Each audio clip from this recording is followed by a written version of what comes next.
Hey folks, all right, thanks for being here. We're going to get started in like a minute or so. So I know a lot of people are going to be coming in. Happens this year just like this same way, right? Everybody's outside, they're downstairs, then they are notified or they realize that the keynotes are going on up on the 4th floor, and then everybody will come into the room. You'll notice that the configuration is a little different this year. Things have changed, right? We're in a different world from the time we were here last in person. So a year and a half or 2 years from 2019, a lot can change. So anyway, certainly has changed. We're going to go live in about 1 minute, okay? We'll go live. We're live streaming this as well. So we are live streaming this across social media outlets. So if you follow us on Twitter, LinkedIn, Facebook, everything that you see here is going to be live streamed to those platforms. So if you have people that weren't able to be here, you might want to notify them that, again, if they want to catch the keynotes, they're welcome to. We're notifying people as well, so if they already follow us on those platforms, they can consume the content, they can watch. If you know of people that may not want to follow us on Twitter or like us on Facebook or just find our pages, they can, again, watch all of this live. So that's part of, certainly a way that we've changed is that live streaming most of this. And then all the sessions today will be live streamed to the virtual platform. So people that couldn't make it or didn't feel comfortable, we understand there are a lot of those, can pretty much watch all the content today on the virtual platform. So obviously we've never done that before, so that's new too. So anyway, okay, we'll go ahead and get started in just a minute. We'll give people another minute to come in. I know we're wrestling people downstairs too. So we are recording today. So this will be available. All the talks are being recorded, and we'll move quickly to edit the talks post-event and try to get them up on our YouTube channel about a week after, no later than a week after the event. That's the general goal. Don't always move that quickly, but we'll certainly try to move as quickly as possible. So be on the lookout for the talks. We hear from a lot of people that, hey, there are multiple talks going on at the same time that I really want to attend. What do I do? Or are they being recorded? Will they be recorded? So yes, they will. So that's something new too. And we've never recorded all the talks, but we will this year as well. Okay, let's go ahead and go live. What time do we have?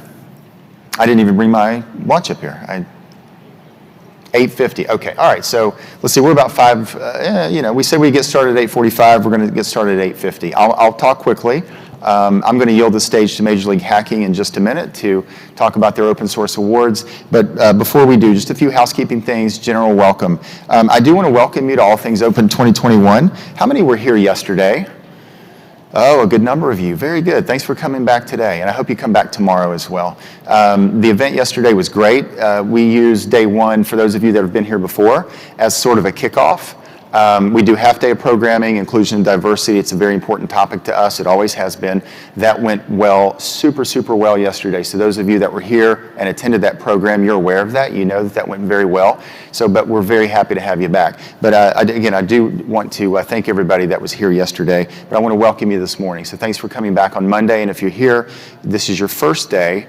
Welcome back in right at 2 years, right? It's our first time back together. We did a meetup on September the 15th about a month ago, and that was our first program in person in a year, basically a year and a half or thereabouts. It felt really good. So, I'll say here the same thing I said there. It's great to see your face, even if it's half your face and you've got a mask on. I know we've got safety protocols in place, so thank you for abiding by the safety protocols and things like that. That's very important to us too. We didn't want someone coming and getting sick, or we just didn't want to take any chances. We didn't want that happening here while you're on site with us. So thanks to everybody for, again, acknowledging the safety protocols and going along and sort of abiding by the protocols. But thank you. That's very different than 2019 for sure. I do want to acknowledge our sponsors. They're great. We have some of the best partners in the world. We're just very, very grateful for them. The last 2 years, it's been, I'm going to acknowledge the elephant in the room, right? There's an 800-pound, one that's bigger than that in the room, but it is COVID, and the world has changed. So much has changed, both personally and professionally, maybe with the company that you work with or work for. Maybe if you run a company, you know what I'm talking about. And then, even with your family, I know we have 2 small kids. Things have changed so drastically over the last year and a half. Sometimes it's hard to wrap your head around, frankly, all the changes and everything. Now that we're slowly coming back online, I do think that, the migration back online to a more normal, what we would all refer to as normal, it's going to take a little bit of time. It's going to be a slow migration back, I think, but we are going to get there. So this is the start of it. We're in the beginning stages. But again, I want to thank you all for kind of not assuming some risk, but certainly coming on site to be with us and taking a chance and assuming that the protocols were going to be good and trusting us and things like that. So thank you, thank you. Our sponsors are making all this possible. Without them, we wouldn't be able to do this. We wouldn't be able to do the live streaming. We wouldn't be able to do the on-site production and just hosting and everything like that. So our sponsors are the absolute best. I do want to thank the ATO team. They've helped to make this happen. I work with them daily. They're amazing, really great people, but I do want to acknowledge all of our volunteers as well. A number, even of you, might have been a volunteer or you might be volunteering in the days ahead. I want to thank our volunteers too. And I want to thank our speakers. Our speakers, both virtual speakers and on-site speakers, it takes time to put a talk together, to write slides, to deliver a presentation as well. So we never take for granted the amount of work that goes into it, submitting a talk, putting yourself out there. Your talk might be accepted, it may not. That takes courage, that takes time, and so we always acknowledge our speakers, and I just want to tell you how thankful we are for them. Again, COVID-19, thank you for acknowledging the safety protocols. I know I said that, but it does bear repeating because it's so visible this year. I hope in future years and with future events, it's not as visible and it's not so top of mind, and we don't have to be quite as concerned with it moving forward as we are now. But thank you again for that. By the way, let's see, Damon, can we bring up an image of the mobile app sign? Just want to bring this up. So we are playing, there is a gamification component to today. So I talked about this at the event yesterday, but if you download the on-site mobile app for the on-site program here, and the sign will tell you how to do that. Follow those instructions. We actually have the app with a company called EventMobi. We've used them multiple years. They're a really good company. But download that app, and it has the schedule and speakers. But what you do is, as you progress through the day, we will give you codes, and then our exhibitors, if you visit tables, they will give you a code that you can put in the appropriate field within the app. There's a gamification component to the app. And when we give you a code or you get a code from a sponsor table or an exhibit table, put that into the app. Once you do and you click submit, you'll be awarded points. And the people that finish with the most points today actually win really great prizes. So if you haven't seen the prizes, the gentleman that won the MacBook Pro yesterday, I wish I was wearing a GoPro to capture his expression. I don't know if he didn't think like, hey, are they really giving away MacBook Pro? But when he won it, he realized, no, actually it was random, it was fair, and he was walking away with a brand new MacBook Pro.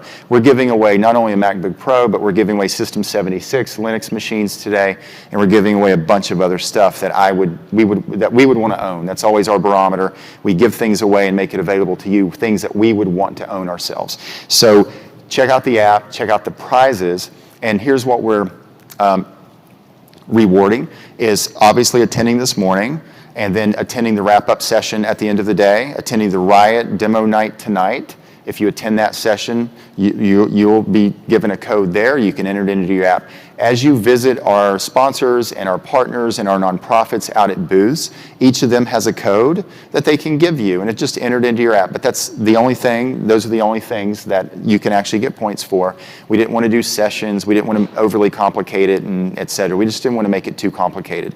So we've really simplified it. But the code this morning is just MARS1, M-A-R-S-1, MARS1. So for the keynote block, enter MARS1, and if you submit that MARS1, M-A-R-S-1, that should get you the points for the keynote block, okay? So this is something new. We wanted to create some engagement. We always have great engagement, but we wanted to encourage engagement and participation. So we're trying it. We're going to see how it goes. And again, if you have any questions, please let us know. But you have to download the app first, and certainly I would encourage you to do that. We've got book signings today starting at 11:30 down on 2. If you've attended ATO in the past, we've always done book signings on 3, right out by the registration table, right? Registration flips to book signing. We're not going to do that this year to maintain the distance. we are going to actually put all the book signings down on the second floor. So we've got a bunch of books. Brent Laster is signing this morning. He's signing 2 books. We've also got the poster giveaway down on 2, starting at 11:30. So what we're doing is go to the first block of breakouts, and then after the first block of breakouts, you can head down on the second floor. We don't have any sessions going on down there today. We've cleared that space. We've got tables. It's a breakout space. It's a networking space, and then lunch. So we've tried to maintain the opportunities for distance and the distance between attendees, et cetera. But go down on the second floor if you want to get free books, and Brent will be down there signing 2 of his books. But those start at 11:30. We've got book signings going on all across the day. So we have book signing schedules on the rockets. So if you see a rocket, we've got 2 rockets positioned down on 3. Grab a daily schedule, grab a book signing schedule, and that will tell you when those book signings take place. But they're happening across the day. Free books, the authors are signing those books. I would encourage you to do that. Okay, so with all that said, I'm going to ask John to come up. John's with Major League Hacking. It's an organization that we've wanted to partner with for, I don't know, about 5 years. So I'm thrilled to let you all know that we are partnering with them this year. They're here live. They've got a booth right out in front of this room, the ballroom that we're in. So I would encourage you to go out, talk to them. But they were accepting nominations for open source awards, and they're going to announce those open source award winners here. They're also going to make an announcement at tomorrow's keynote block session, Tuesday morning. But I think you're going to announce 1 or 2 of the winners today. So I'll yield to John.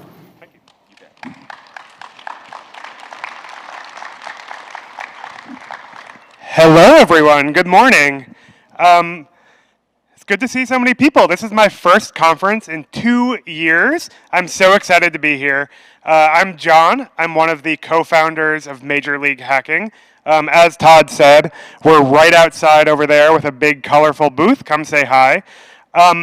If you haven't heard of us before, we work with hundreds of thousands of early career developers all over the world to help them level up their skills and get jobs in the industry.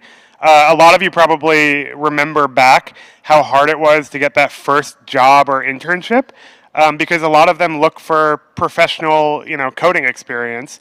We've found that open source is one of the most accessible ways for people who are early in their careers to get that experience.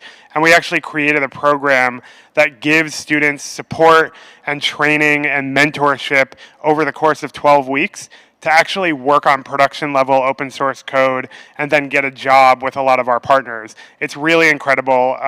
There's a lot of really heartwarming stories there. And that's why we're here at ATO.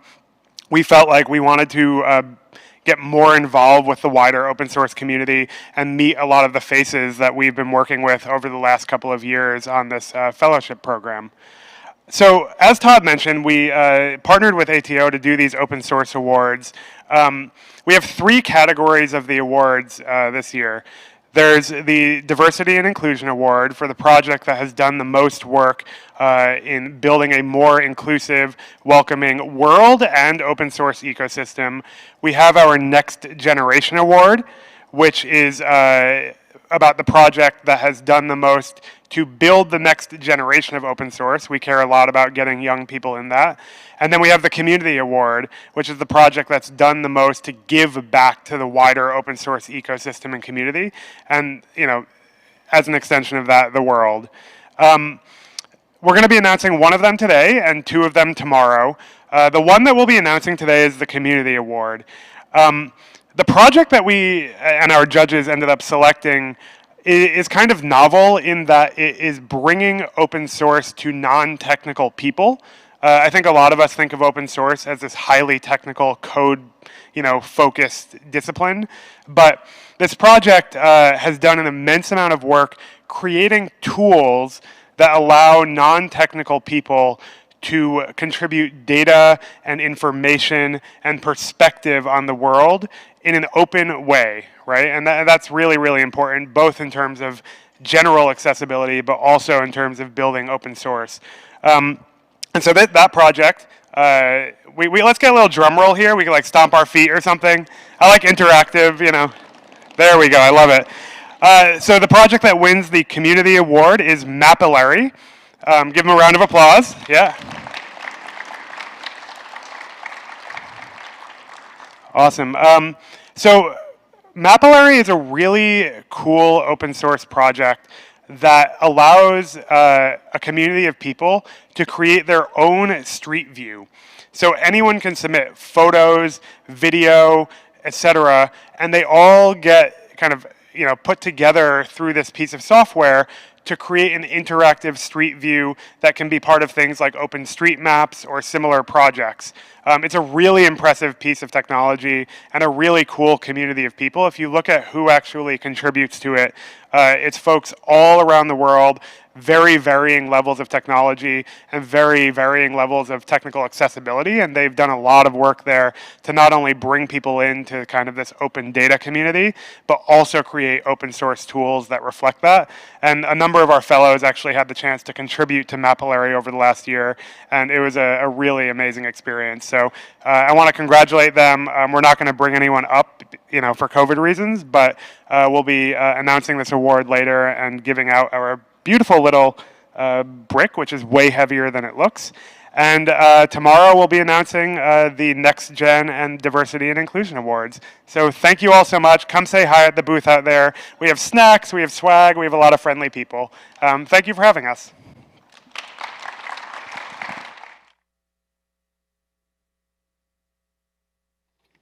Okay, so John, thank you very much. Again, we've wanted to partner with Major League Hacking for a number of years, so we're pleased as punch, as my grandmother used to say, that to actually have them here on site. So thank you for being here with us today.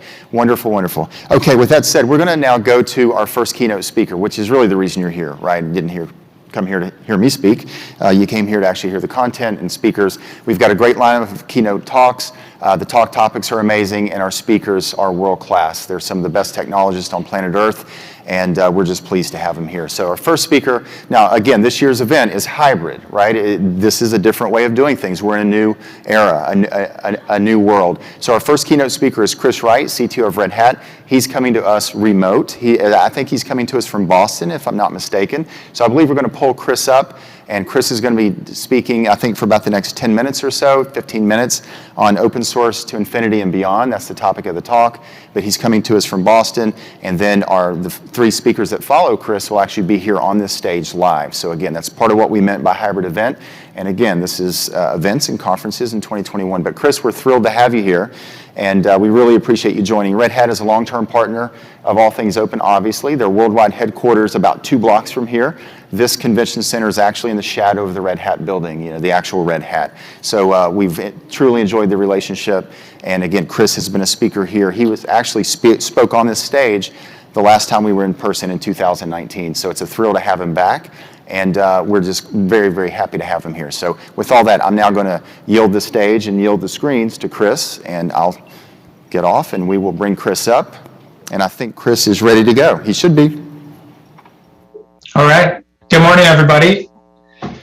And welcome to All Things Open 2021.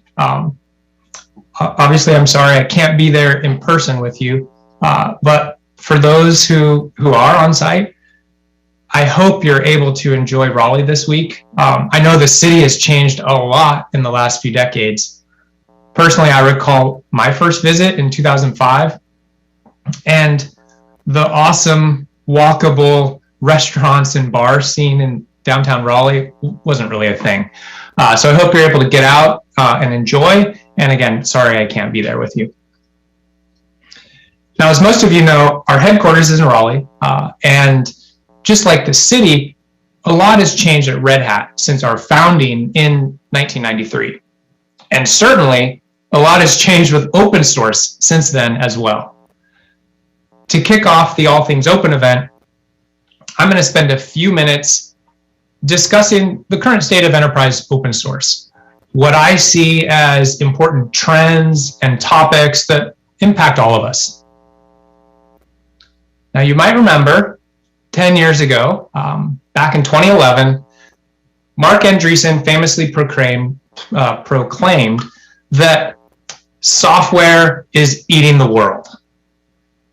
Andreessen wanted everyone to know that software companies were poised to take over major pieces of the economy, and that industries far and wide were going to be disrupted by Silicon Valley software companies. Several years ago, it became clear to me that it's really open source software that's eating the world. Now, did you know that almost 99% of audited code bases contain some amount of open source code today? That's according to the State of Application Security 2021 Forrester report. And research we did this year with Illuminos, a market research firm, found that 90% of IT leaders said that they're using enterprise open source technologies. And this is astounding to me, because when I started at Red Hat nearly 16 years ago, we had about 1,000 people. And to think that we started so small, and today open source is so predominant across organizations and industries, it's truly humbling. And to now be able to say that we're a global company helping people transition to open source at a scale that, when compared with the early days, I never thought possible, it just floors me. Red Hat has about 18,000 employees in more than 40 countries. And we're proud to say that more than 90% of the Fortune 500 use Red Hat products and solutions. So that is a pretty strong data point that open source software really is eating the world. A shining star of the open source community today has been Kubernetes, which you can see in its massive impact inside enterprises. In response to our 2021 survey, IT leaders told us that Kubernetes is important to their cloud application strategies, and they're going to increase its use over the next year. Just look at the velocity of change and speed of development in the Kubernetes upstream. We've got about 1.7 million lines of code, nearly 4,000 committers, and more than one change every hour, every day. Over 3 years, nearly 70% of the code has changed. And it's almost unbelievable to think that more than half of the entire project has changed in just the last year. So all that velocity with Kubernetes is a proxy for its growing importance in the industry. I like to say that Kubernetes is to cloud as IP was to networking and Linux is to the OS. In other words, an abstraction layer that truly enables innovation above and below, enabling what Vint Cerf calls permissionless innovation. Kubernetes provides container orchestration on top of an infrastructure abstraction, whether you're using bare metal, VMs, on-premises systems, or public cloud. And that infrastructure world continues to evolve, whether it's new hardware or cloud infrastructure services. It's also the foundation for higher level abstractions, such as applications, functions, and services. A lot of community activity swirls around that nucleus of Kubernetes. And applications, be it in-house development or ISV applications, are evolving rapidly, taking advantage of that cube layer below. Kubernetes has emerged as a focal point for the industry. And I would go so far as to say the de facto standard for cloud innovation. Another big trend in open source is edge computing. Edge computing is the ability to generate insights from data and act on these locally where it matters. Since the computing takes place at or near the physical location of either the user or the source of data, it results in lower latency and saves bandwidth. To me, edge computing offers the ability to give life to the transformative use cases that businesses are dreaming up today and bring real-time decision-making to last-mile locales. These can include like a far-flung factory with automated manufacturing, or a train roaring down the tracks giving off terabytes of data, someone's connected home with computing that provides both comfort and security, or an automobile speeding along the highway using automated driving features. Or even in space. Who thought we'd be running Kubernetes in space? But we are on the International Space Station. And of course, you know that Linux is on Mars. Maybe we can now say that open source software is eating the universe? All right. I'm being a bit grandiose, but back here on Earth, edge computing is definitely garnering a lot of attention. But with the opportunities that edge computing brings, there are also complexities that need to be taken into consideration as you build out an infrastructure to support these use cases. The first is the challenge of distributed scale. Edge deployments, which can range from hundreds to hundreds of thousands of nodes and clusters, need to be managed in locations where there may be minimal to no IT staff and differing forms of connectivity, some reliable, some intermittent. So there needs to be a centralized way to deploy and manage both the infrastructure and applications, and a way for distributed nodes to tolerate being disconnected. Second, we know it takes an ecosystem of collaborators to build an entire edge stack, which means that developers to target that edge requires some level of commonality that we get from platforms like Linux and Kubernetes. And the third main challenge is around the variability encountered at edge locations. In a central data center, you pretty much have control and know the environment you are operating in. At the edge, sites can vary in size, network connectivity back to the central data center, power and cooling, environmental exposure, and even public access to the edge nodes, raising real security concerns. So you need a solution that provides a flexible set of options to meet the needs of different locations. At Red Hat, we're extending our open hybrid cloud strategy to the edge. Edge computing does not exist without the hybrid cloud.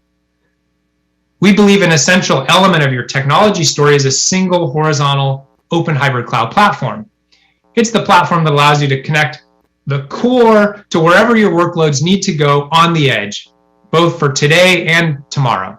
A platform that can handle any workload, any footprint at any location.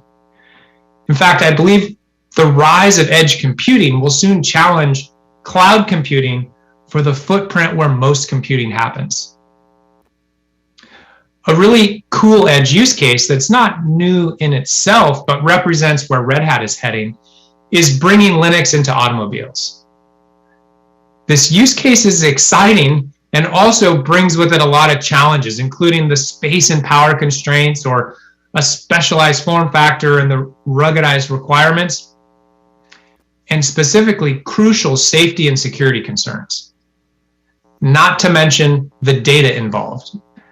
Two automotive consortiums say that the average connected vehicle will produce up to 30 terabytes of data in a single day of driving, and that's their low estimate. So the more we keep moving computing and open source software farther and farther out to the edge, from automated manufacturing to automobiles and 18-wheelers to everything aerospace, the level of complexity will rise and the margin for error will shrink. At this point, I want to mention the hardware evolution that's having a big impact on open source. We're going to need to ensure that our hardware can deliver accelerators to help create better performance for specific applications, including edge use cases. And you see hardware is innovating at a pace that's staggering. It's got to keep up in order to support the different types of workloads, the demands for new capabilities, and address the constraints, like I mentioned earlier, for the automotive edge use cases, which is just one example. So yes, with the edge, there are challenges, but there's no doubt in my mind that edge's promise will continue to propel it forward. Let's talk about data a little more and where AI comes into the picture.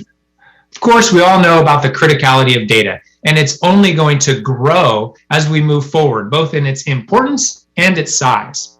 According to the Linux Foundation, 175 zettabytes of data will be generated by 2025, which is 10 times more than in 2016. To me, Data is the central actor in any conversation about the future, whether collecting and curating data to build more powerful insights, create new products, or better serve your customer base. And the combination of data and AI are going to be infused into every aspect of computing, from recommendations for developers, how they write and pull code, to implement it, like internal implementation details, to computer vision and intelligence. The list just goes on and on. In short, AI is going to be pervasive for the next generation of every single thing we're going to build.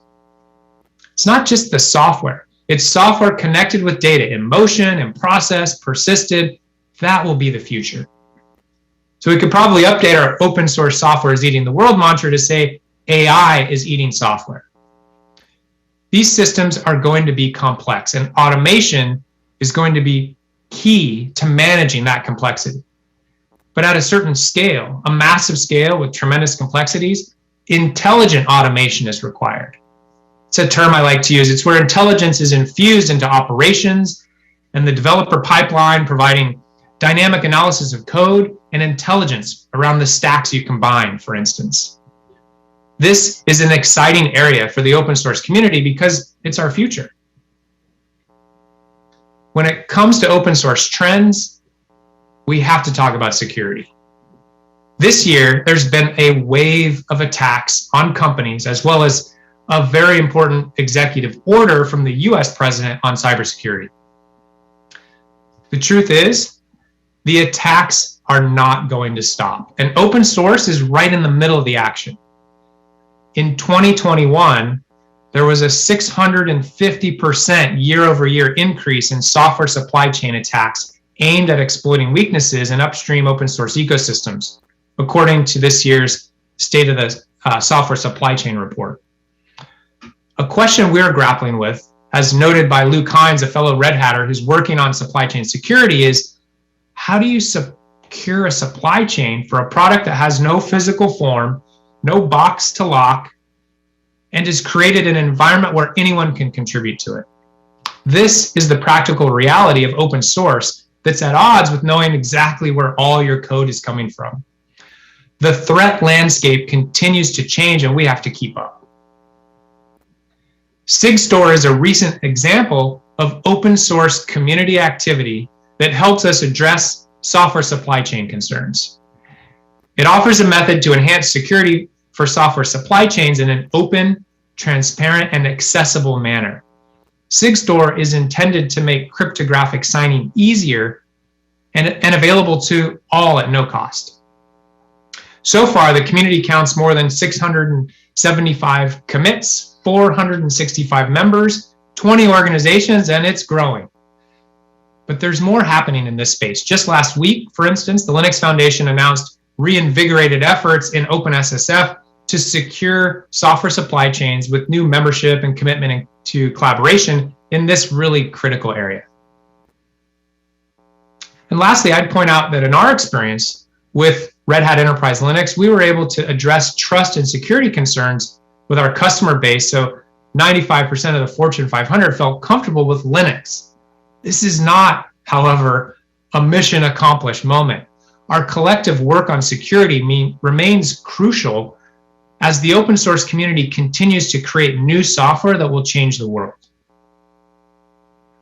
To close, I'd like to talk about Operate First, community work that we initiated and are growing with the aim to develop and deliver open source cloud operations at scale. We all know that the mantra of upstream first is fundamental in creating sustainable community software projects. Operate First is a variation on that theme, bringing open source community innovation to the operationalization of software. The cloud has clearly demonstrated that software has latent value that is really realized when operated. Therefore, the layer used for the operationalization of software also has real value. In fact, that layer, which itself is actually software, contains important knowledge and value of how to operate, period, and how to operate at scale. When delivered as a proprietary layer, however, we lose the ability for communities to share their knowledge of operations, learn from each other, and evolve the operationalization of software along with that core software itself. So open source has to evolve to include the cloud-like operationalization of software. Now, that's the goal of Operate First, to ensure that the community is included in the operationalization of open source software. The way we're doing that is leveraging a community cloud we've initiated with others at Massachusetts Open Cloud. And Operate First cannot be successful if we don't get communities involved. So come join us and check out what we're working on. All of that is the spirit of an open approach, which has brought us here today. It's that same open approach that will help us explore the edge, changes in hardware, data and AI, open source security, and even operating open source code here on Earth, in space, and to infinity and beyond. So with that, I wish you a great All Things Open. Thank you.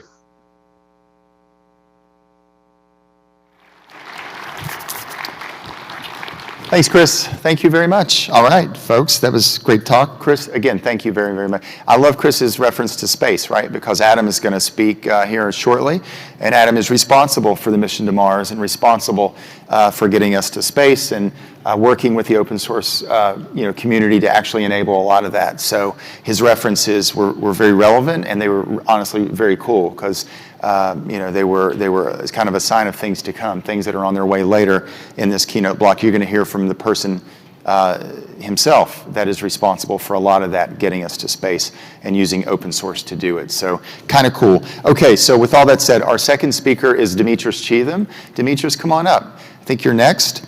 And we're going to talk about open inclusion and diversity and open source. It's a topic that we covered in depth yesterday at the Inclusion and Diversity Program. And it's one that we'll continue to cover as we move forward with this event. We feel like it's a very important one, and we're going to continue to focus on it. So she's going to get mic'd up, and then we're going to bring her up. And then again, Nader Dabit. Nader is over here. He's sitting, patiently waiting for his turn at the mic. So Nader will follow Demetris, and then Adam will follow Nader. So that's actually the sequence. So by all means, stay around, and these keynote talks and the topics are fantastic. So is everybody doing okay? Everybody doing cool? I see lots of thumbs up. That's cool. That's awesome. It's so good to have you here. I cannot thank you enough for being here. Again, things have changed. We live in a different world. We're coming back to normal. Hopefully, we're on our way. But again, we're in the early stages, right? So everybody's still acclimating. Many of you, this is probably your first event seeing people in person, maybe in a group setting like this, for a year and a half. For literally a year and a half. So I'm sure it feels maybe not strange, but it feels new. But we really appreciate you all, again, sticking with us and coming out and joining us. So it's so good to see your faces, even if I'm seeing half of them. So they look great, and we're very, very grateful to have you here. So Demetris, I'll yield to you, okay? You're up, and thank you so much for being here. Thank you so much, Todd. Hello, everyone. I am here today to talk about two of my favorite things: diversity and inclusion, and open source. And I promise you, I'm not just saying that because that's literally my job. Speaking of my job, I'm the Senior Director for Diversity and Inclusion Strategy at GitHub. I remember when I was applying for this job and I was going through my interview process, and I was meeting with Erica Brusham. And Erica was telling me how GitHub takes this very holistic approach to diversity and inclusion. She was sharing how it's embedded across the entire strategy, the entire business strategy, from its people, which is its HR functions, platform, philanthropy, and policy. And so Erica asked me that question that we all know is coming during an interview. She said, Demetris, why do you want to join GitHub? And so I had just heard about this amazing platform that had then 50 million developers. Now we're at 65 million developers. And in that moment, I said, I want to join GitHub because I want to open source diversity and inclusion. And I have to humbly say that it was a great answer because I'm here. So what does open source and diversity and inclusion mean? To figure that out, I just started talking to so many people across the entire open source ecosystem. Several of you that are in this room right now, but it was so many conversations. And throughout those conversations, there were some themes that just kept coming up over and over again. So one of the themes was inclusion happens at the community level. You see, when someone comes into open source, those first few interactions they have within communities, it really sets the tone for whether they feel welcome and they say, open source, these are my people. I'm here to stay for life. Or if they have some not so good experiences, so they come in, try to participate, and they say, this isn't for me, and we often lose them for good. The second thing was that maintainers are really the ones, those community leaders, that sets the tone for inclusion. You see, you think about maintainers as being the one that drives those day-to-day interactions. It's almost like a manager to a team. It's really there where inclusion happens. But one of the things about it, those maintainers said, we have tons of resources that tell us how to drive inclusion. They were like, we have podcasts, we have checklists, training, events, conferences, you name it. Everybody's throwing something at us to tell us how to drive inclusion. So I said, well, if resources isn't the issue, what's happening? And this is where the conversation started to differ a little bit.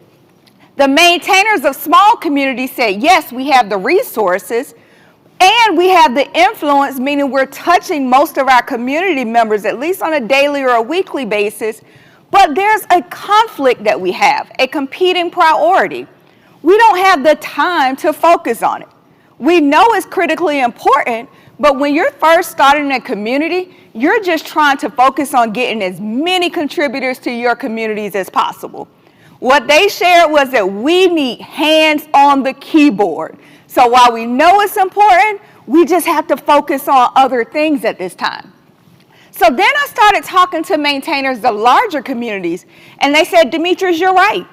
We have the resources now, we have the bandwidth, but there comes a certain tipping point where your community becomes too large for you to easily influence the culture.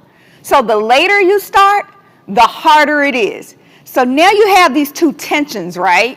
You have the people that need to be focusing on and driving inclusion. They need to focus on it at a time when they just don't have the time or the space or the capacity to do it. But one thing that we heard, whether it was from large communities, small communities, well-resourced, under-resourced, they said one thing that we know. There are still some significant barriers to access for people to even get to open source. You see, we can build the most amazing communities possible. They can be so welcoming, but if the gate is too high for people to even get to our communities, what are we really doing here? So we can't fall into that myth of if we build it, they will come. We have to help them get there with us. So with all of these themes in mind, we are pleased to announce All In. All In is an open source community whose mission is to advance open source diversity and inclusion in open source by focusing on access, community, equity, and data. But we know that we have to do this open source community openly, transparently, and more importantly, in collaboration with all of you. So here's what we've been up to and what we're committed to doing over the course of the next year.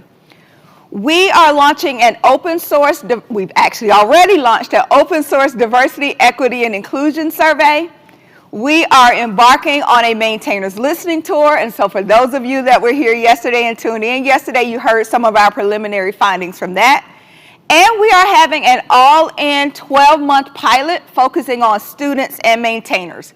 So today I'm going to talk to you about where we are with all three of them.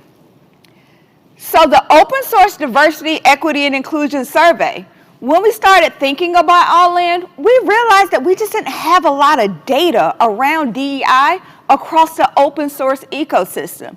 There's been several surveys that have been launched for specific communities, but we really didn't have a good grasp of what was happening on the big picture. So we partnered with the Linux Foundation, and back in July, we launched this survey. We had thousands of people who responded, which resulted in a great survey sample of 2,350 completed surveys. So what did we find amongst that survey? Here's one thing that we have to celebrate. Out of the people that responded to this statement, I feel welcome in open source, 82% agreed with that statement. That's good news, right? Something to celebrate. I can tell you there are companies that would be thrilled if they can get 82% agreement on their engagement surveys. So many would stop there. But that's not the purpose of diversity and inclusion. That's not what we do. We want to give voice to the 18%, the almost 1 in 5 who do not feel welcome in open source. What are their stories? What are their experiences? Because it's those stories and experiences that might be keeping thousands of others from even attempting to join open source. That's where the work really begins to start. That's where we have to begin the conversations. We want to know what the 25% of people who are with disabilities, how are they feeling? We want to know the 26% of women who do not feel welcome in open source. What are their stories? What about the 29% of persons of color here in North America and the staggering 38% that identify as non-binary or a third gender? Why are they not feeling welcome in open source? That's where we have to begin the conversation. Here are some of the things that we heard from those that do not feel welcome. A lot of them felt that when they come into a community and if they lack the technical skills and knowledge, especially to contribute to code, they're made to feel inferior. We heard comments that said that if I'm not white, if I'm not male, if I'm not highly educated, if I'm not rich, that they're not wanting me to participate in their communities. We also heard that a lack of response or rejections to contributions, this is something that was really, really bothering people and making them feel unwelcome. They said that their contributions were rejected or just flat out ignored. When you ignore someone's contributions or their comments, they said that they feel invisible. It's not about their code at that point. It's just about, can you see me? 46% said that they have experienced some type of language that is making them uncomfortable.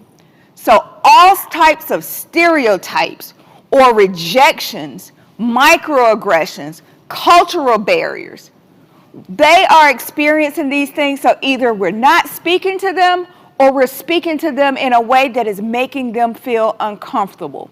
We have to start thinking about and addressing these concerns because that's where people are feeling unwelcome. Those are the stories that are getting repeated over and over again in open source. We have to get to a point where inclusion is the norm, not the exception. We have to get to a place where things like community hospitality is something that the open source community does it so well, where you receive an email or some type of notification when you join a community that says, welcome to our community. We see you, we hear you, your contributions are appreciated, your voice is needed. And I have to mention that the open source community uses GitHub Actions to do that. We also have to get to the place where tools, such as one that Sean Goggins from the Chaos community has introduced me to, where it is able to assess the community health across language, where if you're a maintainer or a community leader, you can run a report and in real time, get an understanding of the conversations that are happening. And it flags potential non-inclusive conversations. So then you can take a deeper dive into it and say, is this something that I need to intervene? Is this something that I need to de-escalate? Those tools have to be in the hands of all maintainers, and we have to make sure that they're not cost prohibitive. In my opinion, they should be free. Inclusion language scans, accessibility audits, enforced codes of conduct, unbiased training for community leaders. These are the things that have to become the norm. So yeah, we're going to build it, but we're also going to make sure that we're addressing those barriers and those things that are making our communities not inclusive as well, so that they will come. So again, I mentioned the Maintainers Listening Tour. If you didn't see it yesterday, definitely check out the recording. But this is a series of individual interviews, focus groups, and online feedback that anyone can go onto our website and give us feedback if you're not able to make the interview or the focus group. Check out your agenda, because later today we're actually going to be hosting a Maintainers Listening Tour focus group here as part of this conference as well.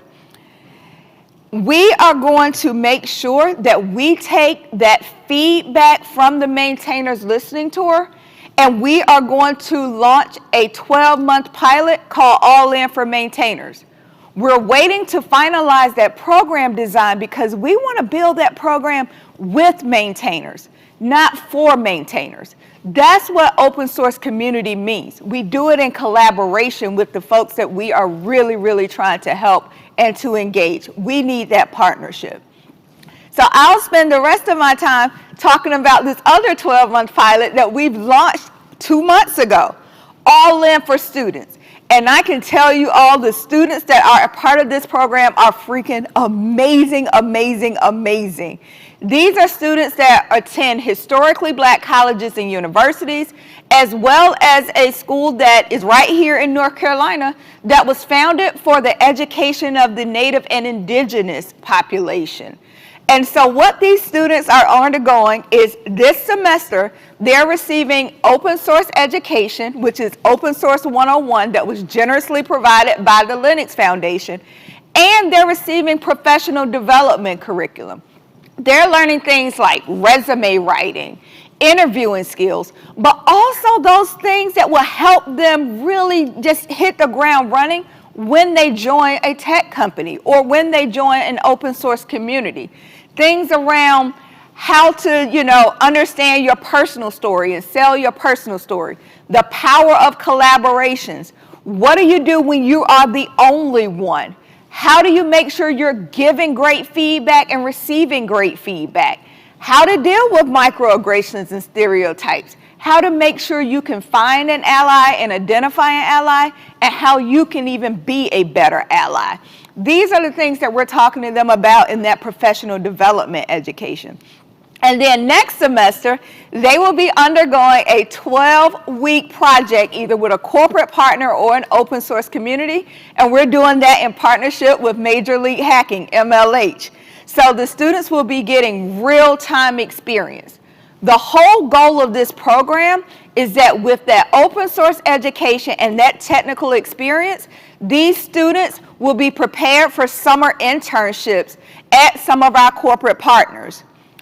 We were very, very intentional about the schools that we selected for this program. We went to the schools that often do not show up on any company's radar. We were also very intentional about the students that were selected to participate in this program.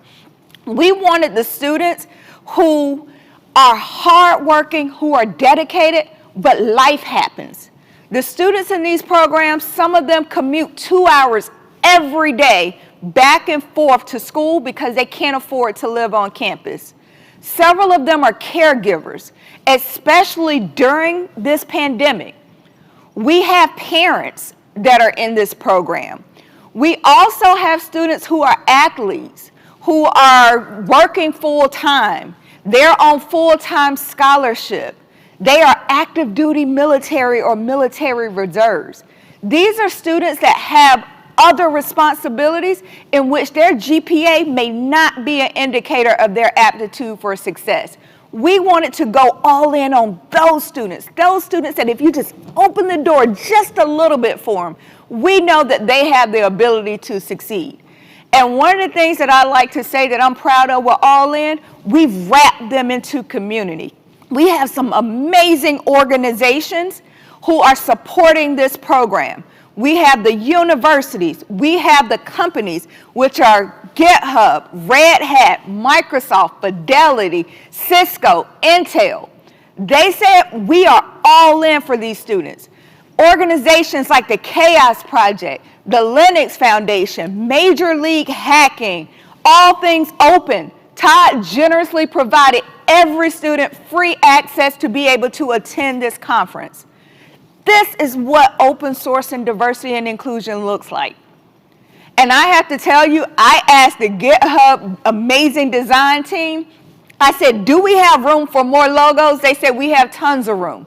So I can't wait to come back here next year and talk to you all and have a lot more logos as well as names of each and every one of you who are going to join us in this community. But let me be very, very clear. All In is not a program. It's not a set of programs. It's not initiatives. All In is a community. And a community is made up of people who are dedicated, who are willing to provide their resources, their thought leadership, their empathy, their compassion. It's made up of people like all of you, and we need you. Remember when I talked to you earlier about maintainers and what they said when they are first starting a community? They need hands on the keyboard. Well, we need hands on the keyboard. So please, please, please join us. Here's how you can join the community. Go to our website. It's a landing page right now. Full website is coming in about a week. allinopensource.org. Join the community. Attend a maintainers focus group or a listening tour, or fill out the async form that's up there. Become a corporate partner.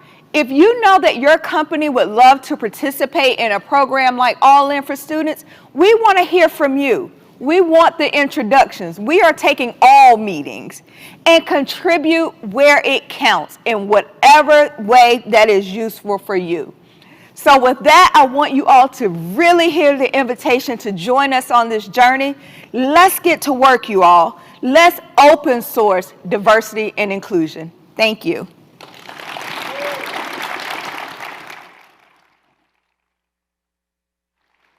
You do a great job. I hate following Demetris now, right? Now it's like, oh, hey, it's Todd. Anyway, great talk, Demetris, and wonderful topic as well. Okay, so I want to thank again our first two keynote speakers. We've got Nader Dabit coming up now. Folks, we have, part of what we want to do with our keynotes are high-level topics that have a direct impact on you now, or are going to have a direct impact on you within the very near future, or are, in this case, impacting you and you may not even realize it. And Web3 is something that I'm personally following very closely. I followed it for a while. I'm super interested in this topic. Nader is at the forefront of this topic, and it's one, in my opinion, that's going to impact you in ways that you may not even realize. So I'm thrilled to have Nader here today. Topic of his talk, the title is The Blueprint, How Web3 is Reshaping the Internet. I'm looking forward to this. He's actually going to deliver a talk later today as well on creating decentralized apps, or dApps, if you've ever heard the term. And I think that's later today, I think at 2 o'clock maybe, Eastern time. So he's going to do an extended talk a little bit later today. But Nader, come on up. I'm eagerly anticipating this topic, and it's one I've looked forward to for a while. So thanks for being here.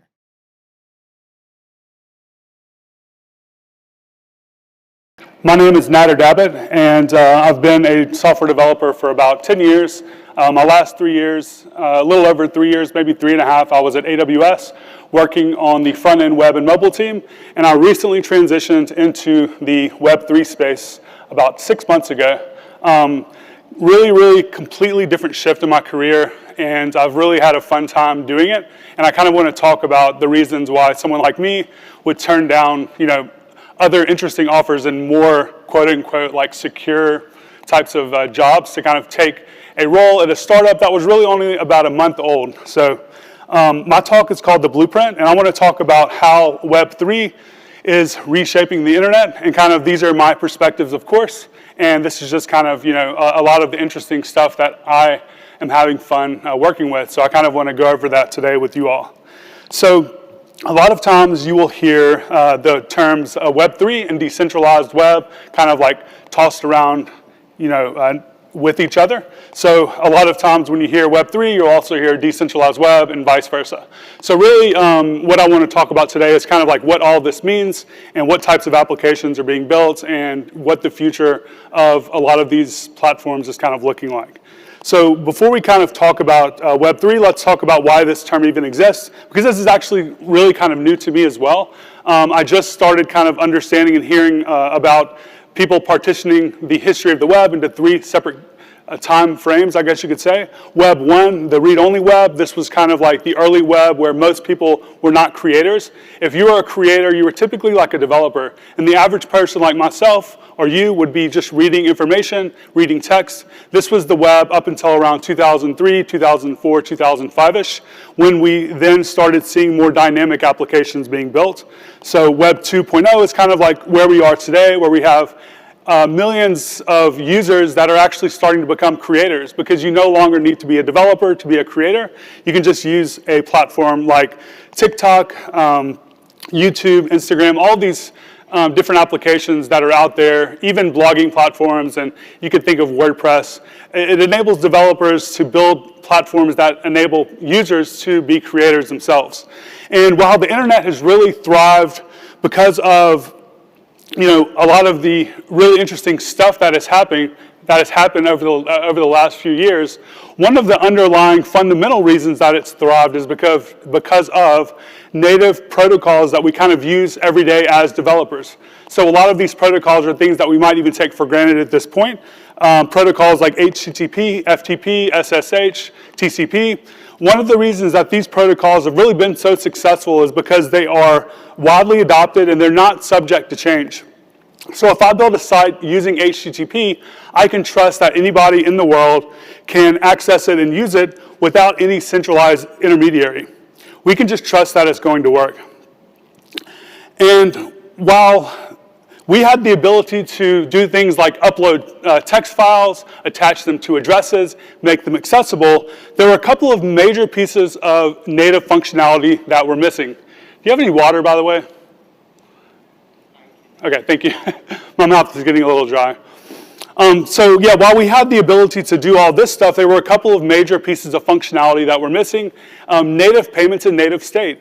And to get around this, we typically have built over the course of the last few or dozen or so years, massively complex infrastructure to enable these things. So imagine sending a payment from here in the United States to someone back in my father's hometown of Ramallah, Palestine.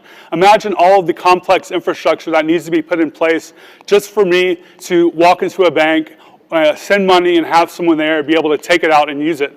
Not only do you have to think about the banking system itself, but all the software like PayPal, Stripe, all these things that have to be put in place. And when you kind of put all of it together, it really becomes this massively complex web of infrastructure. In addition to that, native state is something that you can now do with smart contracts. So in order to deal with state in the past, what we've basically done is we build a server in our living room or in our garage, or maybe we spin up a server on some cloud provider somewhere. And we have now a database that we store things in. Now, there are a lot of really great things about this, but there are a few drawbacks as well. We typically have a single point of failure. So if anything happens to this database, it goes down, our entire application goes down. We also don't have full control over, thank you, over this infrastructure a lot of times. Things happen that are outside of our control that take down our applications. So to put it simply, you could think of Web3 as the stack of protocols that enable developers to build fully decentralized applications. And I really like this definition because it kind of puts it very concisely, because when you start listening to people talking about Web3, they often vary from all types of different things that they try to put into the category of Web3. A lot of it's cryptic, a lot of it has to do with software, but a lot of it has nothing to do with software at all. So what are the characteristics of some of these applications? Well, you'll hear the term decentralized thrown around a lot. And I think that it's very, very important, though, because a lot of the ideas around decentralization not only have to do with the types of applications that we're building, but also the types of communities and companies and things being organized in a way that are decentralized. And we're not only decentralizing all of the infrastructure, but we're also decentralizing the ownership of the applications itself. So when you think of a typical web startup or Fortune 500 tech company, you often have ownership that is centered into a small minority of people. Like typically, like a small percentage of people own a large majority of the company, and a lot of the developers and things like that that have been working on the application of the company typically don't hold a ton of ownership there. Another characteristic is this idea of programmable digital money. So with the smart contract, you can easily transact payments between two parties with just a few lines of code. Self-sovereign identity. Individuals should own and control their identity without any intervening centralized authority. Distributed, trustless, and robust infrastructure, meaning that if one of my servers goes down or a dozen servers go down, we want our application to still be up and running. And having to do with all things open, really, this idea of open source software is really great, but what if we could have open source backends and open backends that anyone can build upon, and we can now have programmable backends that not only the company that built this application can use, but any developer could then start using and plugging together like building, like Lego blocks kind of. And this leads to applications being able to compete on backends for front ends. So if there are multiple backends that are all accessible for anyone to use and build upon, that means that we as front-end developers, because I'm really a front-end developer, can kind of build out interesting new applications of this backend or new experiences on top of this backend. And one of the characteristics you'll often see is that a lot of the way that these applications are enabled are through tokenization. So what are some of the types of applications that I'm talking about here? Well, gaming is a really interesting use case because you actually see really, really successful companies already being built in this way. So taking it back to, this isn't really like a Web3 game, but let's look at Fortnite as an interesting case study. If you have used Fortnite or you have children like myself that play Fortnite, when Fortnite first came out, it was really interesting because it was free. And we just downloaded it and I was like, yes, this is awesome. It's a free game. I don't have to pay 80 or 90 bucks for it. But in reality, if you have kids, you know that 80 or 90 bucks would have been a lot cheaper than all of the money you spent buying in-game currency or in-game skins. And all of this money starts adding up. We've spent hundreds of dollars and maybe even more buying in-game currency and skins, which is fine, I guess. But 100% of this money is going to this centralized platform, and when we're done using this application and my child outgrows it, we don't have anything to show for it other than a good time, which I guess is fine. But what if we can kind of make this more interesting and more valuable for the users that are taking time out of their day to interact with these applications? Well, Axie Infinity is a Web3 game that kind of does just this. People that play the game can not only earn currency from within the game that is then able to be sold on a liquid market, but any items that they buy within the game, they get to keep. And only 4.25% of the transaction costs go back to the platform, and 95% of the money being spent within the platform goes back to the users. Now, this has been really interesting because a lot of people playing this game outside of the United States in places where maybe they don't make the type of money that you see being made here, have been able to actually quit their jobs and play Axie Infinity full time. Philippines is a country where there's a lot of an Axie Infinity community there. A lot of people there in other parts of Asia especially have done this. And more interestingly enough, even if you are living here or anywhere and you want to play this game, when you are done playing it, you can then have these digital assets that you can resell on again, liquid market, and then you have kind of more incentive to play this game maybe versus other games. And this isn't just kind of like a theoretical thing. Axie Infinity has over 2 million daily active users, and their growth has continued to skyrocket, especially in the last 2 or 3 months. They've had over $500 and $750 million per month, respectively, of revenue generated through this game. Again, 95% of that money going back to the users playing the game. Now, not everyone is bought into Web3 gaming yet, but you're starting to kind of see this domino effect of people that are in gaming. So for instance, the founder of Zynga said play to earn and play to win is the next evolution of freemium. And Ryan Watt, the head of YouTube Gaming, said that I'm bullish on NFTs. NFTs are kind of how the in-game assets are often transferred, along with ERC20 tokens, which are kind of like, I would say, cryptocurrency built on Ethereum. And we're going to talk about a little bit around some of the environmental impact around digital currencies at the end of this talk, if you're interested in that as well. So like gaming is one interesting application of this. You're also seeing like the Web3ification of a lot of other Web2 quote unquote types of applications. So for instance, Spotify. Almost all of the money that's sent to Spotify does not go to the creators. It goes to other parties like the actual Spotify shareholders, and oftentimes to the record label people that have kind of like created the different contracts with the artists. Audius is geared more towards having the ability to pay the creators directly and having audiences be able to support them directly as well. So as a creator, not only can you have the ability to earn the typical revenue streams that you would from streaming, but you can also make extra money by having a streaming track that is trending that week. As a user of the actual app, you can create a playlist, and if people use it a lot, you also get paid in the digital token, which is Audius.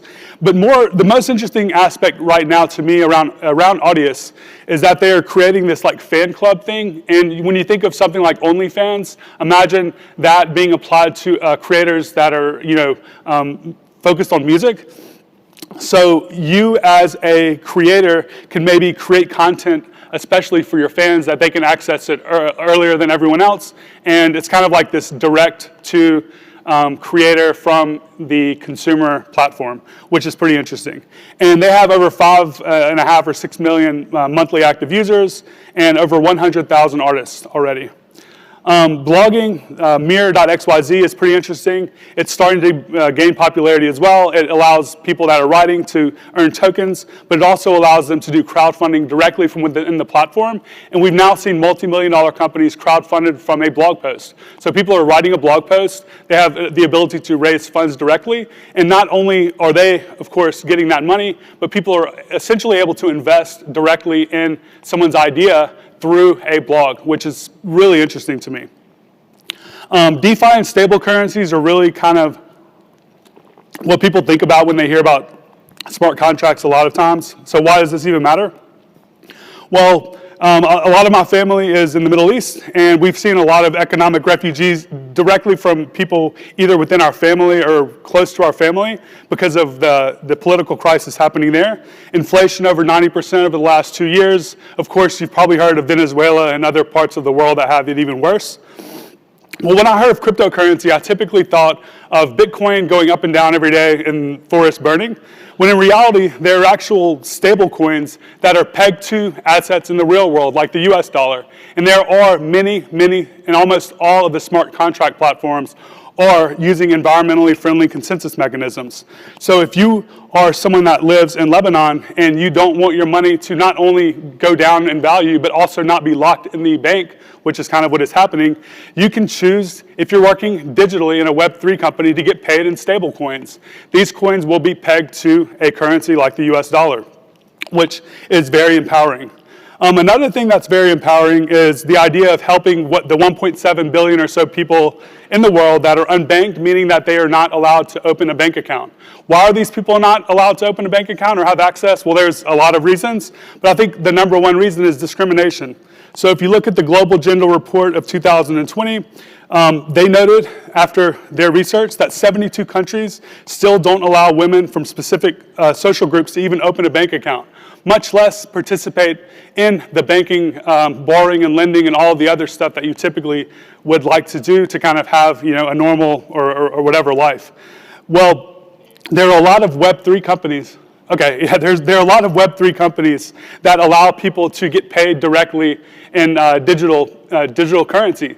So for instance, at the Graph protocol, which I work with closely at Edge and Node, we've given away over $100 million in grants that go to anyone that can either create blog posts, create open source, do anything to kind of help the Web3 and the graph ecosystem come along, and we can pay them in these digital tokens. And then they can use these tokens in DeFi protocols like Curve, Uniswap, and Aave to earn interest and do all of the other banking stuff without any gatekeeping, I would say, at all. So, you hear about stable coins and crypto. This is kind of the interesting part of that to me. Social media is something that's still coming along. I don't think we've seen the actual true application of social media in Web 3, but we definitely can do better than what we're doing in Web 2. Web 2 social media is built with the sole purpose of exploitation of user data, and we now have a lot of situations where we're essentially seeing surveillance capitalism in real time in our day-to-day lives. It's built by using advertising as a way to create as many clicks as possible by kind of following you around in your life and trying to figure ways out to essentially manipulate you. And also the platforms in general don't give any ownership to the user. So if I go on Facebook or Instagram and I build an audience of 10 million people, they're making a ton of money off of advertising. The only thing I'm able to do is maybe sell a milkshake or diet shake or something online. It's not very empowering to the users. So I think what you're seeing now in social media in Web3, we're starting to see ideas that are going to come into fruition, I think, over the next few years. That's going to change the way we think about Web3. I mean, the way we think, change the way we think about ownership by applying these Web3 ideas. So a glimpse of this is the idea of paying users to use a platform. So Super Rare is a digital art platform that allows people to upload and sell digital artwork in the form of NFTs.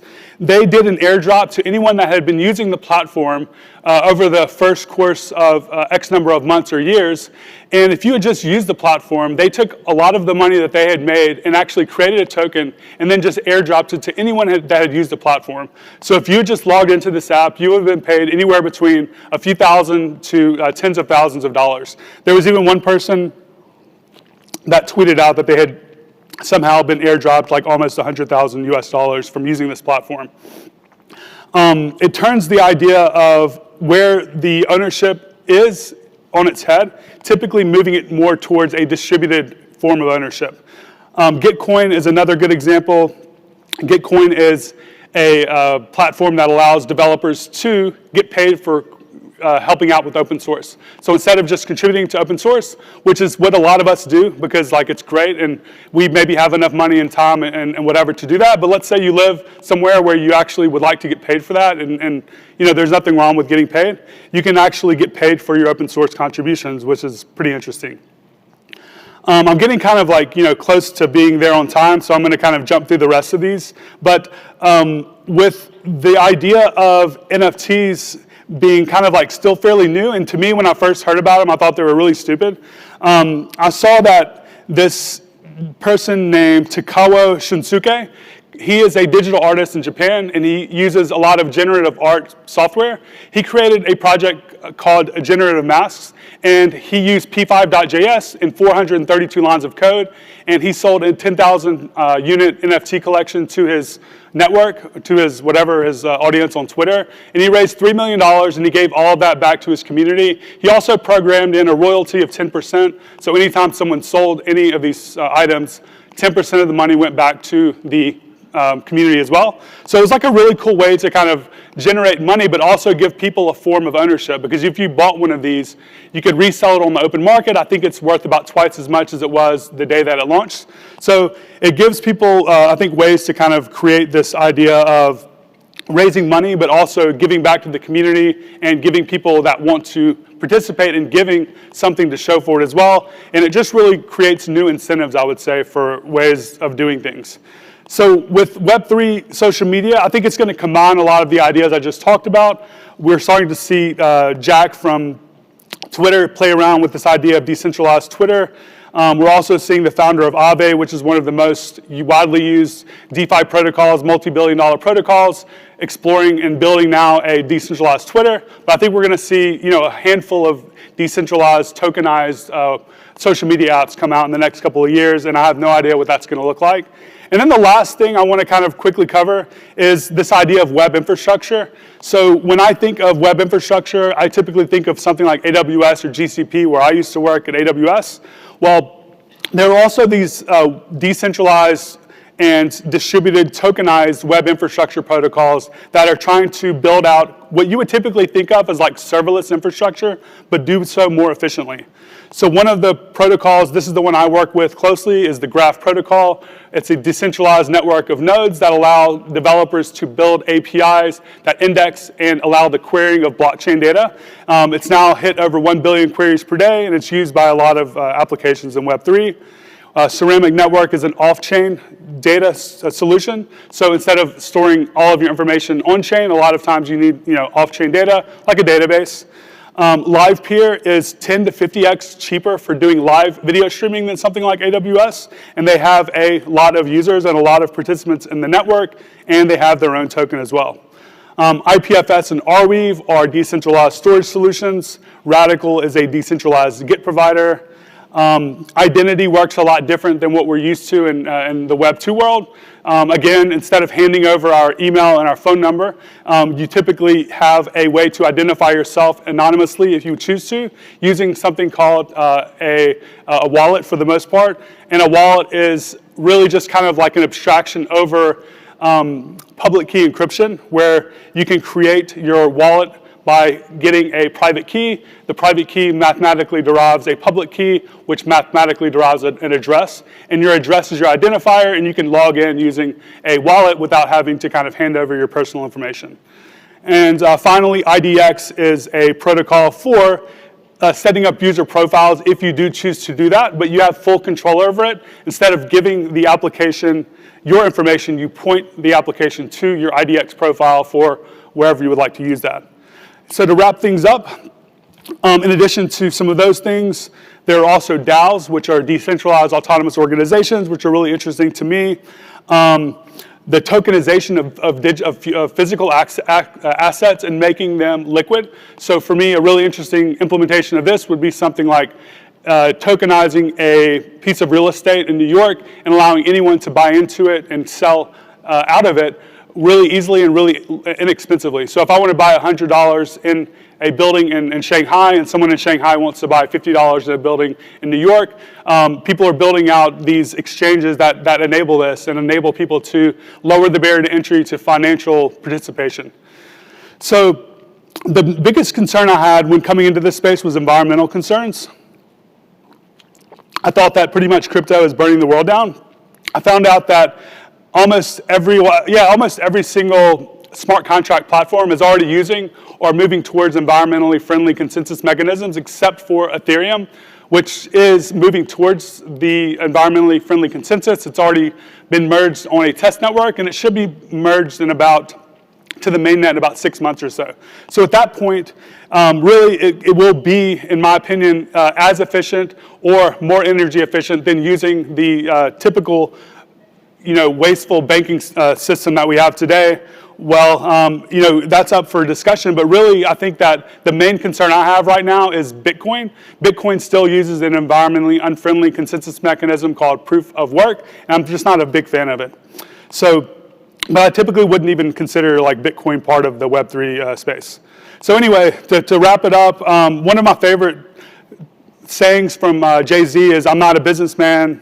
I'm not a businessman, I'm a business, comma, man." And I think Web3 enables people to stop being used as a tool from platforms to make money, and instead leverage platforms to make money for themselves. And that's why I'm excited about Web3. And that was a lot, so thank you for following along, and I hope that wasn't too much information in too short of a period of time. But if you have any questions, I would love to talk to you on the side afterwards, and I appreciate you checking out my talk.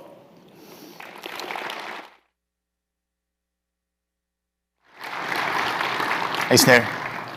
Okay, so Just a couple things. If you're out there right now, and by the way, we have more than 500 people watching us virtually right now, so it's not just you here. I want to welcome everybody watching virtually from around the world.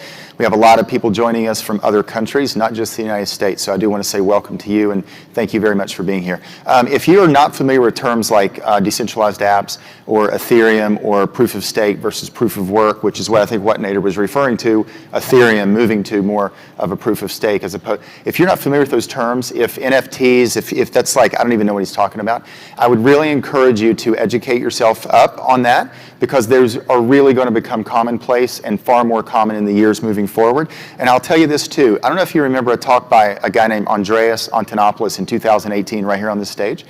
He talked a lot about this, right? We've been on this topic for a while and talked about, money would become digital and now we're talking crypto. And just in the 3 years since he gave that talk, we are light years ahead from where we were then. So in 3 years, so much has changed, and I think the acceleration of the change is only going to pick up. So with all that said, Nader, thank you very much. Next up is Adam. Adam, I know Chris Wright in his earlier keynote referenced the mission to Mars, Linux being in space, et cetera, et cetera. So Adam is the person actually responsible for making all of that happen. So really been looking forward to this talk. I want to bring Brad up with IBM. Brad, IBM is responsible for Adam being here today. He's going to do a very brief introduction, and then we're going to get right to Adam. So we're running a few minutes over, so I apologize for that, but thank you for your patience. We're going to go over by 5 or 10 minutes, then past what we were originally intended to. So if you just hang with us, we will get to the end of this segment soon. But again, this talk's going to be fantastic. Brad, with all that right there. Hey everybody, I'm going to keep this brief because we're running behind a little bit, but I just want to say welcome to Raleigh. It's great to see all of you in person. I'm looking forward to talking open source with you in person, signing some free books later today. So it's great to be here at this premier conference. And let me just quickly say, IBM and NASA have a long, rich history of working together and in open source. And because of this, it is my great honor to introduce one of our guest speakers, who is the NASA chief engineer responsible for landing the Perseverance rover on the surface of Mars. So without any more wait, let me go ahead and introduce Adam Stetzler. And come on up, Adam. Thanks. Good morning. Can you hear me well? Yep. Good. This will be a little different. I wish I could figure out how to get spacecraft into NFTs.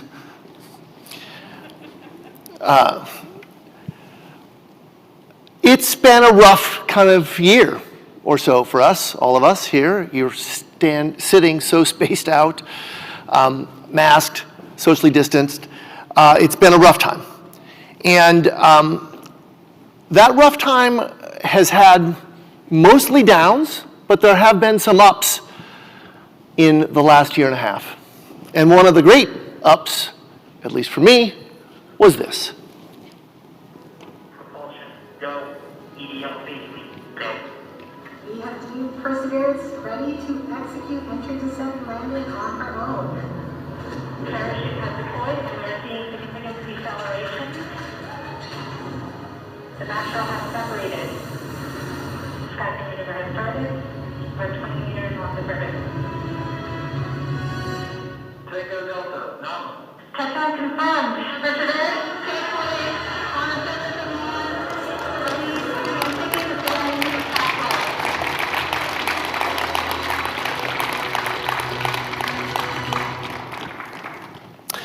So, we landed a rover on the surface of Mars in the middle of a global pandemic. We launched her from Cape Kennedy at the height of the summer surge. That rover's name is Perseverance. Kind of a phenomenal name for the time that we are in.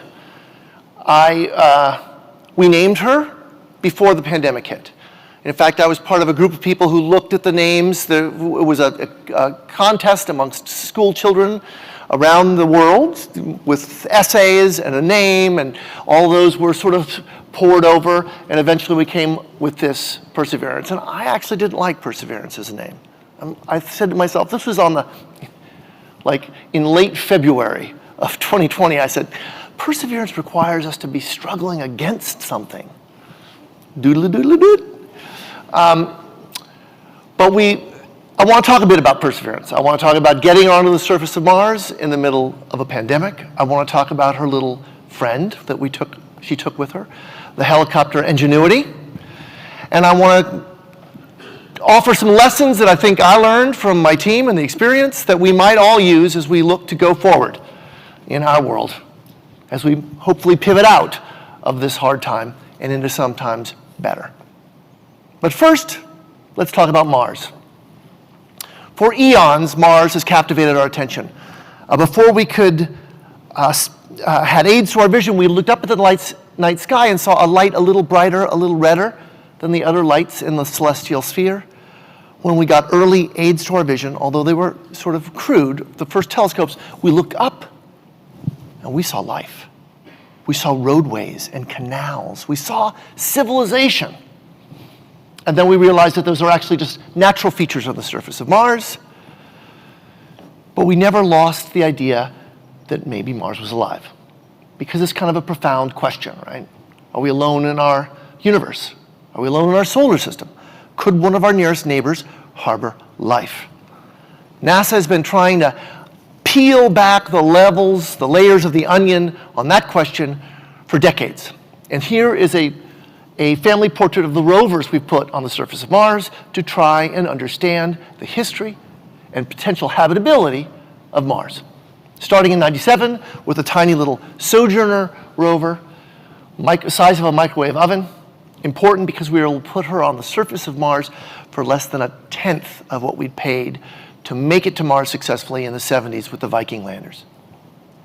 Because of that, we said, we're going to go back. We're going to go back to Mars again and again and again. In fact, the NASA administrator vowed, pounding the table, to return to Mars every opportunity we have. The way that the Earth and Mars go around the sun, you can only make it to Mars every 26 months. There's a little dip in the energy required when the planets are in the right spot. But we said every 26 months we're going to go to Mars. We're going to be on the surface of Mars every 26 months, but you can see there's more than 26 months between '97 and '04. And that's because we failed. We had some failures. We were playing a limbo game. How low can you go in terms of cost, in terms of number of people working on the missions? And it ends up being there's a certain ante of human brain calories you need to spend to be successful.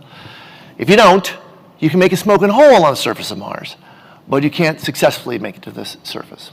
But we rallied, and in 2004, we put twin rovers, Spirit and Opportunity, on the surface of Mars. They were very important for these questions of life because they taught us that liquid water had been on the surface of Mars. And we know from here on Earth that where there's liquid water, there's life. But they couldn't tell us some important things about the water. Was it salty, sweet, acidic, basic? In short, was that early wet Mars habitable for life? Well, in come the nuclear-powered mega rovers. Curiosity in 2012. Chock full of all the science equipment necessary to answer this question about the early wet habitability of Mars. Could early wet Mars have been habitable for life? She gathered in situ data, sent it down to the Earth, and scientists here on Earth concluded the answer to the question she'd been sent to ask, and the answer is yes. Early wet Mars. 3 billion years ago, when life was just getting a start here on Earth, the conditions to support life were ripe on the planet Mars. Now, we don't know whether life started there, could have started there. It could have in terms of an environmental. Did it? We don't know. We actually know that the planets, both of them, were communicating with one another, a very low bandwidth protocol, but impacts in the early solar system orbital debris, late heavy bombardment, was sending material from Mars to Earth and from Earth to Mars. So life could have started on Earth and shot to Mars and flurried on Mars and still be there present. Or life could have started on Mars and come to Earth and we're actually all Martians. It's actually a thing. Could really be. So, That's pretty cool. Because it was so cool, we followed Curiosity on with her twin, a little tiny bit bigger, a little bit brawnier, Perseverance in 2021. She's got a sampling system, a system that can drill into the rocky material of Mars, take very special intact core samples of the Martian rocky surface, and seal them in hermetically sealed, agonizingly sterile vessels for return to Earth. But these mega rovers are really difficult to land, to get them safely onto the surface of Mars. In fact, we had to come up with an entire new way to land. First Curiosity and then Perseverance. This is a simulation of one of over millions of simulations that we would do before we'd ever push the launch button. Here we're landing the rovers on the surface of Mars, so slippery it can't rove, and yet we successfully land by lowering them below their jet backpack, the descent stage, the propulsion system, in a maneuver we called the sky crane maneuver. In 2012, I led the team that developed that technique, and in 2021, I led the entire rover for Perseverance to get her safely to the surface. I used to get so much criticism when we talk about the sky crane maneuver. I used to come up with this little pithy statement I would make before I would ever talk about the sky crane. It goes like this: great works and great folly may be indistinguishable at the outset. Now, I love that statement because it's simultaneously true and meaningless. Those are some of the funnest things to say, right? I mean, the truth of it is obvious. If something's very, very different, a good example is NFTs, non-fungible token, how does this really, right? When something's very, very, very different, you don't have a term of reference with which to understand it, and it appears crazy. It's just like a cognitive dissonance. Now, the truth of the meaninglessness of this statement is, of course, that crazy also looks crazy. So just because you say something that's outlandish doesn't mean, that you're not absolutely whack. But I promise you, if you ever say that phrase, great works and great folly, may be indeterminate at the outcome, people will then take whatever you say later like, whoa, that's intense. At any rate, we all had to come together and ask that question of ourselves on landing nights. First in 2012, it was a success. Second in 2021, on February 18th, it worked. Here is us wiggling Percy's toes. We landed the rover on our feet, on her wheels, 6 of them, and the first thing we did was start to move all the actuators, light up all the copper, make sure that we actually got the whole spacecraft intact to the surface of Mars. Then we took images of where we were. I love this one. This is one of the first images we took. You can see wheel tracks from us having spun in place, and then you can see that bright orange image up there is where our rocket plumes have scoured away dark overlying material and leaving the fresh iron oxide-rich dust that gives Mars its signature color. Then we trained our cameras on the reason for the season. We came to a place called the Jezreel Crater, pronounced correctly, Jezreel Crater. It's an old impact crater that was, when Mars was wet, a lake. And there was an inflow channel that left a big delta, a fan structure like we see New Orleans, Alexandria. That kind of deltaic deposits are great for preserving signs of ancient life here on Earth. And so we went to Jezreel to look at that, which is one of the remnants of that deltaic fan deposit. There's others. That indistinguishable blob may have signs of ancient microbial life that started 3.5 billion years ago on Mars. Or maybe not. We don't know. But we came here to ask the question, to see what we could learn about the surface of Mars. And we brought a friend. It looks like a photograph, but it's actually a movie. This is Ingenuity spinning in place as she hovers on her second flight above the surface of Mars. She's now taken 13 and counting, and continues to amaze us as to her success. So here's that beautiful fan-like delta seen from orbit. This is a digital elevation map constructed by overflight data from XRISM and HiRISE, all on the Mars Reconnaissance Orbiter. It's been assembled to give you a height-accurate perspective as if you were flying about 30,000 feet in the air. And you can see a little star down here where I've placed the approximate location that Percy and Ingenuity are as they scurry about the surface, doing the scientist's bidding, asking the questions about what's going on with the history of Mars. I love them. Two great names, two great human attributes: perseverance, ingenuity. So I want to share some lessons that we learned as we got them to the surface of Mars in the middle of this yogurt that we've all been sitting in for the last 2 years almost. First,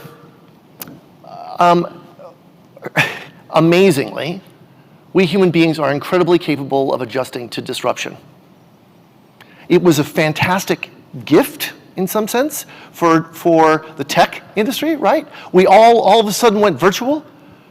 We never, ever, ever could have gone virtual. If you'd asked the staff at the Jet Propulsion Laboratory 2 years ago if you could operate a spacecraft from home, the answer would have been categorically not. In fact, a big, long list of ironclad reasons why it could never happen would have been given to you. But it just takes a bit of perseverance. Couldn't help mention it. But seriously, to stomach through the disappointment, to keep your eye on the focus, and, you know, I would normally be shoulder to shoulder. This is operations, physical operations, for a test that we really need to be physically present. There'll usually be 60 of us. There were 6 of us, masked, can barely hear each other because you're so spread out. This is early days. We were very, very worried. Nobody was vaccinated. Operating from home, impossible, except we did it. Changes to our personal lives, right? This is family, bi-weekly family trips to Dodger Stadium for family COVID tests. My son and my daughter both attended school in the living room, which is challenging for a 3rd grader. But these are things we all did and adapted to. To meet the challenge, some sectors, some certainly in tech, some businesses, some groups really actually bloomed during the pandemic because they were able to see the opportunities that the disruption created. They were able to see the new world that we were all in for what it really was and look for solutions, ingenious, creative solutions. That beautiful helicopter, Ingenuity, almost didn't make it to the surface of Mars. We needed to come up with an ingenious solution to close her design process. Independent team working fast to try and get her on board. This is a great image. This is made on Earth, by the way. She has a hazard detection camera that she shoots little black and white images looking for rocks where it's safe for her to land. She autonomously finds where she can land and lands. And then we took a set of those images that we downloaded here on Earth and stuck them together into this GIF. She almost didn't make it because our original plans were to strap her between the wheels on the side of the rover.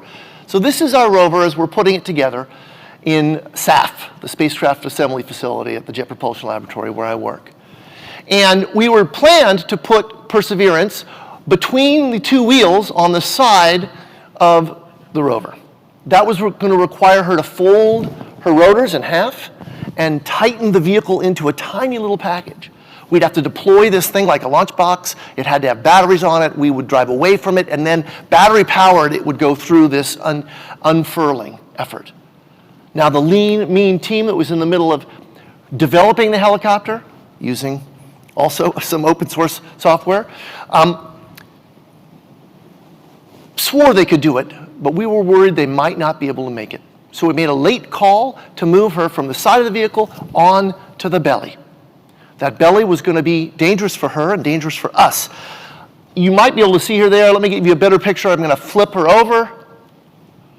Now you're looking at the belly of the vehicle, and now you can see Perseverance a little bit more clearly. The dual rotors, beautiful carbon fiber, super lightweight.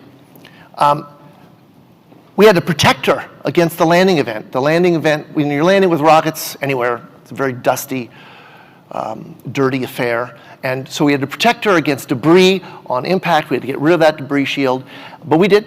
In fact, here's a great image we took just after dropping the debris shield on the surface of Mars prior to deploying Ingenuity from the bottom. And here is my favorite image thus far from the project is this one. The first ever image of a spacecraft on the surface of Mars from another spacecraft on the surface of Mars. This time flying, right? That's pretty cool.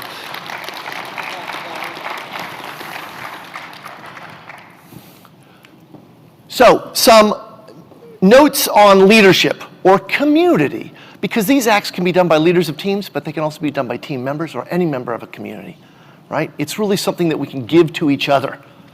First and foremost, the importance of sorting fact from opinion. That gets harder and harder the closer the facts get to the noise floor, right? When you're really trying to unpuzzle something that is statistically in the noise, it is a challenge. It can be important, as for instance our epidemiological public health issues have been over the last 2 years, but also very difficult. In my world, I've got different siloed individuals, people who look at a piece of the elephant, as it were. You know, I've got my mechanical subsystem, my telecommunication subsystem, my guidance subsystem, et cetera. And each of them see the challenge before us together as a team through different pieces of it. And it's my responsibility as a leader,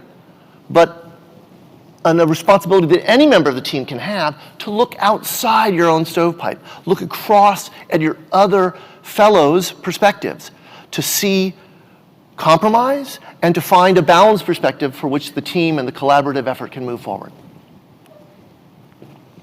Humans, us teams, we only succeed as teams. We're weird.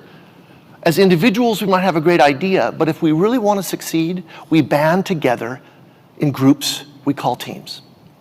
And the success of the team is sort of the success of the product that the team is working on. They're directly proportional.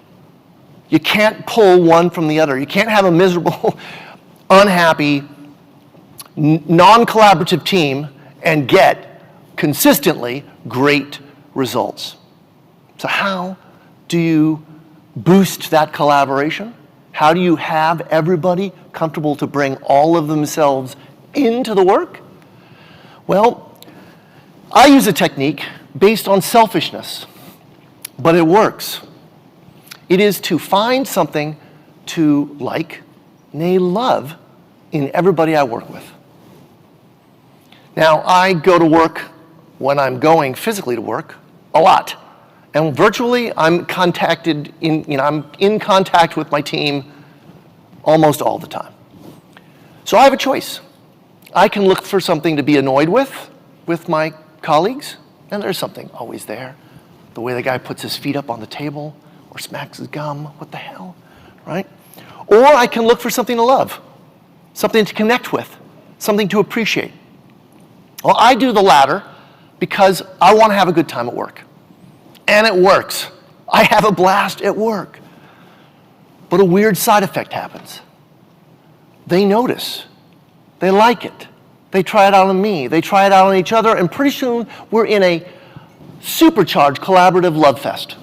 We're having a good time at work, and we're creating an environment where everybody feels comfortable to bring the most of themselves to the effort that we're working on. And then finally, something I've noticed from this virtual world that I've been in more than I ever was before.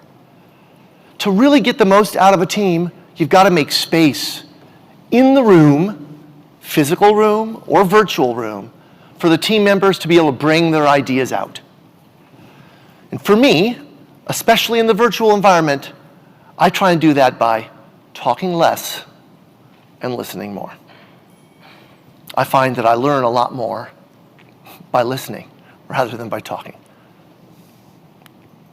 So, what about the future? You know, we are going to come out of this. We are going to go make something new happen. What's it going to look like? I certainly prefer to think of the future as an opportunity for better success. I'm a positivist in that regard. And, you know, as long as we have the grit to deal with the disappointments, there will be. Spikes will happen. Changes in protocols will occur. Variants will spring up. But we'll find greater success. And one of the tools that we'll use to get there is our native human curiosity. Also the name of a nuclear-powered mega rover, right? We're on a streak.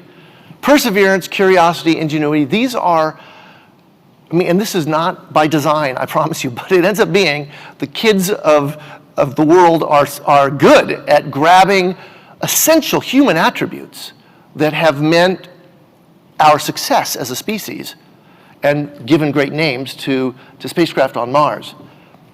Curiosity, I know a bit about curiosity, because curiosity changed my life. This image is taken from San Francisco, from the Marin headlands above the Golden Gate Bridge on the other side, of the north side of San Francisco Bay. It's apropos because it's taken about a mile from the house I grew up in Sausalito. It's also apropos because of that star constellation sitting in the upper left of the image. You may not be able to recognize it. It's the Constellation of Orion. I was a very poor student, terrible student, in fact, barely graduated high school. I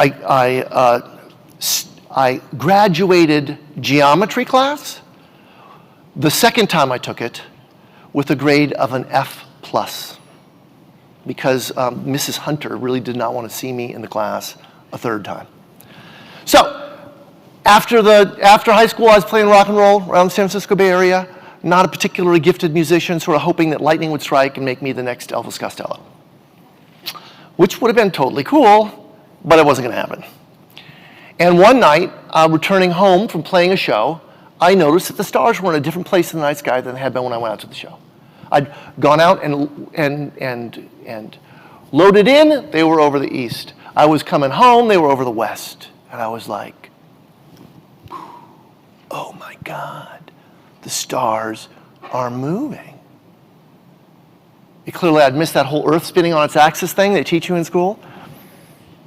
My mind was blown, and I allowed myself to follow my curiosity about the apparent motion of the stars in the night sky down to local community college, technical college is sometimes called, 2-year institution, and take an astronomy course. It had a prerequisite of a physics course that I could take at the same time. But the title of the physics course said conceptual physics, physics without math. All right, I'll give it a try. Well, the guy who taught that course, a guy named Stephen Prada, took that spark of curiosity that I'd experienced about the apparent motion of the stars in the night sky and turned it into a fire of exploration that burned across my life and changed the course of my life and maybe even changed the way we land spacecraft on the surface of Mars. If Adam of yesteryear would have been told of what Adam of today's job is, his head would explode. But we never really know where our curiosity might be able to take us. It's a very powerful tool. When we explore, right, curiosity is the spark, exploration is the fire that burns from it, we're asking questions about ourselves as human beings. Who are we? How grand are we? We're looking for the edge of us. We're staring into the unknown of who we might be.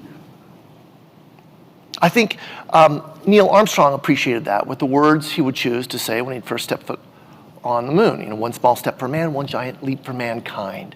He was suggesting that he was carrying all of us with him, and that as he became more by the juxtaposition of that tiny footprint against the vast backdrop of space, we all became more. When we explore, we're asking questions of humanity. What are we capable of? Well, I've been thinking about this. Only since landing Curiosity. Before landing Curiosity, I was a dumb engineer, unbelievably lucky enough to be leading the most talented set of aerospace engineers to be assembled in the last 40 years. But after we landed and I watched people freak out, I started to wonder why we do this. And I've concluded that curiosity, it's in all of us. It's in our genes. That's kind of our bag, baby, right? We are born through hips too narrow to pass a fully human body, brain. We come here basically unprogrammed. We don't know to go south in the winter or look for worms under the shade of the alder tree, right? We come with very few lines of code. Perhaps one of the most critically human is be curious. And we all are. Before any of you could speak, you knew the difference between a solid and a liquid. You knew something about mass, distance, and time, all constructed in your wordless mind through exploration, driven by your native human curiosity. Whether you identify as being curious or not, you are. Now, a weird thing happens as we get older. The model we start to build at day one, at time t0 plus, it gets pretty good. I couple that to a little internet connectivity and a smartphone, and I start to believe that I know exactly the temperature it's going to be in Raleigh, North Carolina, tomorrow morning at 10 a.m. to within a degree Fahrenheit. I start to really anticipate that I know what the future is going to be. 2020 was a great wake-up call for me in that regard. Boy, I had plans. None of them happened. Now, if we keep our minds curious, a little bit like a child's, connected to our natural native human curiosity, they stay agile, much more innovative, and subsequently more competitive. And if we can take that attitude and put it with the perseverance we'll need to knock through these lumps and trickles that we'll get as the future goes on, these challenges that will be arise as we stare into an uncertain future, we have the opportunity to author a better future for ourselves. So what's next for NASA? Where will NASA's curiosity next take it? Well, perseverance is part of a big, huge, epic adventure called Mars Sample Return. It's the biggest thing that NASA's ever taken on. It's actually an international collaboration between ESA and NASA. It takes 3 individual missions to bring samples back from Mars. The first of those, Perseverance, she's on the surface of Mars. She's already taken a couple of rocky core samples and an atmosphere sample. But there's follow-on missions. Sample Retrieval Lander and an Earth Return Orbiter launched by the European Space Agency. Those are due to go up in 2028 and return samples in the early 2030s. And I'm currently the chief engineer of the whole kit and caboodle. But Mars is not the only place to explore. Europa, ice moon of Jupiter, a thin ice crust protecting a liquid water ocean more than twice the volume of all the seas on Earth. Now, I'm just an engineer, I'm not a biologist, but I drink beer with biologists. And they tell me the number one place for them to find life existing today, their number one bet, is in the waters of Europa. So I hope to help NASA put a lander on the surface of that ice and look for what evidence might have upwelled from underneath. So now I look at that beautiful fan-like structure. It used to scare the bejesus out of me that we could land on it successfully, or intentionally not land on the bits that we didn't want to land on. But now I look at it and it fills me with sort of anticipation. What awaits us in that delta? What does the future hold for all of us, really, on the back end of this pandemic? How can we take lessons that we've learned in working together virtually and physically, skills we've developed, the grit and determination, the perseverance to overcome the hard times? How can we take that and turn that into authoring, writing for ourselves a brighter future? Well, I wish us all luck, and I'm pretty positive about it. Thank you very much for your attention.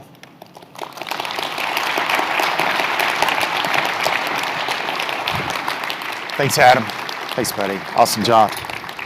All right, Adam, thank you very much. Okay, so I want to thank all of our keynote speakers in this block. We're running just a little bit over. Sometimes happens, as you all know. Those of you that have been here before knows that maybe we're a little late at getting started. We had a couple of technical issues, et cetera. So thank you for your patience. Let's see, Damon, can I bring up the image of the slide, please? Damon. Yeah, thanks. Yeah, sorry, I saw you, yeah. Anyway, that changed just a little bit. So I do want to encourage you to download the mobile app here on site, and that is how you can accumulate points if you want to play.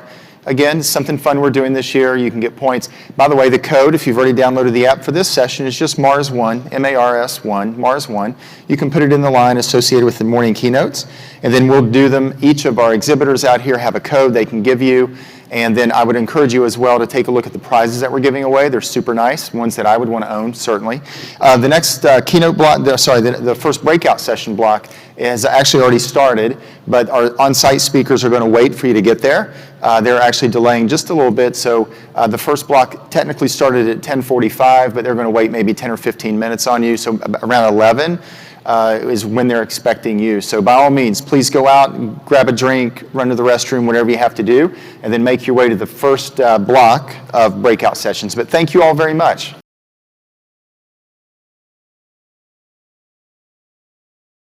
So welcome to why testing is hard, estimating impossible, and we all feel like fraud sometimes. We're starting the normal talks with something real light. Just to get us warmed up. Sorry if this talk is a little bit heavy today, although it will not be heavy on the technical side, more on the emotional side.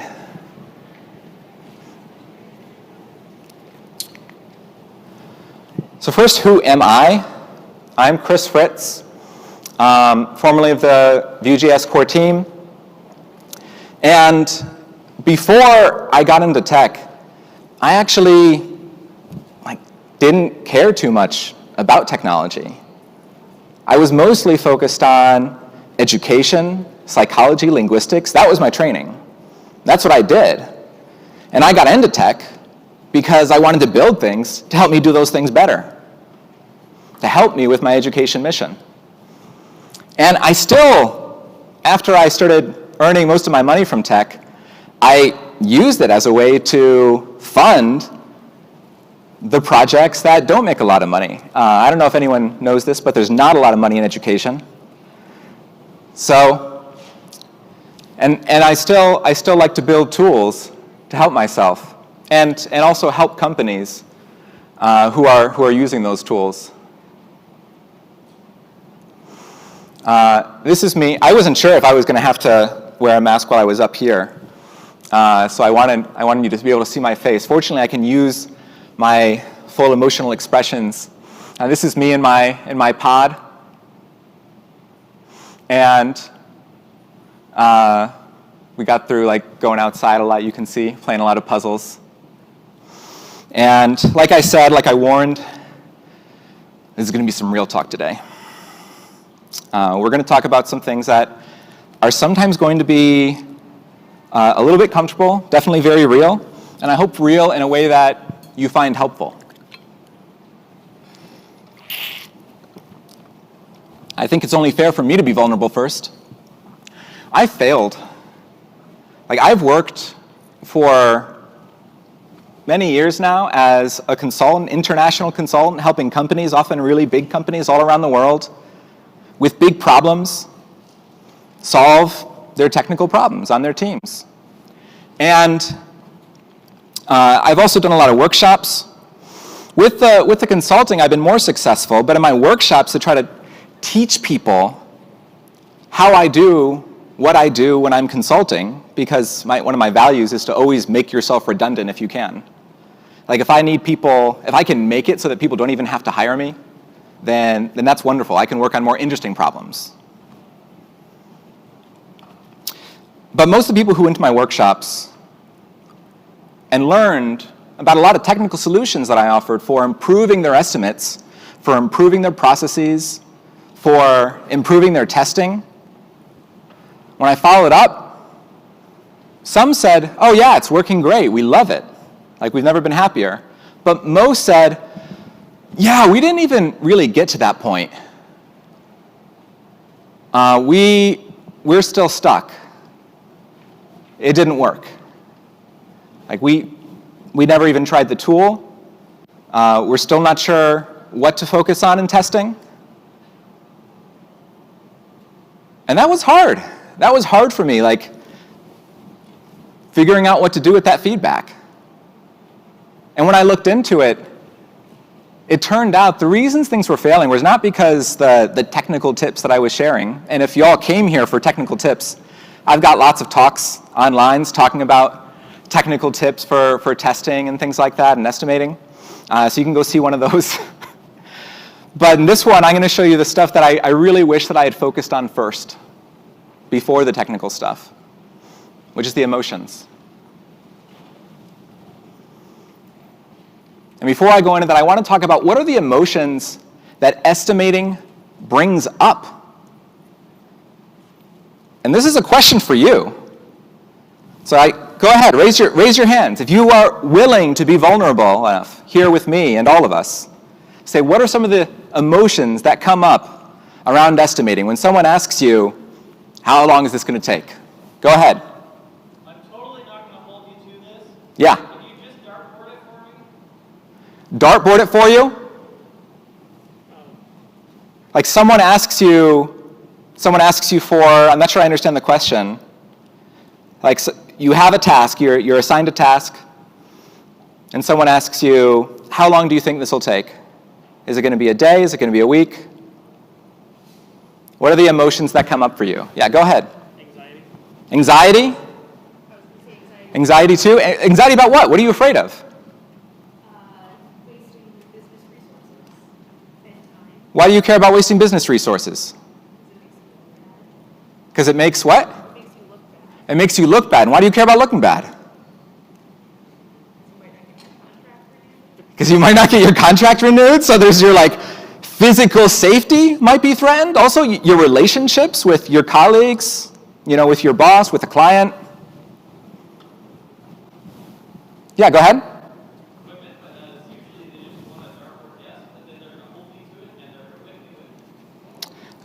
So you're afraid that you're going to give them a guess, and you're going to tell them like, listen, I can't really give you a specific estimate. And then you're going to say, or they're going to say, like, well, just give us the number anyway. And I say, 2 weeks. It's like, but I really don't know. That could be way off. And then when it's still not done in 2 weeks, they say, why was your estimate so off? Yeah. And then you feel like you're being punished for giving them what you already told them you couldn't give them, for not giving them what you knew you couldn't give them and communicated that. And what about with testing? What kind of emotions come up with testing?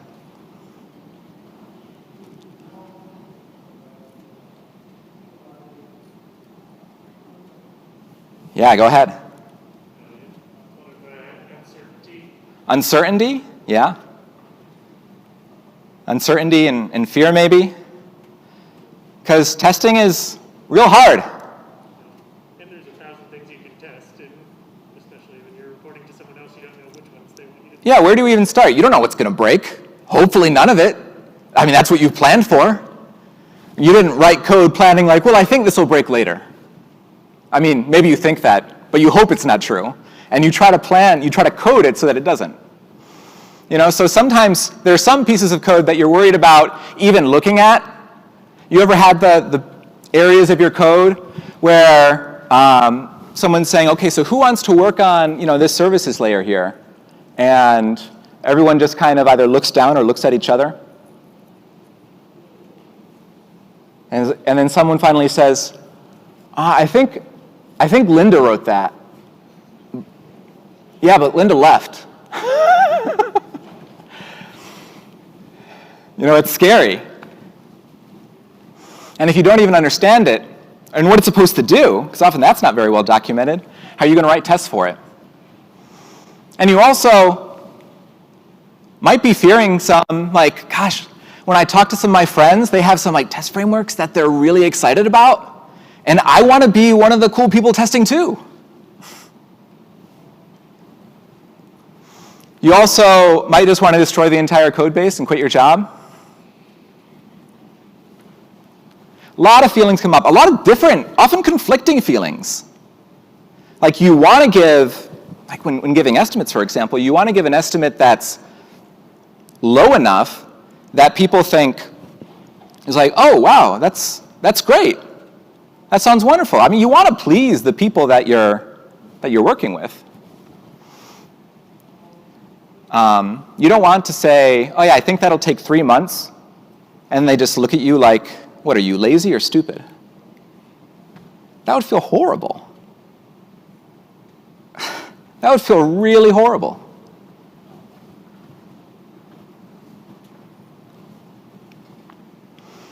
So I think it's important to think of these problems first as emotional, then as technical. And I've resisted this so much, but I've learned it the hard way over and over and over again. You know, just like Stetzler,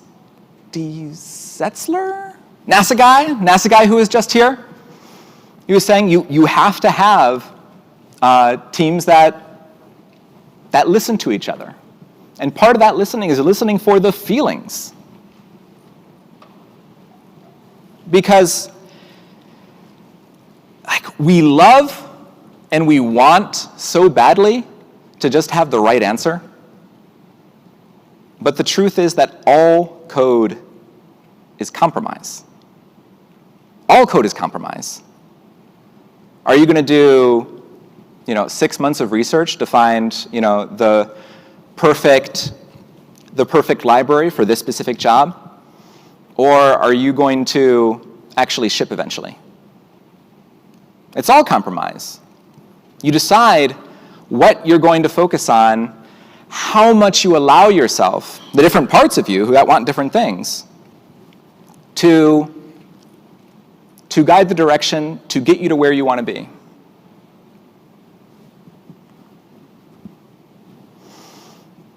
And before we go any further, I think it's really important to define what are emotions.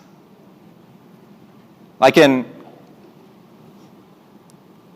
cognitive science, when we talk about emotions, instead of using the word emotion, often the word dispositional representations are used. Because that's what emotions do. Emotions are some kind of representation that dispose you to particular kinds of action. So you come across this situation, some cues in your environment, in your body,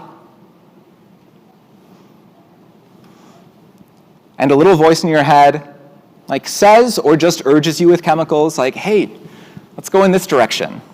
Let's respond in this way. Let's just hide because we don't want anyone to assign tests to us. Let's fight because we're afraid that we're going to be in a situation where we're asked to test something and then we'll end up not being able to do it because it's scary. There's a lot of uncertainty. You don't know if you'll be able to do it. And it's really a separate skill set from normal development. And a lot of people outside of developers don't recognize that. Even a lot of developers don't acknowledge it. So it's important to note that every emotion evolved to direct you to action that either protects you from danger or guides you to opportunity. And which one do you think is more important? Which emotions do you think you tend to pay more attention to? The ones that protect you from danger or guide you to opportunity? And you can just shout out loud. Danger, yeah. Because if you dead, not a lot of opportunity. That's real important. You got to stay away from danger. And danger is not just survival. Danger is maintaining standing in your social groups. Danger is maintaining access to resources like money for your job so that you can have house and food and health care.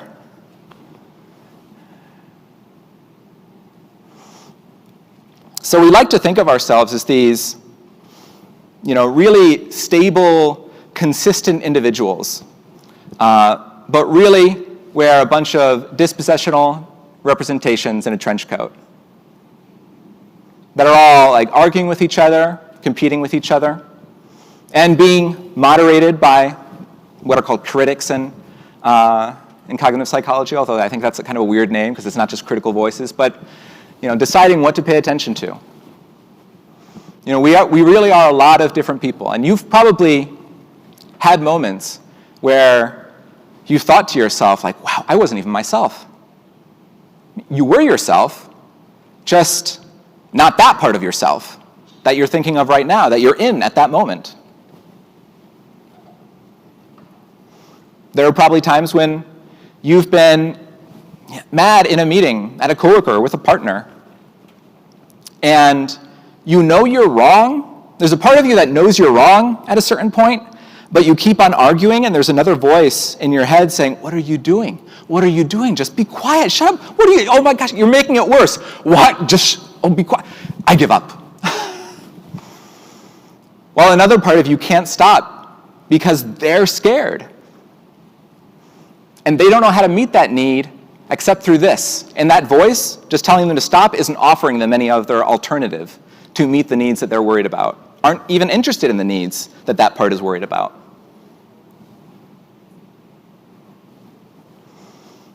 So typically, there are a lot of exceptions, but most people are not great at noticing conflicting emotions from different parts of ourselves, negotiating with those parts. Instead of just saying, shut up, what are you doing? Noticing it and saying, what's going on? What are you worried about? What's the fear? What's the concern here? What are you worried about happening? What do you want to happen?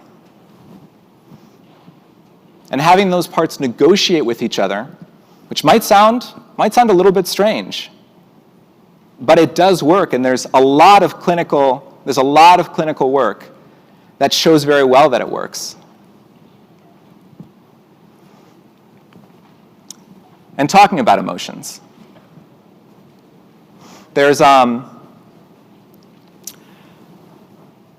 client, this is one of my favorite moments in I think my entire career, where I was doing some work to try to help him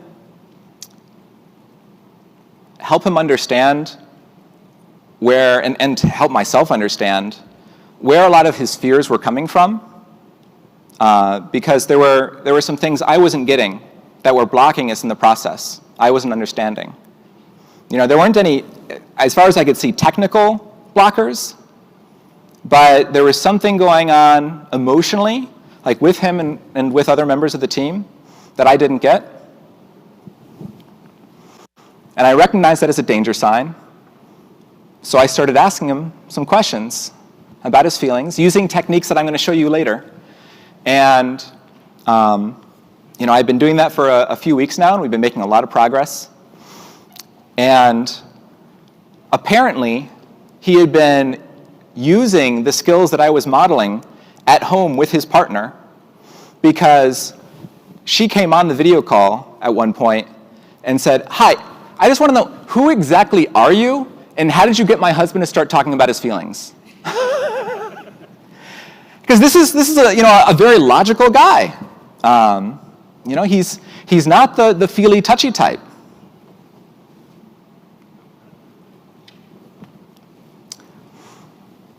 Now, why notice conflicting emotions? A lot of developers, I think, would like to think of themselves like this. I am incapable of any feeling. I just, stick to logic, and I think this is logically the best decision. And whenever anyone brings up emotion, they shut it down. They say, hey, let's just stick to the facts.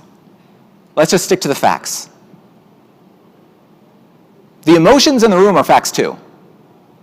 You can ignore those facts and not get very good results, or you can pay attention to all of the facts and get better results, because those emotions probably definitely are, telling you something important. They can tell you something important if you listen. And of course, if you do ignore emotions, what happens? Has anyone ever taken a beach ball, when they're out at the beach and they just like push it way down underwater? And then you slip, what happens? Shoots right back up, hits you in the face. Emotions work the same way. If you try to push them down, they will shoot up and hit you in the face. I have a friend who, relatively recently actually, was just trying to work so hard, get all this stuff done, optimize all of his free time. Whenever we would talk on a call or something, he'd say, "Yeah, I'm just trying to find more ways to is playing the ukulele really the best way to get me recharged so that I can do more work?" And everything was in service of just like doing more work, being able to do more, and he was treating himself basically like a machine.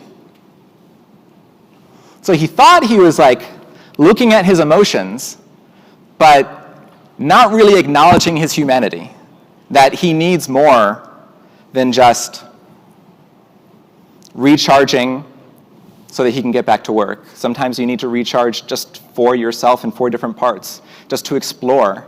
And if you're paying attention to those parts, those feelings, you can tell when they're sated and you can tell when it's meeting their needs. But it's hard, that takes a lot of work. And then you end up feeling like this. That person ended up, I think, at a critical moment in a sprint, just taking off sick for a week and playing video games.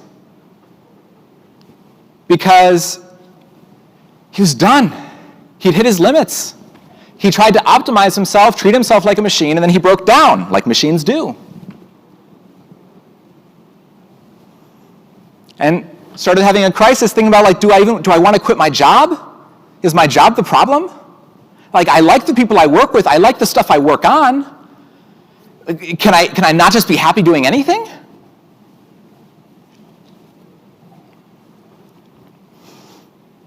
So how can you identify when you have conflicting emotions? This is pieced together from a bunch of different psychological models that don't compete and sometimes are reworded a little bit to fit together nicely. But I really like this chart. There are 3 kinds of major kinds of needs that we focus on. Autonomy versus connection. We want to be our own selves, but we also want to be close to others. We want to feel cared for. And we want to feel like we have others that we care for. We want to feel useful, valued. And there's power. We want to feel like, we're very competent. We can do a lot of things. And we also want to challenge ourselves. We want to go out and keep growing our skills. And again, for evolutionary reasons, this makes a lot of sense. You want safety, and you want novelty. You want to stick with the tech that you're used to, and you want to try out some new stuff.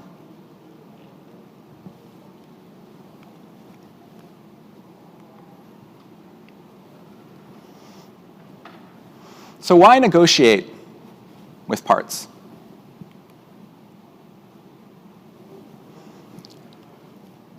Has anyone woken up beginning of the day or maybe at the end of the day and just asked themselves in the mirror why am I the way that I am? Why am I doing this? You don't have to answer. I know it's a very vulnerable question. I have. That's hard. That's the question you ask when you're not accepting parts of yourself.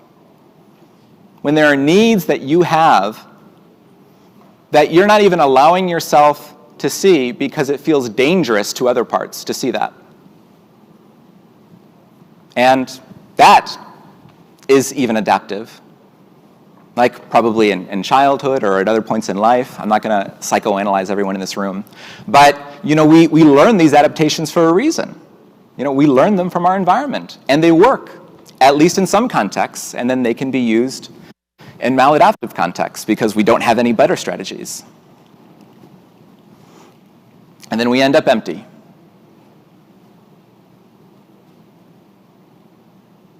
So to negotiate with those parts, my first tip is to give yourself time.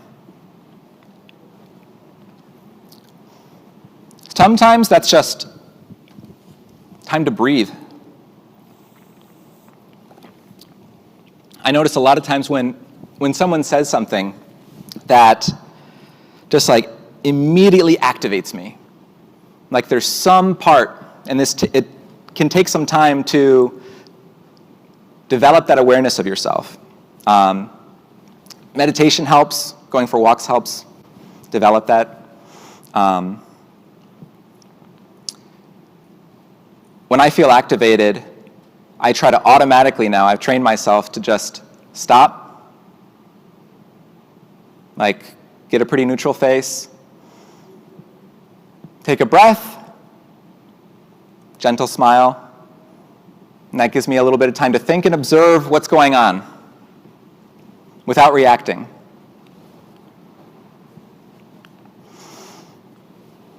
And of course, just giving yourself time during normal moments, like throughout your day, to just do nothing. If you're constantly receiving stimulation from Twitter and notifications,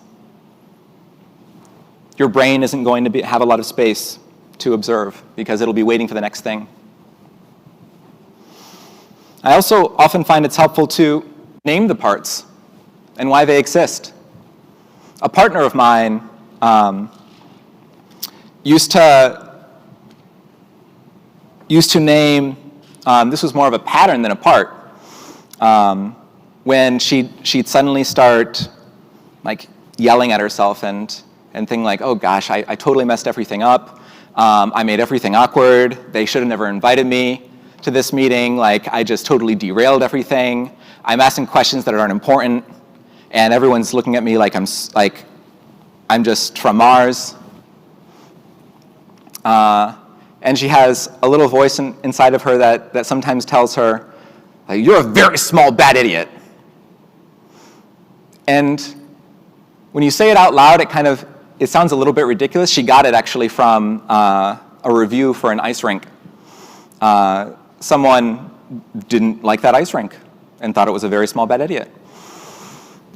And just noticing that, like, made her laugh.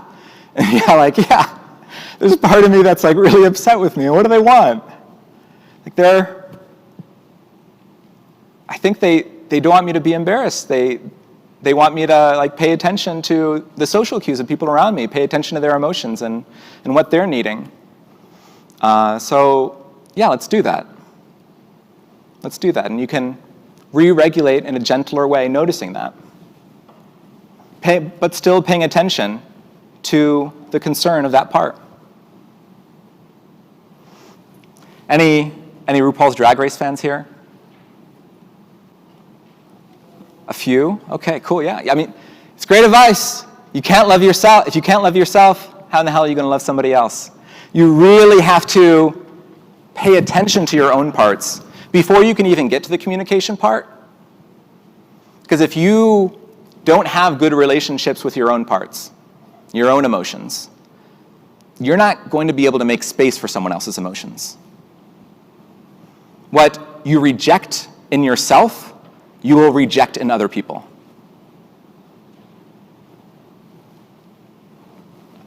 Now, why talk about emotions at all? What's wrong with avoiding conflict? If anyone's dating right now, like ghosting is really popular.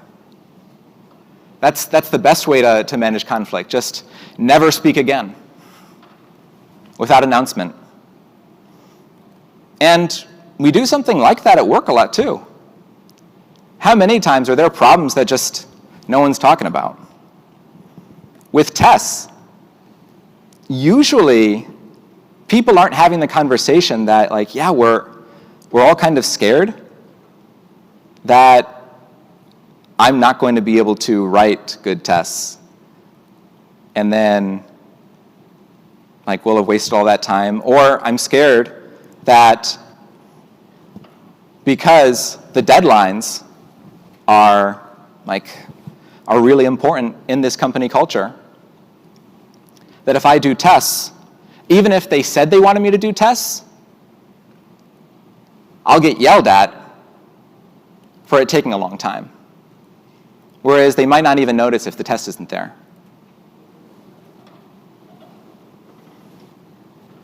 And if we don't talk about those things, we can't fix it. Again,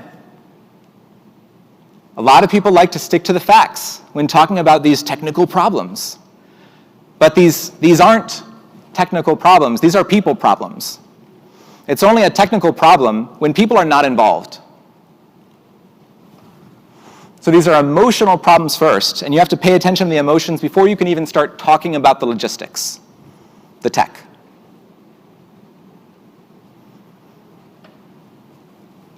A lot of people are scared. Yeah, but if we're talking about feelings more, isn't it just going to be longer meetings? Like, Dave already goes on about his weekend for longer than I'd like personally, and no one stops him.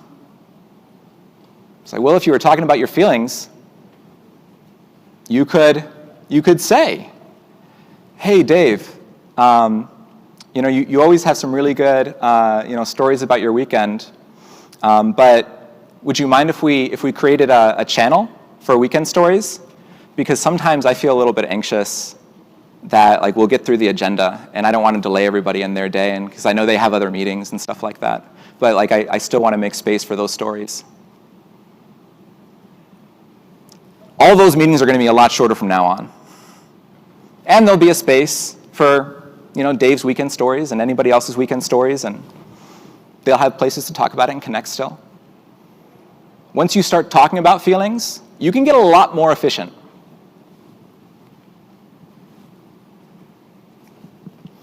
But how to talk about emotions safely? Because again, we're all afraid of it. That's why we avoid it. We avoid it and ghost people and just don't talk about problems. Like, how many people have quit a job without fully communicating to their boss? Actually, I'm more curious about the opposite question.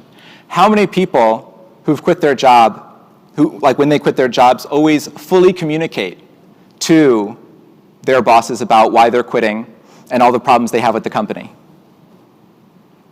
Any hands? One. Most people don't, because they're afraid.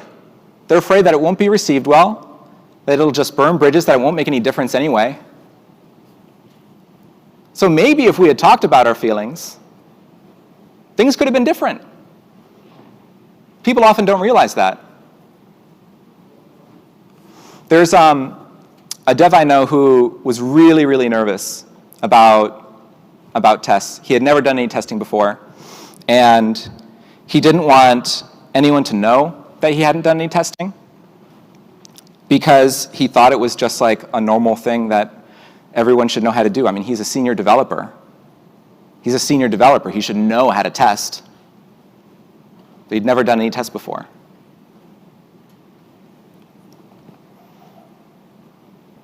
Well, if you can't talk about it, you're just going to write really bad tests. I encouraged him to talk about it. He talked about it with his boss. And his boss bought him, gave him a stipend for whatever he wanted. Like, I think it was up to $400 of course material and stuff like that and trainings. And then plus another conference that he paid for later to help him become more comfortable with testing and the specific testing tools that they were going to be using. It worked out, but he was afraid he was going to be fired. But it usually doesn't come to that. We're kind of trained that way. Like in school, you're given, when you do less than 100%, then you get a grade, and that grade haunts you forever, becomes part of your grade point average. It becomes like a definition of who you are. In a job, it isn't really like that anymore, but usually our brains haven't really caught up. Like, in most salary positions, they're not going to dock your pay. You might be fired, but usually only in extreme circumstances.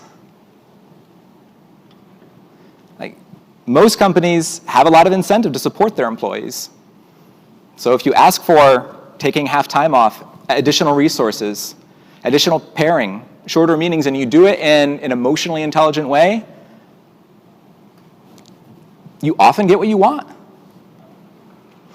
So my tip for this is Cravo. Cravo is not a robot designed for eating competitions. It's an acronym.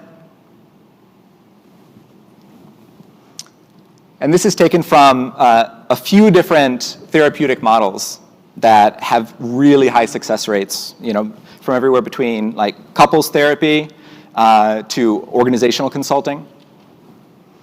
So first, clarify feelings with questions. Repeat the feelings to confirm.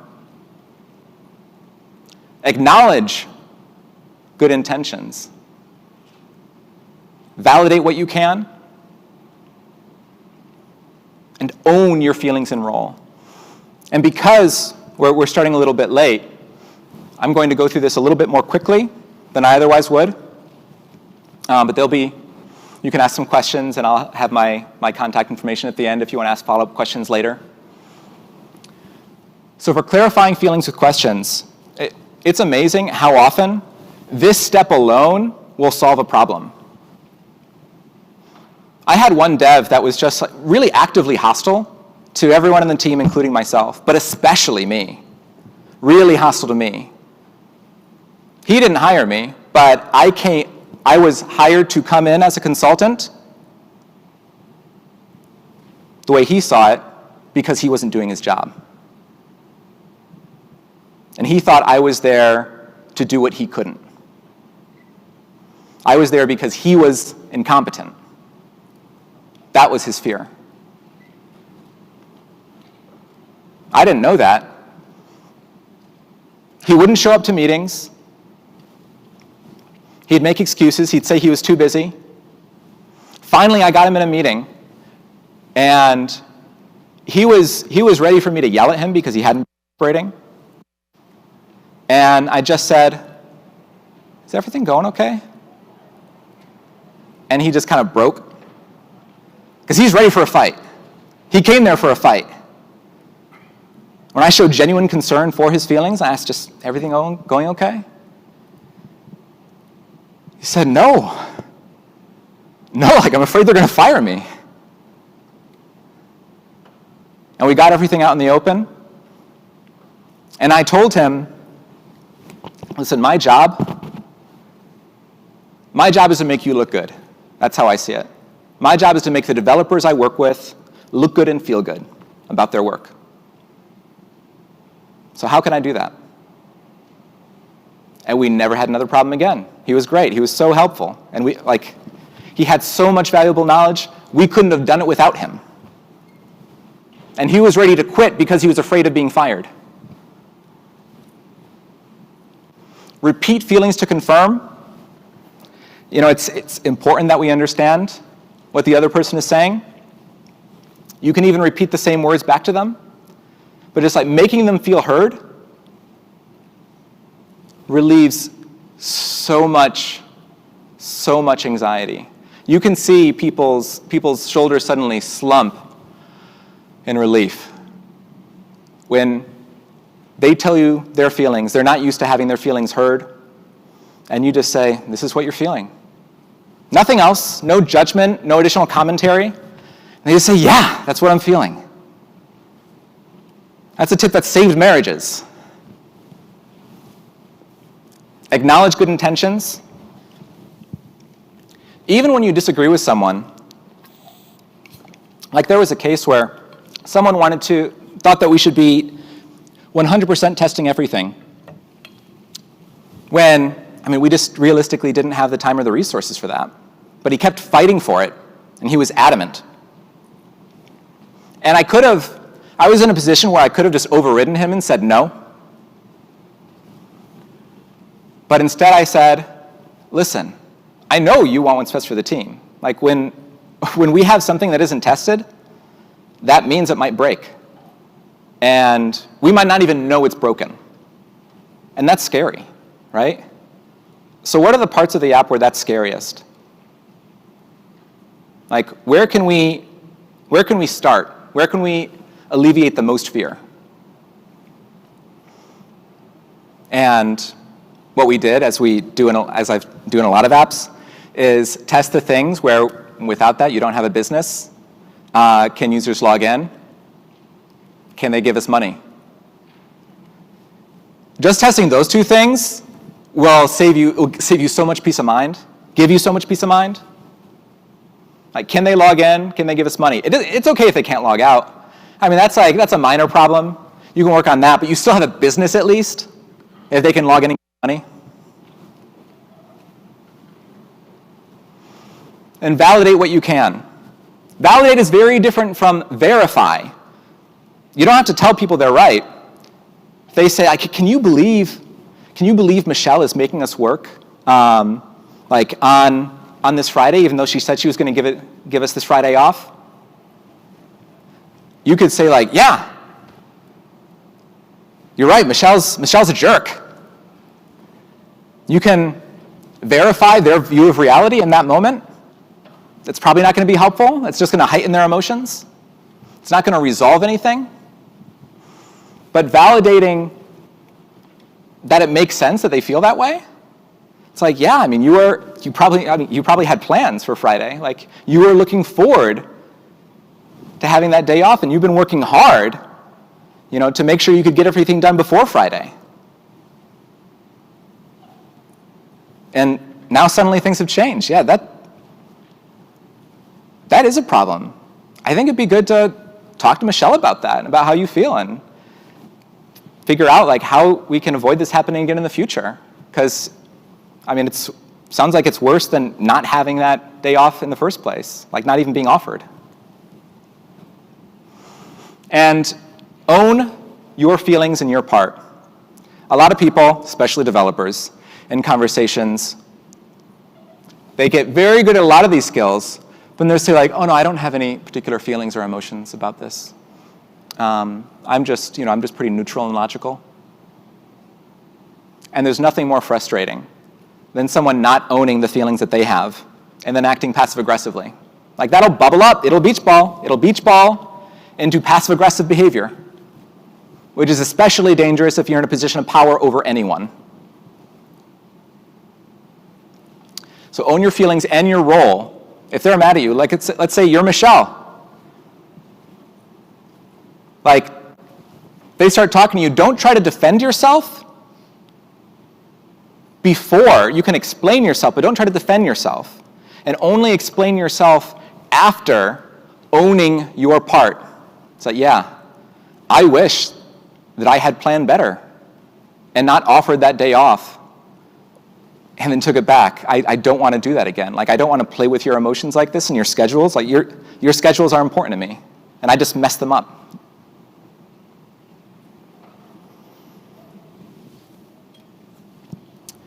And that's it. I hope I had some case studies that I was going to go into. I hope that can be enough. I don't think we have very much time for questions. But you can see these slides at slides.com/emotions. And if you have any questions, if you want to follow up with me, I'm happy to send you some resources. Like, I've tried to keep the sort of psychobabble low in this talk. But if you want some additional resources, like with specific research, like this stuff is really kind of the tip of the iceberg. It was really hard to decide what to keep in this talk and what to keep out, because this is so deep. And just Cravo alone, you could practice that for the rest of your life. I think I will, and still learn new aspects of it and get better at it. And make sure the subject line is emotions if you email me, or else it will probably just get lost.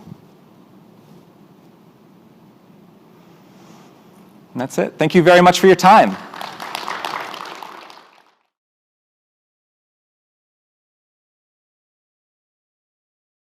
Slides up. Does anybody deadlift here? Or do any kind of lifting? Okay, never mind. I deadlifted this morning and I hurt my back, so if you see me walking crooked, give me an ibuprofen. All right, so thank you so much for coming to my talk, everybody. I am going to be talking about getting started with GraphQL, specifically in an enterprise. In this talk, we're going to be talking about why GraphQL. I will be talking about our story of adoption of GraphQL from a PayPal's lens. I work at PayPal, and we adopted GraphQL there. So I'm going to be talking about why we decided to use GraphQL, what were the challenges we were trying to solve, our story of adopting GraphQL in the enterprise, and what were some mistakes we did, how you can learn from it, and if you are interested in getting started with GraphQL, how you can get started. Before that, I want to introduce myself. My name is Shruti Kapoor. I am a senior software engineer at PayPal. You can find me on Twitter at ShrutiKapoor08 or live streaming on Twitch at twitch.tv Shruti Kapoor. And if you're looking for somebody to work on your side project with you, you can come to the co-working sessions on Twitch. If you've been following me on Twitter, you know that I love dev jokes. So I'm going to ask you a question, 3 questions, and basically you can yell the answer out. So the first question is, why did the computer keep sneezing? It got a bug. Somebody else said something. Virus, you're right. It had a virus. Okay, next question. What did the proud React parent say to its kid?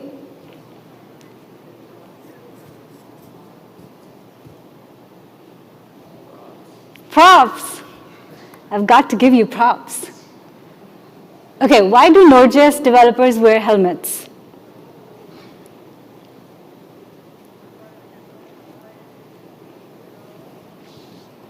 To secure headers. Okay, if you want to know more dev jokes, you can go to the GitHub repo. But let's get started with the GraphQL talk. I know I'm standing between you and your food, so I'm going to try to make this short. How many of you have worked with GraphQL? Okay, and how many of you have never worked with GraphQL, never used GraphQL? Cool, awesome. There will be something for everybody in this talk then. So when I started using GraphQL at PayPal, I actually had never used GraphQL before. I thought it was kind of like this API thing, but it used to work with Gatsby, so I thought it was like something to do with Gatsby. I know Facebook made it, so I thought maybe it has something to do with like data type graph. My role in PayPal was, when I started, was to work on an application, and the application was supposed to consume an API, which was a new API that we were building. The application was consuming some REST API, downstream REST APIs that already exist in the enterprise, and the application I was building was a Node.js app. In 2018, when I started working at PayPal, one of the main apps that was using GraphQL was Checkout app. Has anybody used PayPal Checkout? Awesome. So the app that powers PayPal Checkout is built with GraphQL API. In 2018, the support of GraphQL at PayPal was very limited. We did not have any internal tools, any central support. Every team was kind of building GraphQL on their own, so we're kind of venturing in the wild. In the community itself, GraphQL was slowly picking up. There was very little community adoption, but since then, a lot has changed. And if you look at the number of companies that have adopted GraphQL today and are using it in production, it's crazy. You can see all of the big companies are using GraphQL now. GraphQL landscape looks a lot different. We have GraphQL Foundation, which actually helps in maintaining GraphQL. GraphQL is an open source repo. And it is powered by different languages. So GraphQL is actually a specification, and you can implement GraphQL in any language you wish. GraphQL.js is an open source repo, which you can find here. But as you can see, there's a lot of people who are using it in production. And in 2020 survey, it was found that GraphQL is the technology that a lot of people are interested in. So if you want to learn GraphQL, this is actually a really great time to learn GraphQL. In the company itself, at PayPal, we are using GraphQL heavily. We have almost 50 apps that are using GraphQL in production. We also have a public API that is built by Braintree, one of our subsidiaries, that is also in GraphQL. And in our internal Slack community, we have over 500 members. Since 2018, we also built a lot of internal tools to help adoption of GraphQL in the company itself. We provided infra support to set up your GraphQL apps. We provided training materials. Now it's basically the default pattern for building any new Node.js app. And we are using it all across the board in all of our subsidiaries. But if you're sitting in the crowd thinking, what the heck is this GraphQL? Don't worry. Here's a GraphQL 101. So what does GraphQL mean? GraphQL, if you break down the name, it actually, graph means the graph type data structure. And QL means anything to fetch the API. So it's a query language for fetching the APIs. So by graph, it is, you can think of your data's connection with different types of fields. So let's say you're building a library app. You have books, you have authors, you have titles. Title could be a string. So graph would represent how does a book connect with authors, titles, string, so on. So you're thinking of like the representation of data as a graph. So basically, GraphQL is a query language for APIs. And in fact, the definition of GraphQL is also that it's a query language for APIs and provides a runtime for fulfilling those queries. GraphQL is a specification. GraphQL provides a complete and understandable description of the data in your API and gives clients the power to ask for exactly what they need and nothing more. And I think that is actually a really powerful statement, that GraphQL gives clients the power to ask for exactly what they need and nothing more. I think that's also one of the biggest selling point of GraphQL, because it allows a UI or an application to ask for exactly the data they want, and they will not get any extraneous data. So if you think about how GraphQL works in comparison with REST, here's an example. Let's say that I'm building a homepage for PayPal.com. What I want to display is maybe the username, maybe their payment details, maybe how much money they have in their account, and maybe I want to show some notifications. So with REST, what I would have to do is, let's say that customer's account is the API I need to fetch for their maybe like payment details. There's a bunch of things that this account API would probably ask for, right? It could be the authorization, it could be the user ID, it may even internally call account details. And so what happens is, when you resolve one, maybe let's say auth came back and that gave you the ID. So you pass it down to other APIs. When they resolve, you get the whole object back, and that's when your entire endpoint resolves as well. And that's when you get the whole structure of the data that you needed. So there may be some fields like ID and token that the API requires, but you have no idea where to get it. So you have to go and explore the rest of the documentation, find which endpoints to call. Now with GraphQL, what happens is, let's say that with GraphQL, you only have one endpoint, the /GraphQL endpoint. All of the documentation would be here. Any of the IDs that you need would be here. So with PayPal.com/GraphQL, you'll send your request. And once it comes back, that's it. There's only one request that comes back. So the data is resolved right away. There's a few terminologies in GraphQL, so I'll talk about those. Four main things that we'll talk about today is schema, queries, mutations, and resolvers. What is schema? Schema is actually a full description of everything that your API allows you. So it describes completely the set of possible data type you can pass to the query, you can pass to the service. So let's say that I have a character type. It could have a name, it could have an episode. So this is how I'm defining my schema. So I'm saying I have a type character, and I may have a type starship. And then when I want to fetch something from the API, it's called a query. So I'm querying the API. The query kind of looks like this. So you'll have a query keyword at the top. And then here in the next lines, you're defining which field you want. So you're saying that I want hero, but out of that, I only want the name. And then I want the droid. And then let's say, this is Star Wars thing. So let's say that the droid's ID is 2000. A specific droid is what I want. And for that, I just want the name. So when you send this request to your service, you get exactly the data you asked for. So you get the name, and then you get the ID you get the specific name of that specific ID. So query, if you think about in terms of REST, it means it is kind of similar to get in REST. And the next thing is mutation, which is kind of similar to post and delete. So with the help of query, you saw we could fetch fields. With the help of mutation, you can also post or delete data from the API. Every field comes with a resolver.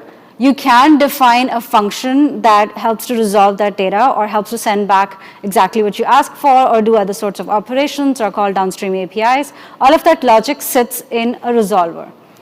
Every field is given a resolver. So if you do not define a resolver, it's given to you automatically out of the box. So let's take a look here. Let's say that this is the query I have. This is the schema I have. So I've got a user, I've got given name, family name, and addresses. I can define the resolvers like this. So this is basically just JavaScript functions. I'll define everything for the user, the given name, family name, and I can do any sorts of filters that I want. So here, if you see given name and family name, this would be automatically given to you by GraphQL.js. So basically, in a nutshell, GraphQL is an open source specification. The main selling point is that it lets you ask for exactly the data that you want and gives you exactly the same data. And you can define the shape and the structure of the data that you want. And so that helps in actually reducing the amount of parsing you have to do on your UI. Another really cool thing about GraphQL is that because there is just one endpoint /GraphQL, there is no versioning.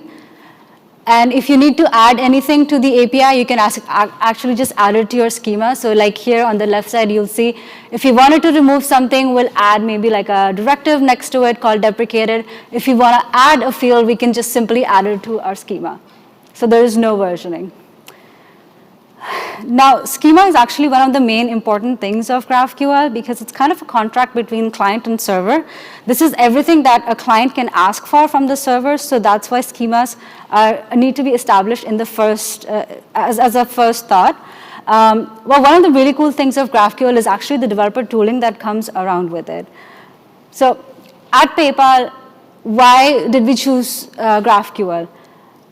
Well, we were having a few challenges at the time when we decided to move to GraphQL.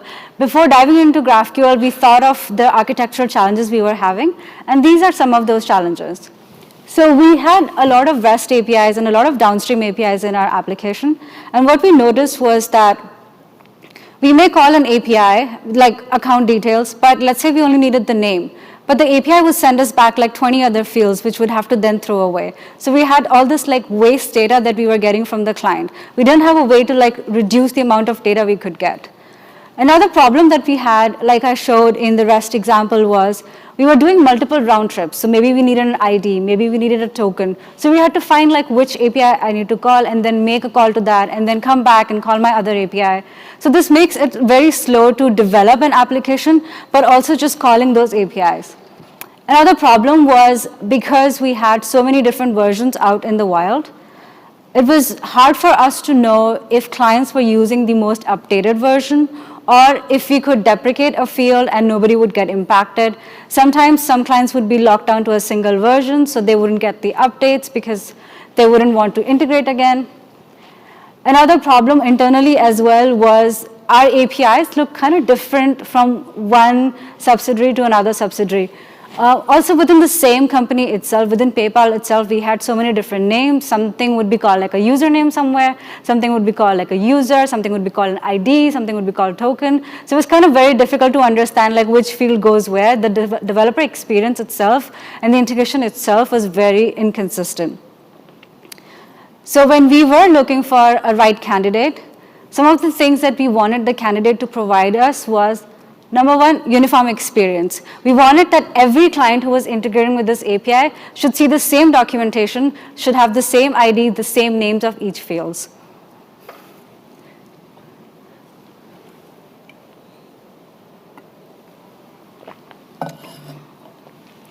Another thing was because we were developing these APIs for multiple subsidiaries like Braintree and Honey, we also wanted to make sure that it was easy for anybody who wanted to adopt this API to get started immediately. They shouldn't have to know anything in the background. They shouldn't have to know any of the enterprise knowledge. They shouldn't have to know about which API to call before this API. We wanted this to be like the source of truth. So it was very important for us that this API made it easy for clients to integrate with this API across the board.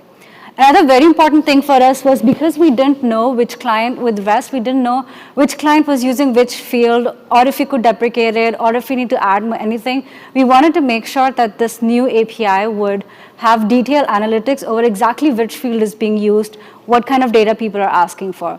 And that's why I think GraphQL is really cool, because if you remember, we saw resolver, so every field comes with a single resolver, so we can know how many times a field has been called. And if a field has not been called, we can add deprecated to it and let our clients know that this would be going away. So we can intelligently deprecate and add fields. So when we were developing application, one of the common conversations we had around with our backend and front-end engineers was, let's say that we had a new request come in or a new user story come in, and we had to add maybe a new data to our API endpoint. Because we had versioned APIs, we were thinking like, how can I make it work with a versioned API? Should I add a V2 to this API? But the problem with adding that is it could be a breaking change. So if a client who's integrated with V1 now moved to V2, how would that impact them? We didn't know which field they're using, so we didn't know if it could impact them or not.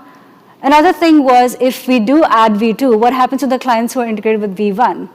They don't get the new updates, so they're going to miss out on the new features.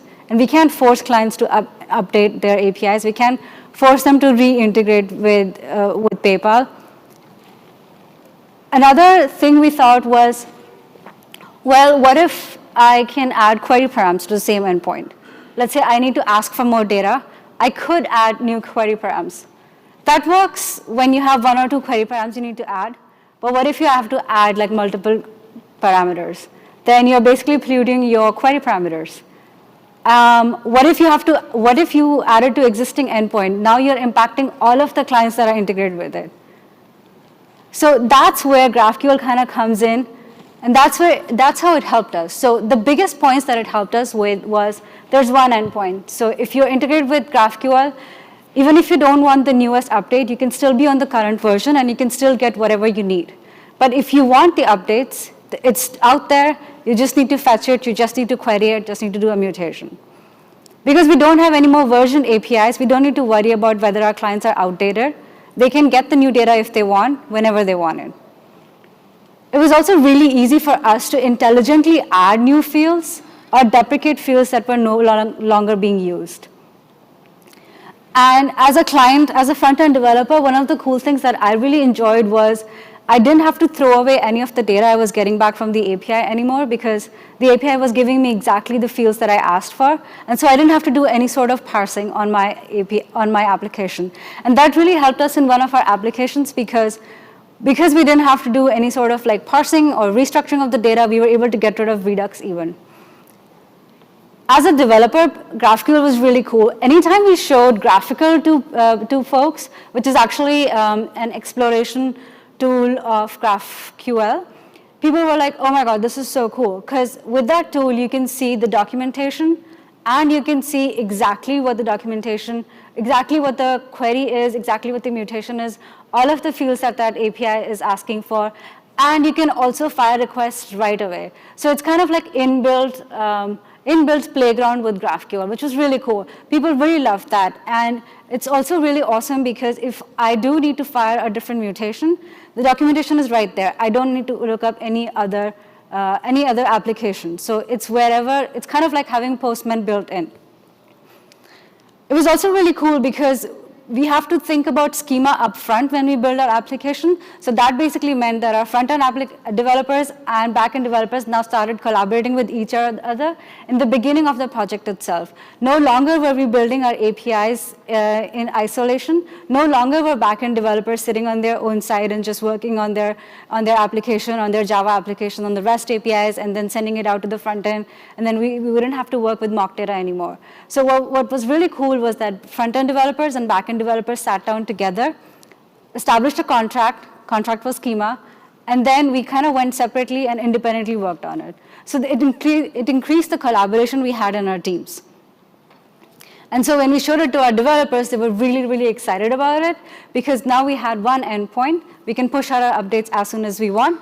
We have field-level instrumentation. We can deprecate and add fields intelligently. And we've got an established schema that brought our teams together. Now, there's a few different approaches of adopting GraphQL, especially in an enterprise that already has existing downstream REST services. I'm going to talk about 3 approaches here. So the first approach is to have a GraphQL wrapper over REST APIs. Kind of looks like this. So let's say that this is your client app, and it currently calls 3 different REST APIs. Let's say we're building PayPal.com homepage. So what you can do is you can have a GraphQL wrapper in between your client app and your REST app. So GraphQL is the one that is going to resolve all of the fields, all of the queries and mutations. And then GraphQL can do the job of figuring out which API to call. So basically, you can convert everything to GraphQL. Another approach is that you can have a REST wrapper over a GraphQL API. And this is specifically useful for clients that are tied to REST APIs that do not want to change their integration. So this way, what you can do is you can still have a GraphQL API internally, but you're surfacing a REST API on top of it. And GitHub does this as well. So you have a REST API that's surfaced to your client. Client doesn't see GraphQL API. They don't have to reintegrate. But internally, you can develop your GraphQL API. And another approach is that you kind of have to do duplication of work in this. It's not an ideal approach. So but what you can do is you can have your GraphQL API and your REST API coexist. And this works really good for systems that are kind of on a legacy system for one application, so maybe the REST API side, and then everything new is built on GraphQL API. So now let's start talking about how we started fitting GraphQL in our application in PayPal.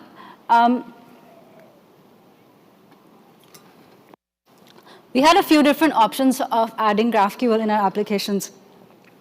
We did have new APIs that we were building. So we thought like there could be 2 approaches. One is we could orchestrate our existing APIs, convert them into GraphQL APIs, and let our clients talk to GraphQL.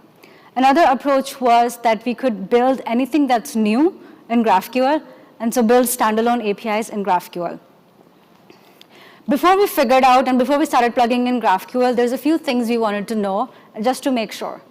So one of the biggest things was how many clients are using the API. If we do orchestrate an API, it was really important that the impact was low, so we wanted to make sure that we are not using a high traffic API. Another thing was how many downstream APIs are we calling? And this was really important, especially if you wanted to orchestrate, because if your application is only calling one REST API, then you're not really using GraphQL's advantages. Then there's no advantage of converting your REST API to GraphQL API, because you're going to basically do a one-to-one mapping. Another thing was, what is the business impact? Can we reduce the amount of payload that we are sending? If we do convert this GraphQL API into a REST API, what application does it impact? If it's an internal application, it's a lot easier to convert or to take that time to do this migration from REST to GraphQL, because there's a lot of onboarding and learning involved for the team as well. And who are the stakeholders? Are the stakeholders people who use REST, so GraphQL would not work with them, or are the stakeholders internal developers and they are eager to learn GraphQL? And what is the time frame? So the app that we ended up choosing, the one app that I worked on was actually an internal tool. And one of the main goals we had for this app was to make it fast. And that's why GraphQL was really cool here, because we weren't sending a lot of data. We were only sending the data that the GraphQL client was asking for.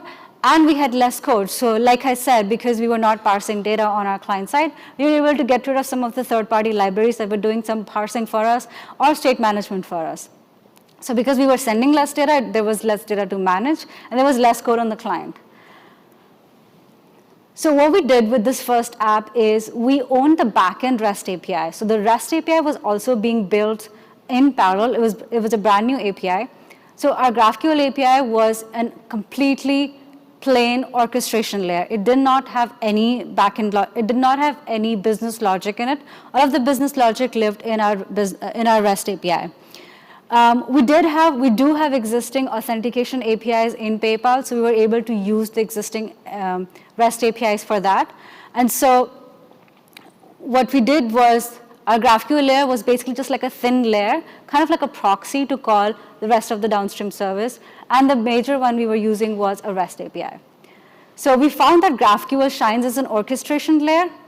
If your REST API is sending too much data, if you can put a GraphQL layer in front of it, you're able to reduce that payload a lot. And so that's what we ended up doing.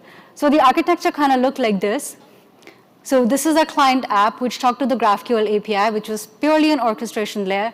It called the authentication and then called the REST API for business logic. So all of our business logic lived in the REST API, which then in turn called a bunch of other APIs. This REST API was brand new, was being built at the same time as the GraphQL API. This brought our teams together because we both talked about what API, what the schema would look like, what the UI would drive. And actually the GraphQL contract, the schema was derived by the UI's needs. So it was really cool because our UI was powering what fields the GraphQL should have. So it was a UI first approach. So what we ended up doing was we wrapped our REST API with the GraphQL API. The client sees and reaps the benefit of GraphQL. What was really important to that team was also that they did not want to implement a GraphQL API. They weren't completely sold on GraphQL. So this way, by having that REST API layer, they didn't have, the backend developers didn't have to change the way they were working. So everybody was happy.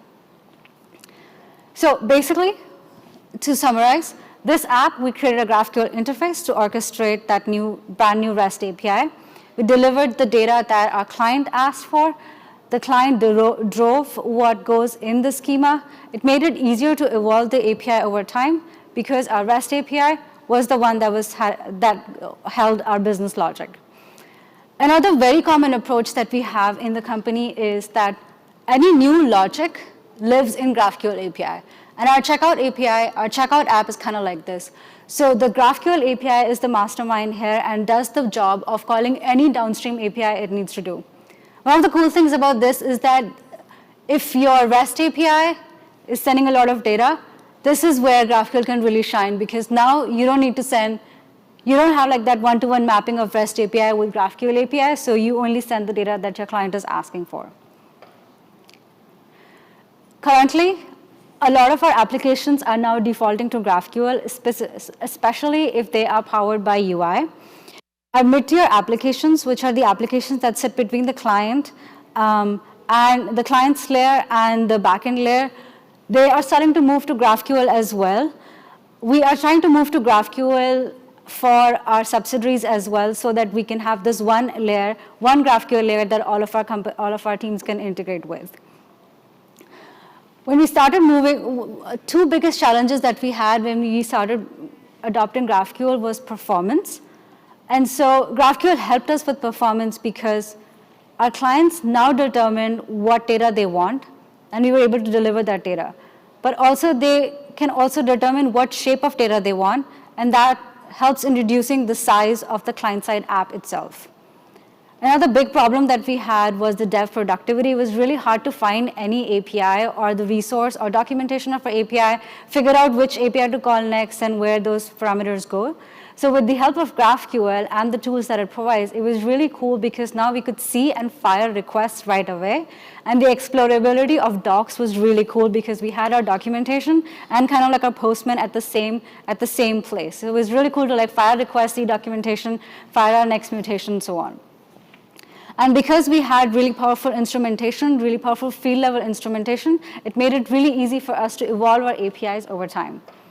So what we did was we established a schema contract, our UI drove the schema, and we started building our GraphQL APIs at the same time as our REST APIs. So there were a few mistakes that we did, but a few lessons that we learned as well, which helped us a lot in this GraphQL adoption. One of the first lessons that I can give away is to pick your first app and to ask yourself some of those questions that we did, which is, what is the business impact? Who are your clients? Who are the stakeholders? How much time do you have to build this application? And because GraphQL shines as an orchestration layer, even if you're not able to get the entire company on board, that's still okay because you can orchestrate one API at a time. So if your team really wants to adopt GraphQL, but the entire company is not sold, that's okay because you can slowly orchestrate your APIs. Another mistake that we made, which is a good lesson that we learned, is not to do a one-to-one mapping of REST and GraphQL. So by this, what I mean is, let's say that you have your REST API and your client needs to consume exactly every single field from that REST API. So basically, everything that's in the REST API will be in the schema and the client will be asking for it. At that point, GraphQL is not a really good technology. It's not a really good use of GraphQL. You're going to have to basically duplicate your work. So don't use GraphQL for a one-to-one mapping if you have a REST API that needs to be consumed completely. And another cool thing is to build schema together.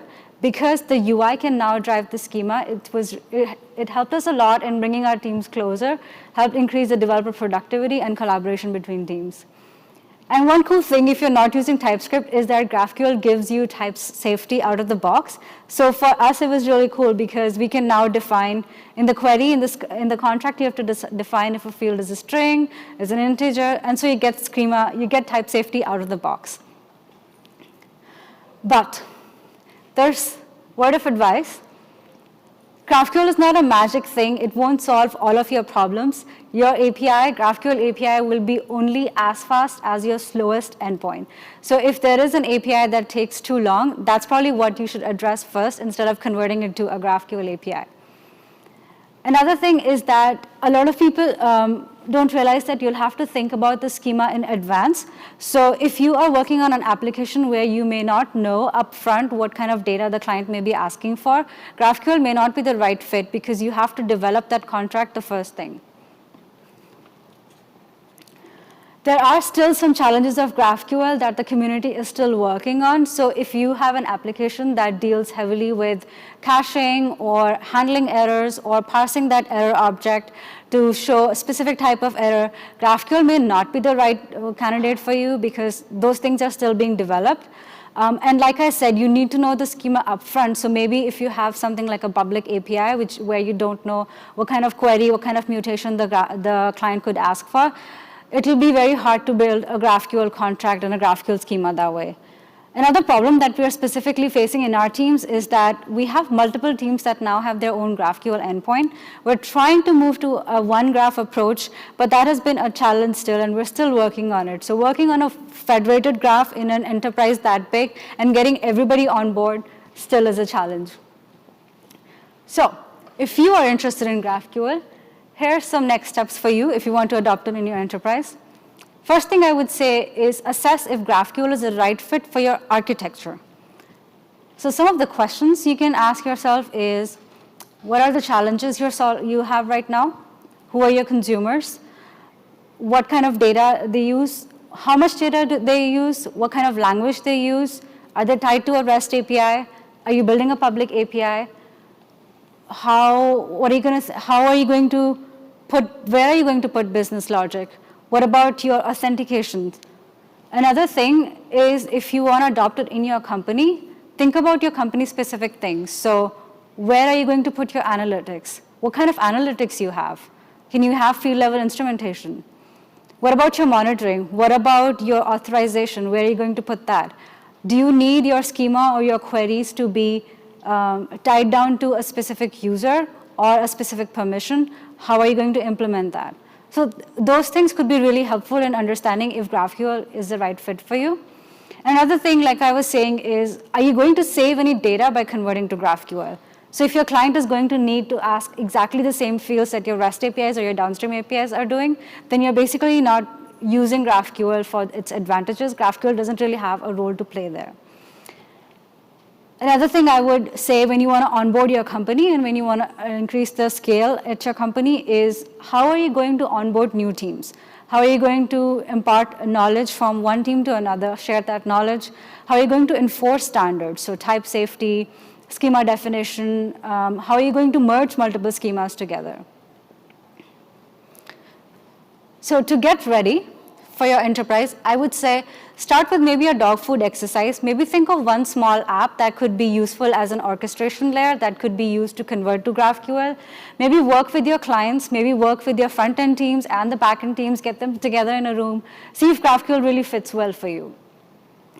And then once you want to start scaling it up, once you have kind of gotten that yes from your team, so set a standards team. And this team will help enable different APIs and different type safety for your GraphQL layers. One of the things you'll have to start thinking about is schema stitching, which is when two teams have their own schema and they want to use, like, let's say common fields, let's say like username. How are you going to have those two graphs merged together? So you'll have to think about those. So set a standards team that can help you kind of onboard this and make it easier for other teams to also adopt GraphQL within your company. Also, one of the biggest things about GraphQL is because it's open source, there's tons of open source libraries and tooling available. So maybe do a little bit of research of what existing tools can you use. So now, if you want to sell it to your team, here are some things that we focused on that kind of helped sell the story. We focused on dev productivity. That was one of the challenges we had. If we can get our developers on board and if we can solve their problems, it's a lot easier to convince leadership.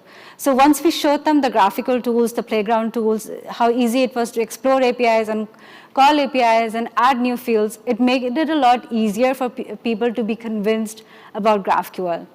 And focus on incremental adoption. Oftentimes, we think that the entire company has to move to GraphQL, but that's not the case. You can move to GraphQL one team at a time, so you can incrementally adopt your apps as GraphQL apps. Focus on the collaboration between teams. For us, this was a really big thing because our front-end developers and back-end developers, they were kind of working in isolation before, in silos before, and with the help of GraphQL, because we had to establish schema in the first place, it kind of forced everybody to be working together. Focus on the tooling that's out there. There's tons of open source libraries that help in the adoption of GraphQL. And one of the things that helped us was focusing on that there are no versions, so everybody is updated whenever they want to. And another cool thing is that because the data kind of looks similar to JSON, it's easy for new engineers and new developers to onboard onto GraphQL as well because it feels familiar. And one final thing I would say is that get your architects and your domain experts on board so that they can kind of help you find out, solve the problems of authorizations, of analytics, of monitoring. So get your engineers, get your architects on board as well so they can help you solve the business logic perspective of GraphQL. So there were a few questions that a lot of people had in mind when we were introducing GraphQL, and I think this may help you as well.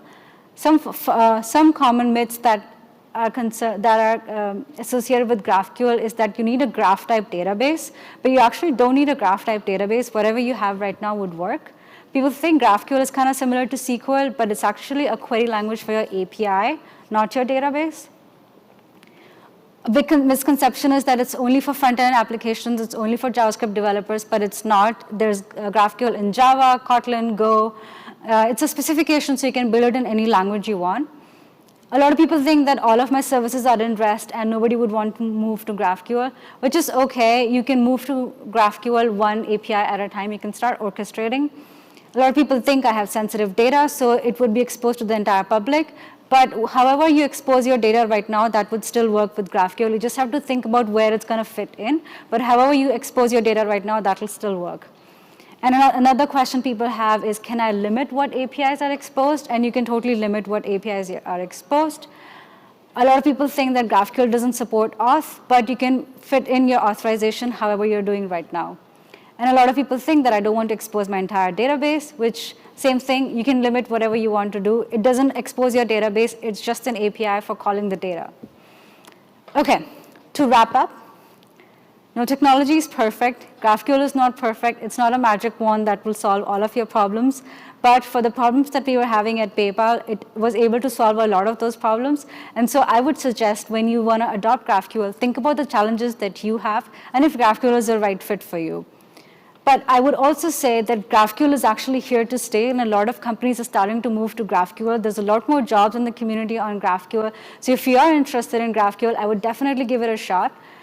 And I would say get involved in the community. The power of GraphQL is the community that comes with it. And there's a lot of tooling in GraphQL that can help increase your productivity. We wrote another blog post on our PayPal Medium tech, on our PayPal Medium blog, which is a success story of PayPal checkout application that you all may have seen. You may find that useful if you want to adopt GraphQL in your company. And I'll leave the slide up for just 1 second, which is some success stories of other companies that have adopted GraphQL. And I would highly recommend if you want to adopt GraphQL in your enterprise, Mark Andre's book, Production Ready GraphQL. It helps a lot.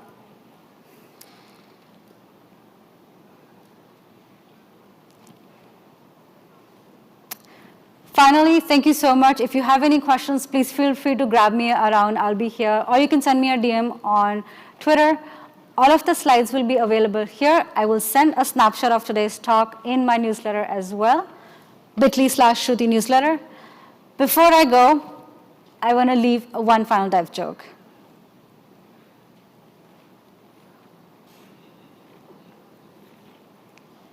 Thank you so much, everybody. You've been great.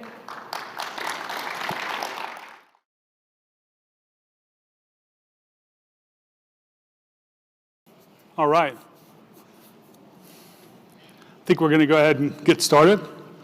So I am back. If you were here earlier, you may have seen my earlier talk.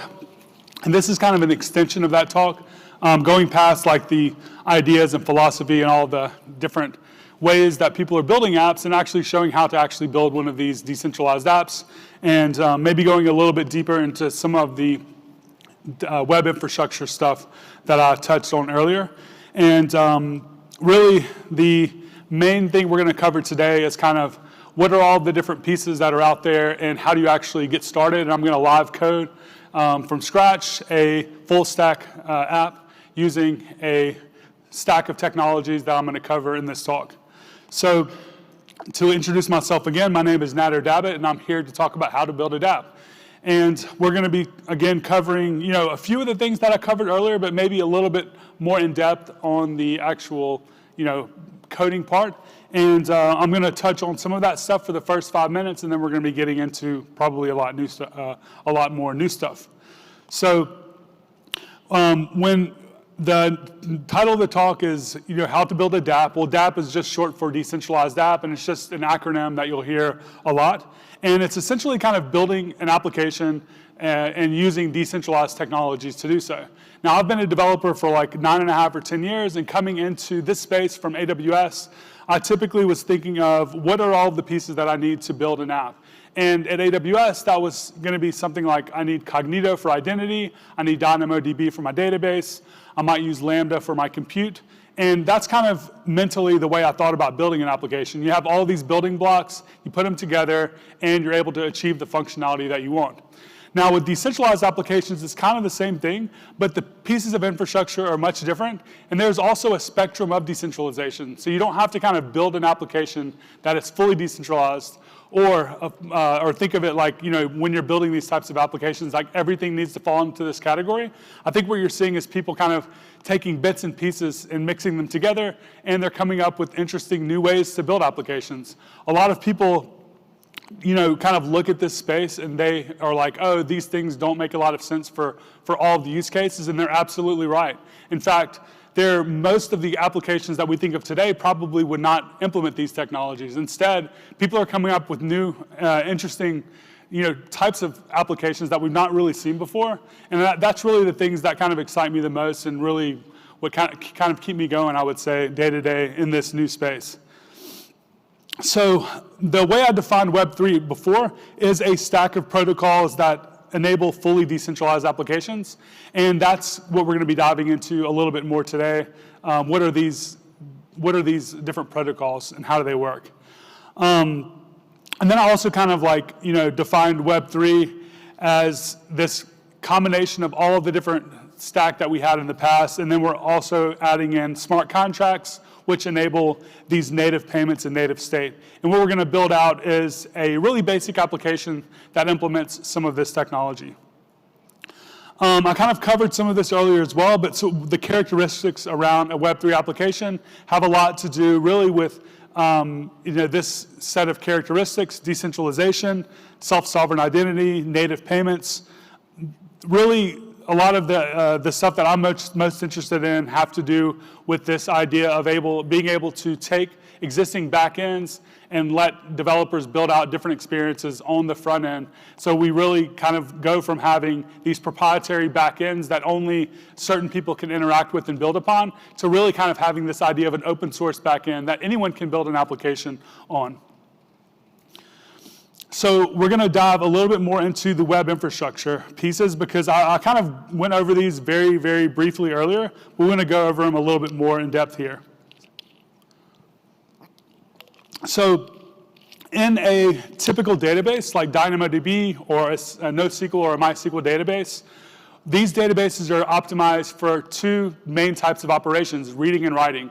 You can kind of look at different metrics around how many operations per second, how much latency a read takes. When you're doing relational data with MySQL or NoSQL, you kind of have all these benchmarks, and therefore you're going to kind of move and grab the type of database that you would like to use to build the type of application that you would like to be building. And there are different people that really like the NoSQL way of doing things. A lot of people like SQL, relational data, and things like that. But in the blockchain world, it's a lot different, because databases are not optimized for reads. They're only optimized for writes. So when you hear about different protocols, they're typically focusing on how many transactions per second can a protocol handle. So when you think of something like Solana, for example, it's been really popular because it can handle 500,000 or so transactions per second, and therefore it is very scalable compared to other databases that are blockchain databases. But maybe not compared to something like DynamoDB, which is a lot more scalable than that. But all of the conversations really have to do around how many operations per second can we write and how efficient those operations are. But one of the things that aren't really covered out of the main implementation of a blockchain is how do you read this data? Because this data isn't, again, queryable. It's written over time in the course of days, weeks, months, or years in these blocks. So if you want to get a really, really simple query, you want to read a piece of data at a certain point of time, it's really easy. But if you want to do anything like relational data, or you want to do some type of computed data, you want to do some query, getting a relationship between friends and friends' friends or something like that, it's just not possible. So what people have done in the past is they build out their own indexing servers, which go and get that data, store it in the database, and they build their own API layer on top of it. But this kind of breaks the security mechanisms around decentralization in the first place, and you kind of go from wanting to build a decentralized application to now centralizing your data, and also you're having a single point of failure, which is kind of defeats the whole purpose. So one of the protocols that is out there, and the one that I work with, is called the Graph Protocol. And the Graph Protocol is a protocol that allows developers to participate in a decentralized network in a few different ways. You can be a node operator and index data and serve it up via an API endpoint. You can be a developer that creates these APIs called subgraphs and deploys them to the network and allows other people to use them and consume them. And the network was built not only by the core team, but it was built by people all around the world. So during the development of this protocol, people from South America, from Asia, the United States, all over the world helped build this. And when the protocol finally launched, they shared the ownership of the protocol by distributing tokens, and a lot of people were able to essentially kind of help build this and help own it together and make a living off of it, which to me is pretty interesting. But yeah, this is kind of like one of the pieces. If you want to do now querying for some type of blockchain data, you might use something like the graph. Another piece of the infrastructure is when you're dealing with data that is not on-chain. So only certain types of operations are typically going to be written to a blockchain, because when you have a transaction, you typically have to pay some transaction costs. That's why you see most blockchain applications right now being some type of financial, applications, whether it be, artwork, or whether it be some type of decentralized finance or something like that. But if you do need off-chain data, you can still build in this way. And there are a couple of different options. One of them is a ceramic network. And this is a really interesting way to deal with off-chain data, but also they have a protocol that allows you to deal with self-sovereign identity called IDX that kind of work together, that I'll cover in just a moment. Live streaming. So LivePeer is a live streaming network that allows you as a developer to build live streaming services like Twitch-like experiences. And it is very inexpensive. And it also runs on a decentralized network of nodes. And you can basically spin up your own live streaming platform using LivePeer. IPFS and Arweave are ways to deal with file storage. So in the traditional web space, you might use something like S3, or you might use any version of something like S3, I guess you could say. S3 is definitely one of the main ones people use. But let's say you want to store an image or a video or something like that. IPFS and Arweave are kind of the two main ways you might do that in Web3. IPFS is free, and it typically is not guaranteed to stay there, though. Which is interesting, right? Because if you want to upload something, you want it to be there for a certain amount of time. Now, you can use something like an IPFS pinning service, which guarantees that it stays there for a longer time, but it doesn't guarantee that your file will be there forever. Arweave is interesting because it guarantees pinning forever, and it's not really called pinning, it's just lifelong file storage. So if you want to store a blog post and you want it to be there forever, you can use Arweave. You pay that transaction cost for 1 megabyte of text. It's around 3 or 4 cents, and then it's there forever. So instead of having to pay like a monthly or a yearly hosting fee, you can have an API that stays there essentially forever. And what a lot of people do is they kind of combine these things. So you might use something like a blockchain to anchor an ID for a blog post, and then that ID would be fetched from something like Arweave, and that way you're kind of only storing the least amount of data possible, and you're storing it kind of in the right ways. We're used to the implementations of Git being centralized, even though Git itself is decentralized, but most of the time we're using something like GitHub. Well, Radical is interesting because it is a decentralized Git provider, and you can use it just like you use your own Git that workflow that you've probably used forever in your own day-to-day experience. And then the one thing we're going to be looking into and implementing today as well is sign in with Ethereum, or sign in with some type of Ethereum wallet. There's a handful of different wallets that are out there. Solana has a really nice one called Phantom. With Ethereum and similar EVM networks, you can use MetaMask and Rainbow. And these wallets allow you to just be able to sign in without handing over any of your personal information using public key cryptography. So when you create a new wallet, you're given a seed phrase. Using that seed phrase, you're able to derive mathematically a private key. And then using that private key, you're able to derive a public key, and then that public key derives your address. And using all these things together, you can actually have portable identity wherever you go. So let's say you want to have this same identity on your phone or on a new computer. All you need is that seed phrase to re-enable that identity, and from there you're able to interact with all the applications that you're probably used to interacting with just maybe a single click. And we're going to be implementing this in just a moment. And then for identity, if you want to kind of go past really basic authentication, and you do want to implement something like we're used to, where we keep like a user profile, you might want to keep your username or even a profile picture, you can use something like IDX. The main difference is IDX only allows you as the user to update the metadata, and you only can update the metadata that you would like to share.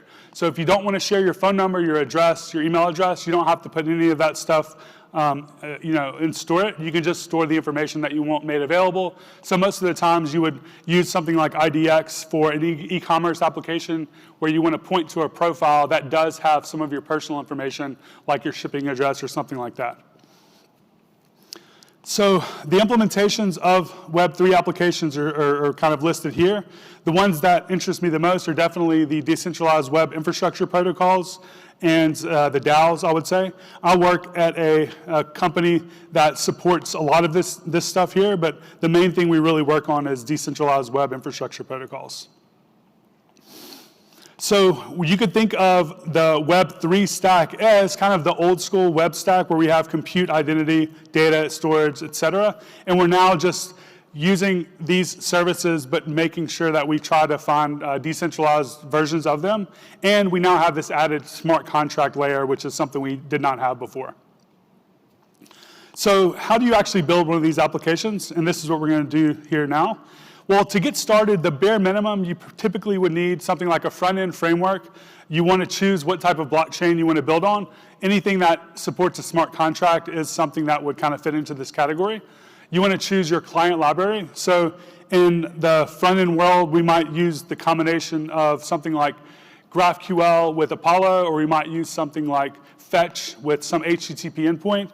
In the Web3 space, we have similar client libraries. Instead of interacting with an HTTP endpoint or a GraphQL endpoint, you're interacting with an RPC endpoint. And you have different options. And we're going to kind of look at the ones that I like the best. And then you have the blockchain itself.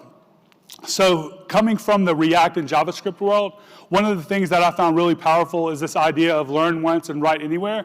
So with React, you learn JavaScript, you learn React, and you can build mobile apps, web apps, desktop apps, watch apps, all kinds of stuff.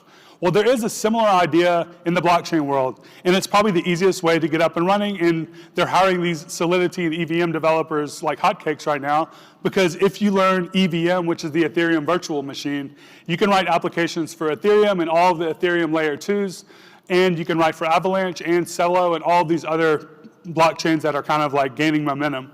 So you can kind of think of it as the network effect that we've seen with JavaScript kind of happening in the decentralized world, where you can learn this one suite of tools and technologies, and you can build across many different areas. And that's what we're going to be focusing on today, EVM and Ethereum. So again, EVM stands for Ethereum Virtual Machine. A lot of people have taken this Ethereum Virtual Machine and applied it in their own protocols, giving developers the exact same API that they can use. And for the development environment, we might have used something like Next.js as a great abstraction on top of JavaScript and React to give us more things that we can kind of get going with without having to build all this stuff from scratch. Hardhat is really great because it kind of does this for the blockchain world. You start off with a front-end application and you initialize a Hardhat app, and you're given a smart contract, you're given a local Ethereum node, you're given all this stuff that you can start writing code for and kind of get up and running in just really a couple of minutes. So we're kind of starting off with this really basic stack. Our client framework is going to be React or Next.js. Our Ethereum development environment is going to be Hardhat. Our client framework is going to be Ethers.js. The two main client frameworks for interacting with Ethereum and Ethereum virtual machines are Ethers and Web3.js. So either one of those seems to be pretty popular right now. And then for the wallet, we're going to be using MetaMask. So let's go ahead and start off with a live demo. So what I would like to do here is I'm here in a React application. And I'm going to go ahead and open this app in my text editor.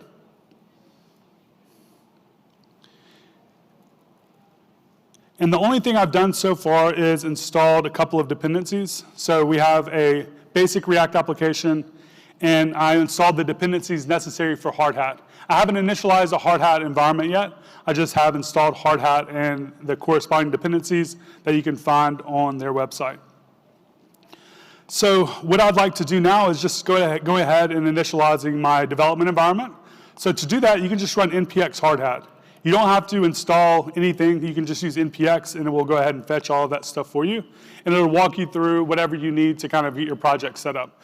So here I can say create a basic sample project. I can choose the default as the project root. And then I can, of course, just choose yes to git ignore.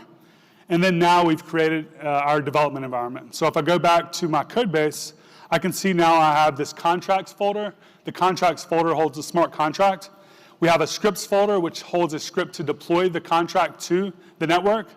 And we have a test, which is just a basic test for us to test our code before running the actual code itself. And then we have our hard hat configuration.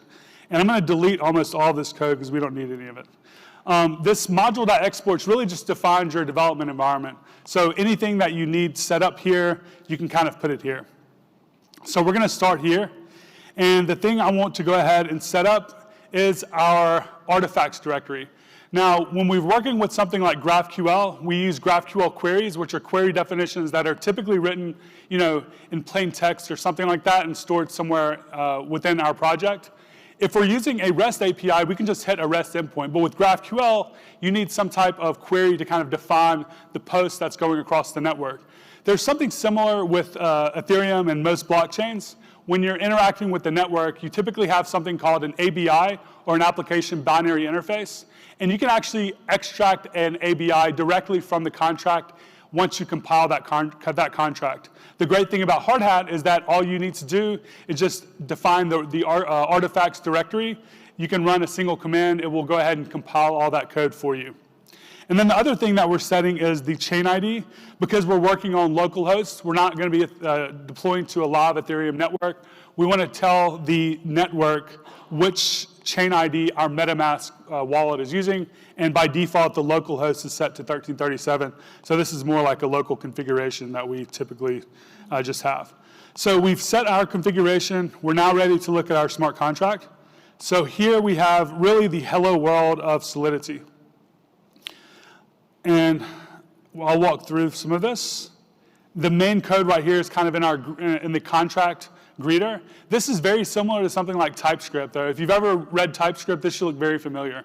We have two main functions that are happening, and then we have a constructor. In the constructor, we're taking in an argument where we're setting an initial state. The state is greeting, and whatever we pass into that constructor is what gets set as that initial value of greeting, and this value gets set when we deploy the contract. We then have a function to return that greeting. So we just call this function, it returns that value, and then we have a function for updating that greeting. So when we call set greeting, we pass in an argument. That argument changes the state. This is a transaction on chain, meaning we have to actually pay for this transaction using gas in some way. So here we have a really basic hello world, but I think it's a really great getting started point, and we're going to build a front end on top of this. So now that we've checked out our contract, we can now compile our contract if we'd like.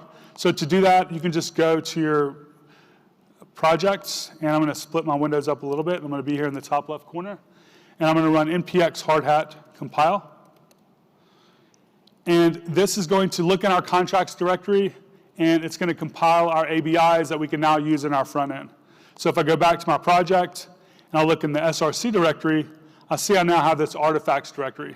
And here I have everything I need to not only deploy the contract, but also to interact with it. All right, so we've created our contract, we've compiled it. Now we want to deploy it. So how do we actually deploy an application? Well, a long time ago, we'd upload it to FTP, right? Throw it in a folder, and then it starts working. And then now we're we're much more advanced than that, of course. We might use some of the nice tooling that we have these days, like Amplify or like Vercel or something. But in the Ethereum blockchain world, you're actually writing a transaction to a network whenever you deploy an app. So you're kind of like taking your code and you're writing it to that network, and it's now on chain. So to test that out, we can just run a local network, and it's pretty easy to do that using Hard Hat. We can actually just run npx hardhat node, and this will create a local Ethereum node, and it will give us 20 different addresses that we can use locally with 10,000 Ethereum each. So we're pretty rich at this point. So here we go with this account number 0. It gives us 2 values. It gives us the account address and the account private key. So using this private key, we can actually import this account into a wallet and start testing it out in our browser. So let's go ahead and do that. So I'm going to go ahead and open Google Chrome. And I'm going to go right here. And I'm going to go to my MetaMask. So this is kind of like the wallet. This is one of my wallets. I also have Phantom. This is for Solana, just to kind of give you an idea what this stuff looks like. And what I want to do is I want to import one of these accounts. So to do that, I can go to import account. I can paste in the private key. And here you see that we now have 9,999.9994 ETH. And I believe this is actually, yeah, this is right, because, let's see here.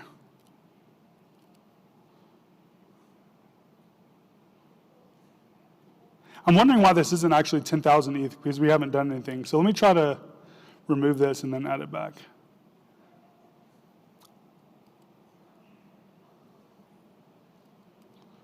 Either way, we're going to keep going. So let me go ahead and import this again. Yeah, so for some reason we have 9,999. I'm going to figure out why that's not 10,000 in just a moment.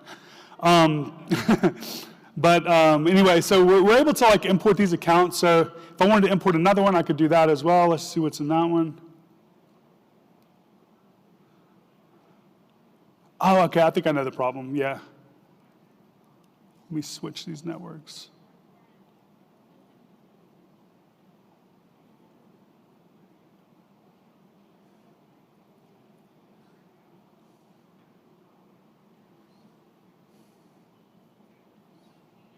There we go. Okay. Now we have 10,000 ETH, which is right. Okay. So now that we have our local node running, we can actually deploy our application to that node. So let's do that. And to do that, we can run a deployment script, which is also written in JavaScript, which is nice because I'm a JavaScript developer. And we're given a sample script by the Hard Hat development environment already. And I'm going to delete almost all this code. And we're just going to go, or I would say comments. We're just going to go to these 4 lines of code here. Now, the first line of code is going to go ahead and fetch the location of the ABI. We know where that ABI is because we defined that configuration in our hard hat config. So since it knows to look in the src directory, it can just look for the ABI named greeter. And now it has a reference to that ABI and that contract, actually, both things. And then we're going to go ahead and deploy that by saying, once we have a reference, we're going to call the deploy function on that. We wait for that deployment to complete, and then we log out the address because we're going to need that address. Because just like in an HTTP endpoint, we need the HTTP URL. In an Ethereum project, you'll need the RPC endpoint along with the address of the contract that you want to interact with. And we're also passing in an argument to deploy, and this is going to be that constructor. So whatever was set in that constructor, we can pass in as an argument here. And this will go ahead and update that local state in our contract. So to deploy this, we can go again back to our terminal, and we can run npx hardhat. And I want to rename this script to something a little bit better than sample script, so let's just call this deploy. And I can say run scripts / deploy, and then I can just set the network to localhost. And what we should see happen is greeter deployed to, and then given our address. And then down here, we should see that we have some stuff that's been logged out. So that means we have created our contract, we've started our local node, we've deployed to that node, and we now want to interact with that contract from our application. So to do that, I will go ahead and run npm start. And we're going to start off with the really, really basic app with not a lot going on. So you might have seen this before if you're a React developer. You just have your hello world. So the first thing we might want to do is how do we get access to this user? Because authentication is hard, right? We have to kind of let the user sign up. We have to create the service for all that stuff. Well, it's actually pretty easy in Ethereum. All we need to do is get access to this account that is in their wallet. And now our Ethereum has gone down because we paid for that transaction. So we have 0.00004 less than we had before. So to do that, I'm going to go ahead and open src/app.js. And we're going to create a function that allows us to access that user. So I'm going to go ahead and create a function that calls window.ethereum.request. When someone has a wallet installed as an extension in their browser, the browser automatically injects a window.x context. In our case, it'll be window.ethereum. If you're using that Phantom wallet for Solana, it'll be window.solana. And once we can check to see if that window.ethereum is there, we can then request that user to go ahead and give us their address. You can also do null checks here, so you might want to say if window.ethereum, whatever. But since we know that the wallet is there, we can just call await window.ethereum.request, ask for their accounts, and then we'll log out the accounts. This will be an array because you can give access to more than one account, and then we'll just log that out. And then we will create a basic button, and this button will just call that function. So this is a really, really simple authentication flow to get us started. So if I go back, we see that we have this connect wallet button, and I'm going to go ahead and open my terminal as well. And here we should be able to see the user. So if I click connect wallet, we see that this pops up. We're able to choose the address that we'd like to authenticate with. We click connect, and then now we log out the accounts array right here. So we've gotten access to that user. What we now want to do is get access to that user's wallet and send a transaction and interact with our application. So the next thing we might do is we want to allow the user to type and save a message and update that greeter message that we kind of set when we ran the deployment script. So I want to go ahead and import some stuff. We're going to import use state from React, which allows us to deal with local state. We're going to import the Ethers library from Ethers, which allows us to interact with the Ethereum network. We're going to import the ABI that was compiled in the artifacts directory, which is, again, something we're going to need to interact with the network. And then we're going to define the greeter address. And this should be the deployment address of the contract that we deployed a second ago. So if I go here and copy that, I should be able to just use it like this. And you can dynamically do this, of course, if you just use file service or something like that. So we have all this set up. What we want to do next is set some initial state. Let's see here. The state that we're going to be working with is a variable called greeting and a function called setGreetingValue. Maybe we'll set that value to an empty string. And this will allow the user to use a form to kind of update whatever that greeting is going to be. We want to have a function for fetching the greeting. And this is where we are going to interact with the network for the first time. And all of that really is happening in these lines of code here. So the first thing that we're going to do is we're going to get access to that window.ethereum context, and we're going to create what's known as a provider. And the provider allows us to set a variable that we're calling contract that allows us to speak to that contract that's been deployed on the network. And the three arguments that we need are what is the address for this deployment, what is the provider, and what is the ABI. So we pass all of those three arguments here, and we can now call all of those functions within our contract directly from this variable. So any read operation we can pretty much do right here. So what we're doing here is we're going to go ahead and just request what the greet value is right now and then log it out here. So this is how we read data. How do we write data? What we're going to do next is create that write transaction. And this is going to be in this set greeting function. We do everything maybe in these lines of code here. The first thing we do is we go ahead and create a provider like we did earlier, but instead of passing in the provider to the contract, we're now creating a variable called signer, because when you need to send a transaction across the network, the user has to authorize that transaction, and they need to sign that from their wallet, and it will cost them some amount of money to do this transaction. So we get a signer, and instead of passing in the provider to the contract, we pass in the signer. And then we wait for this transaction to be approved. So we're going to call set greeting, and the user then gets prompted in their wallet to approve that transaction. Once that is approved, this continues to run. And from there, we just call fetch greeting again to kind of get that updated greeting. So now that all of that is done, we can update our user interface to have a couple of buttons, one for fetching the greeting, one for setting the greeting, and one for allowing the user to type in the updated greeting.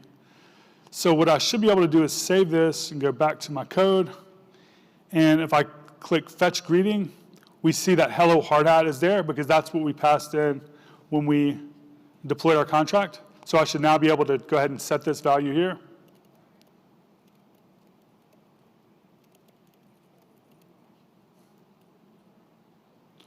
And now we're prompted to confirm the transaction. And now our data is coming back, hello, all things open. And if I refresh and click fetch greeting, we see that hello, all things open is there. So everything is working as we expected. So with that being said, that's kind of like the most basic full stack hello world you'll see. But I think it is a great getting started point. In fact, a lot of people have kind of taken this demo tutorial just to kind of get their feet wet, and they realize whether or not they even think this is something they're interested in working on. So it's a great getting started point to kind of not spend a ton of time, but still fundamentally understand what this stack feels like and what it looks like. If you want to go a little bit further than this, there's a really great project called Scaffold ETH by Austin Griffith. There are over 200 different repos within this repo, I would say branches within this repo, I guess. And each branch is a separate type of implementation of a Web3 app. So you have everything from finance to gaming to DAOs and you know, really, really cool stuff, and it's all full stack. So you get the front end and the back end and the smart contracts, and it's really just a wealth of information, and it's really interesting just to go through and look at all the stuff that's there. And it's not just built by him, it's built by a lot of people in the community. There's also Anchor. So if you're interested in not looking at Ethereum development, but you want to look at Solana development, which is starting to become a lot more popular because of a bunch of reasons, mainly because it's already running on an environmentally friendly consensus mechanism, and it's not waiting for a merge. But also, the transactions are faster and cheaper on Solana than they are Ethereum. Anchor is a really great version of what Hard Hat kind of is for Solana. My guide, the complete guide to full stack Ethereum development, is something I wrote that's been read a little over 250,000 times now between my blog post and my video. A lot of people seem to like this. It's a little more extensive than what we did in this getting started talk, but the very initial principles are actually done there, like that greeting contract, but then we go a little bit further into how you send monetary transactions within the smart contract, sending money between parties and stuff. So yeah, that's it. I hope you learned something and enjoyed that. I finished a little early, so if you have any questions, I would love to answer your questions, so feel free to come find me anywhere in the conference. Yeah, maybe I can answer some here. Sure?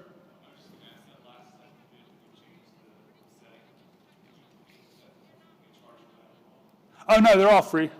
Yeah. Any other questions? All right, cool. Thank you so much.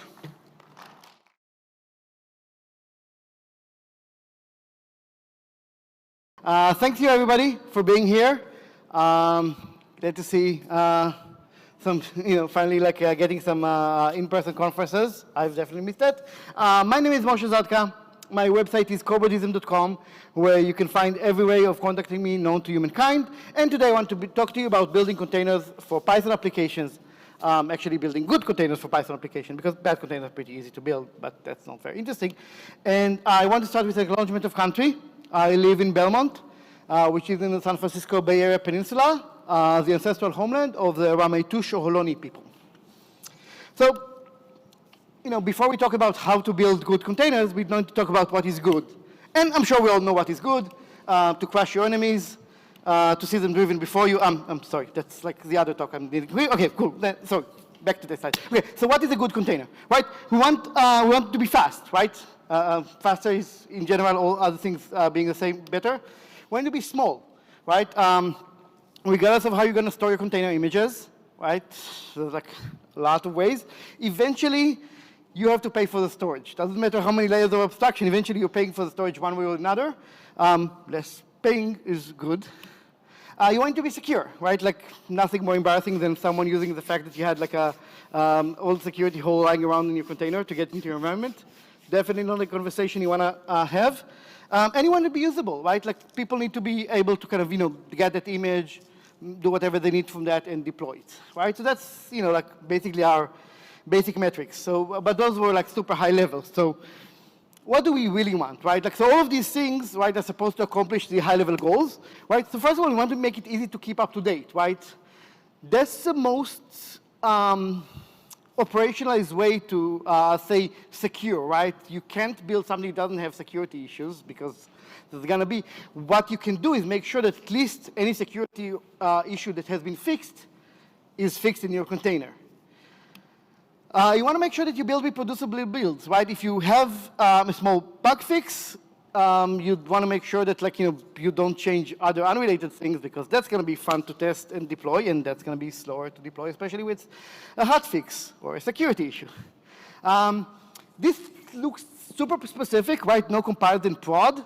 Unfortunately, if you follow tons of the instructions that you find on like random websites, how to build containers for Python, you'll end up with comparison prod.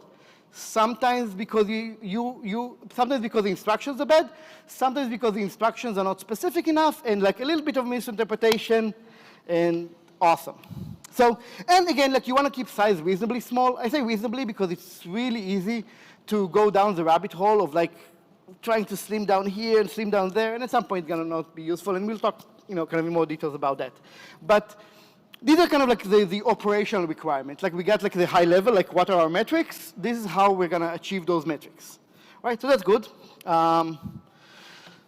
So for me, the most important thing in up-to-date is install security updates, right? Because like we're all gonna build containers from something that has stuff. That stuff will have security issues because that's the world we live in. Hopefully you get it from someone who's responsible enough to give you security updates. You need to make sure that you consume them. But the question is when, right? And this is not an easy question to answer, and you probably are going to have complicated answers to that. If it's a critical hole, you need to have 5 days of SLA, except if there's already like a problem in the wild where you have a 0-day policy. You're going to have a complicated set of requirements that in most realistic scenarios, you're not going to be in charge of, right? That might be like part of your security team SLA or some contracts that you signed with some critical customers. Once you have that constraints on when, your job is to operationalize it. And so the exact answer depends, but what you want to make sure is that you control the when. If you control it, you'll be able to respond to the requirements. If you consume it randomly every time you rebuild, or you consume it never and you have to do something very complicated to rebuild, you're not in control anymore. Now when someone tells you, this is how you do, well, now you have to build that policy. So build those abilities before you start so you can adapt, because those policies will change as your company matures, as new customers are brought in or whatever, right? You suddenly have to work with the government and like everything changes. The next thing you want is reproducible builds. The abstract definition of a reproducible build is that if you start from the same code, you get the same results. But there's a lot of ways to kind of interpret what same results means. If you interpret it in the strictest way possible, meaning if I get literally bit for bit equal code, I get bit for bit compatible output, you can achieve that. But it is really, really, really hard to achieve that. And it's not obviously worth it. So like in a lot of things, the best way to solve this problem is to redefine it. And kind of like reducing the requirements to like, it's more or less compatible, means that like, you don't have to care about, abstracting the build from the time, because then the timestamp in some file will be different. Sure, it might be that there's like a process in your thing that checks the timestamp of random files, but like just don't do that, and then you won't have to care about it, and that will be much, much easier. So that kind of reduction in like your goal, right? Like what is a reproducible build will give you 95% of the value of a reproducible build. The problem with compilers in prod, the way I think of that, it's obviously you don't want it. Like nobody like start out with the requirement, I'm going to have GCC in my one-time container that like, every user accesses. Nobody has that. The problem is that it takes active work to avoid that. And if you don't put that active work in like several different steps, you're going to end up with a compiler in prod, and that's going to have a lot of regrettable consequences. It's surprisingly easy, right? Because most Linux systems like doing is support your dependencies, right? You install something, it recursively closes, right? You pip install something that needs a C stuff, right? Like it will kind of try to figure out how to grab the compiler, right? There's like so many ways of things kind of silently and without your knowledge, grabbing something that grabs something that depends on something that, oh, okay, now you have a compiler, okay, great. With size, the problem is that you get into diminishing returns, right? Like going down from like, say, depending on specific distribution, specific choices you're making, going from 1 gigabyte to 300 megabytes, easy. Going from 300 megabytes to like 200-ish, not that hard. Scraping that down to 150, sure, you can spend 2 hours and kind of scrape down those 50 megabytes. Going down from this on that, you spend another like, kind of 2 days kind of figuring out and you lose another 5 megabytes. You decide when to stop, right? How much value your time has versus how much time every byte costs in the output versus how many versions you build. But usually around the 200, 300 megabytes mark is when typically if you get paid halfway reasonable engineering salaries is when it's like, that's good enough. You do want to be aware of like somewhat like how much cost saving are you making, right? Are you actually paying for like bytes, or do you have like, kind of 10x the capacity right now that you anyway kind of like is going unused, and if you use it, that's fine, like don't bother. So it's a very local decision how much effort is worth putting into that, but usually most realistic scenarios, around the 200, 300 megabytes mark, you're gonna be like, okay, that's done. Another parameter that's really important, it's gonna be really important for how fast the builds work, is that you support binary wheels. Binary wheels, supporting them well will give you two things. First of all, when you install and build them, it's gonna make a lot of like how you build the container, especially if you're doing multi-stage, and we'll talk about that later, a lot easier to operationalize. And it's gonna be a lot faster if you manage to find binary wheels that have already been built, either by the open source community or if you have all kinds of requirements or those binary wheels have not been built by the open source community, you can build them yourself, shove them into a local package index, and again, increase the speed of your build. So you want really good support for binary wheels, and we'll get to like why that matters in a while. If you have really amazing support for binary wheels, you get to simplify your image and simplify your build process a lot. This is a general thing. It doesn't have anything to do with Python, but this is super important. You don't want the user that the container runs, like the main process that is starting up, being root. There are exceptions. Assume you're not one of them. You do not want that to be root. Any general hygiene, right? Like, less boot stuff is like, good.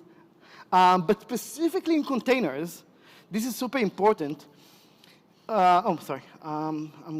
This is super important because if you root inside the container and you have managed to get access to the container, it's going to be much easier for you to perform a container escape, meaning get out of the container and start attacking the rest of the environment. If you're not root, usually most container escape attacks involve getting root. You're making the attacker work a lot harder, potentially getting frustrated, worst case, at least doing a lot more, which means that you have a few more chances for your auditing layer to detect that something bad is going on and start mitigating. So you basically want to make sure that you don't use a root. This is kind of a prerequisite, like assuming you don't want a root because you already figured out that that's a bad idea, you also want the user that you do want as to have minimal privileges. And the most important privileges to take away from that user that they don't need, shouldn't have, and it's really great if you don't give them, is permissions to pip install. Wherever your Python environment is, should be read-only to the user. That means, again, if an attacker gets in, they can just pip install stuff. Losing that ability, again, makes a lot of potential attacks much harder, means they have to work much harder, again, either frustrating them or at least pinging your auditing environment a little bit more, giving your security team a chance to catch them in the act. Fast rebuilds are really important. You notice I don't say fast builds, because fast builds are not important. Usually, where speed comes in is when someone is trying to do the edit debug loop. That's what you want to optimize for. Optimizing the first build, not so important. Optimizing rebuilds is really important because that measures how well your build process is responsive. The faster you do that, the less people will try to work around it. Now, you're not going to get perfect. It's still going to be not super fast. But the faster it is, the faster people need to run things locally or start editing files directly on a container, do all kinds of stuff that sometimes is essential to increase your edit debug loop, but the less people do that, the less then they have, oh, well, but that only works in my local environment for that reason. Now I have to try it in the container, and now I have to rebuild. So the less times people have to kind of drop out of the main loop to improvise an ad hoc edit debug loop to kind of improve responsiveness, the more people will be happy. So again, not being perfect, you have to kind of take it as a granted, but this is kind of a linear, right? The faster you build it, the better off people are. Now, the first thing you need to consider when you're building a container is the first line in the container, which, with some minor exceptions like comments and the like, is from. And after you type the letters F-R-O-M space, you need to put something after that, right? And that's your first decision. What do you do? And basically, what you're going to do is put in the name of a distribution. So you're going to have to choose a distribution. Now, I've been around for a while. I've been around in the 90s. I remember somewhat fondly and somewhat not fondly the distro wars, where people would go on /dot. It's a thing we old people used to have, and would yell a lot at other people for whatever distribution they have. When I said fondly, I mostly meant not so fondly, and I don't want to get into that. But I do want to give you some guidelines about how to choose about the distribution and how to think about that. So let's start with the base, the size. And the easy thing to say about the size, not an issue. Most distribution, if you use every distribution calls it something differently, server size or minimal, or each distribution has a different name, but they usually have a version whose proper name should be the container version, right? Because that's a version that's right for containers. It doesn't include extra stuff, because if you need extra stuff, you can, DNF or apt-get or whatever, install it later. But it does include, the basic stuff that means, and you want it to be minimal. Now, most distributions have it. Like I said, it's kind of annoying to go through the documentation and figure that out, how they call it. Some call it server, which is why I like to call it server.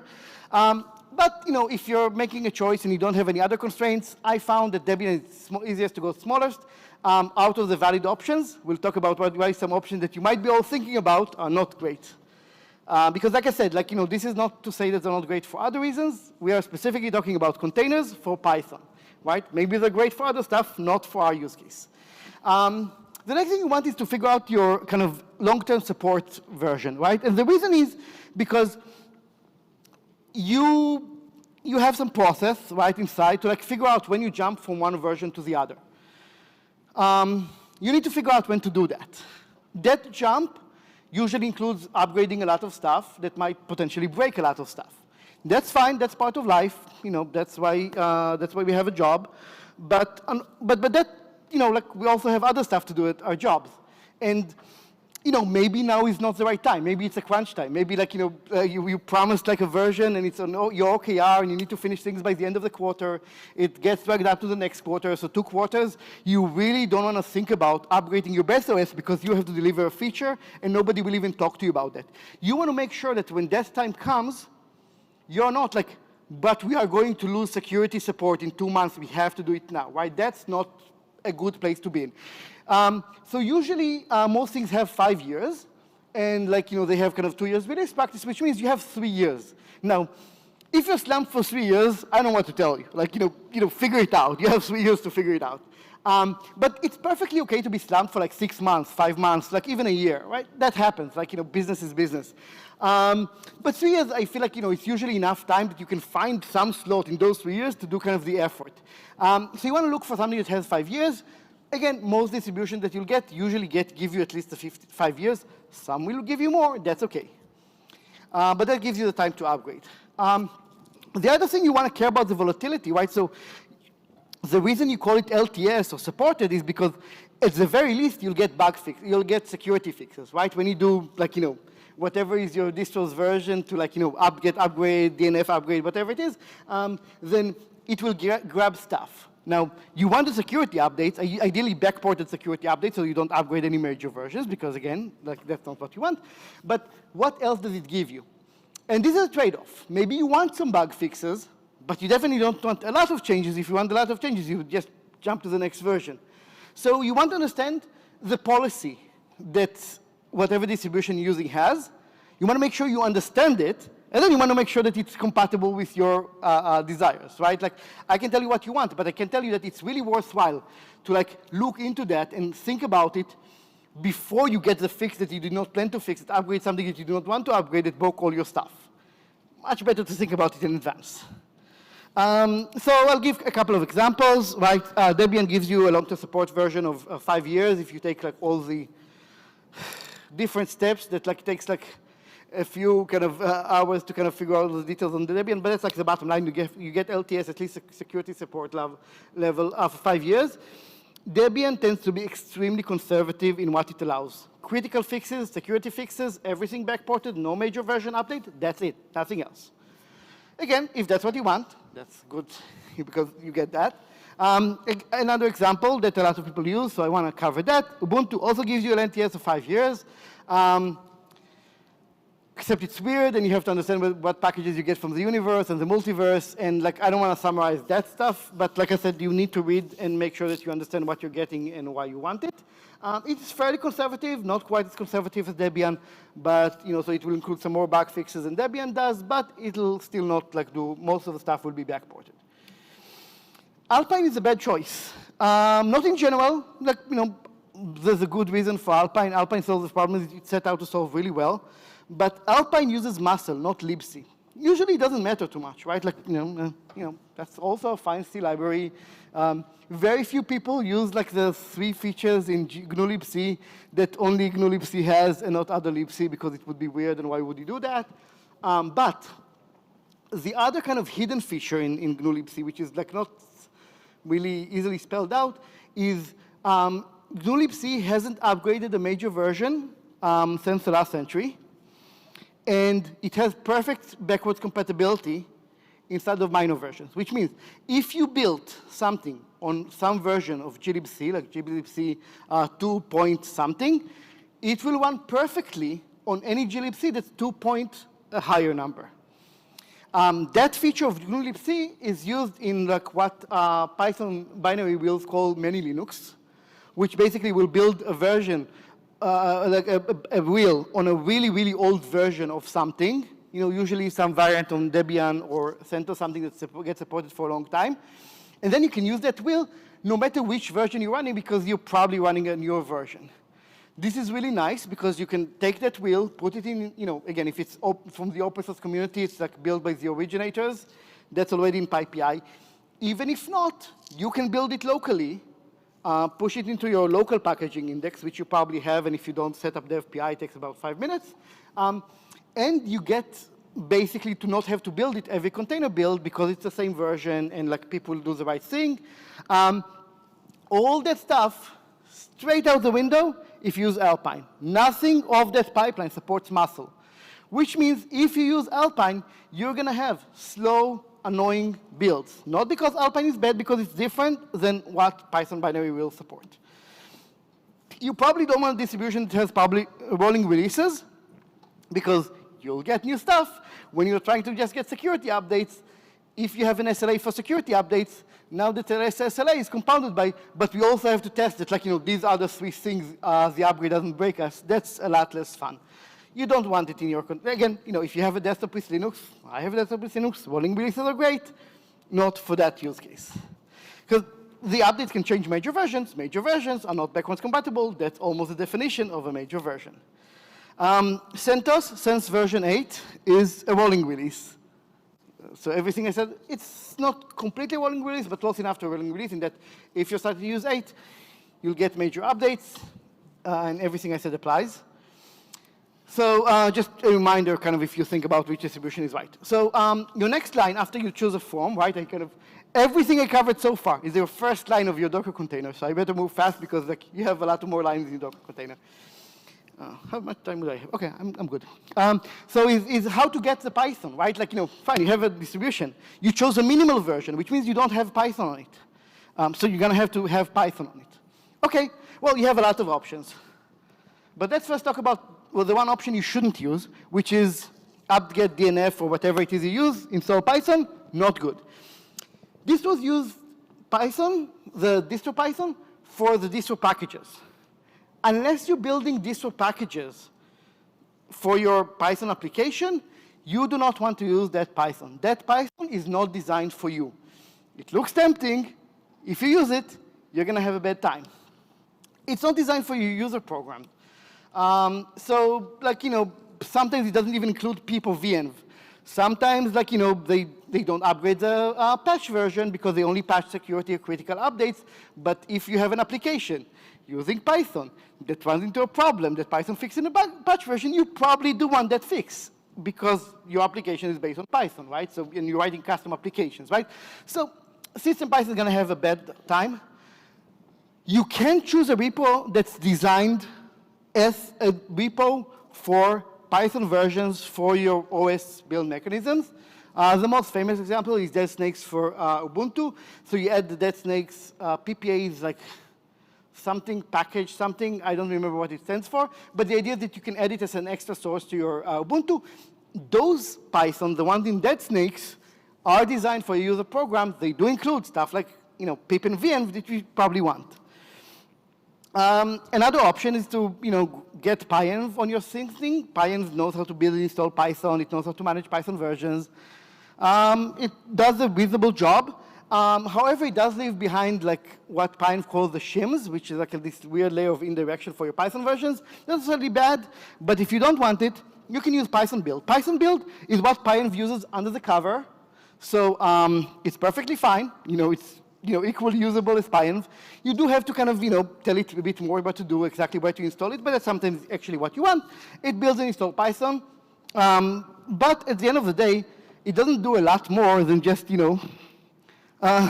that, right? So again, like there are good reasons to get a Python build. It will abstract you how to get the sources, how to validate them against the checksum, but there's not a problem with doing it yourself, or you can like grab the tarball and put it in the repository. There's a bunch of options here.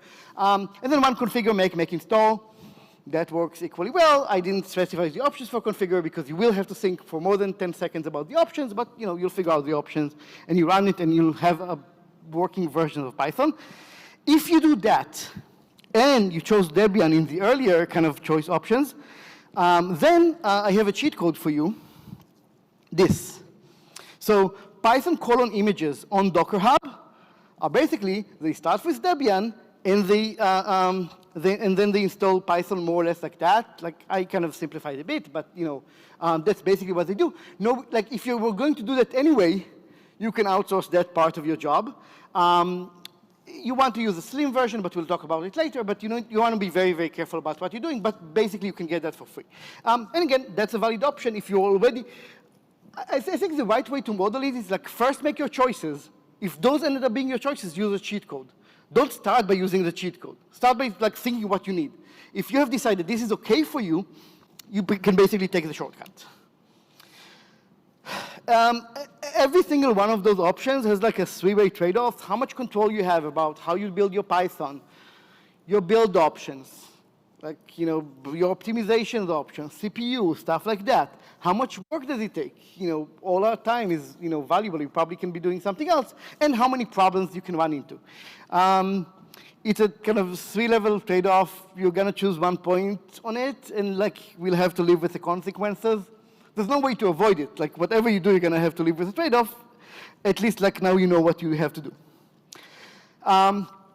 Assuming you're building it as a base for other things, you want to support multiple versions so people can have an upgrade path, right? Like, again, usually in modern environments, there's like microservices. You don't want to have to force all the microservices to move at once, so you want to build a new version, allow microservices to move one by one. Even if there's one service, you probably want them to move on a PR to that branch, be able to test as much as they did. So you want to support multiple Python versions. Now, as you can know from like, basic math and the word multiple, 2 is the minimal, 1 is not multiple. More interesting is like the higher level, you usually don't need more than 3. 3 is reasonable because Python now releases like a minor version every year. So if you only support 2, that might be a bit of a tight timeline again for teams that are stuck in like, really bad circumstances, right? Again, like 6 months of crunch time when two engineers left the team, and also they have like a super critical feature that's strategic or whatever. So giving like a little bit of breathing space of 3 sometimes reasonable, but maybe in that position, maybe that's not likely to happen.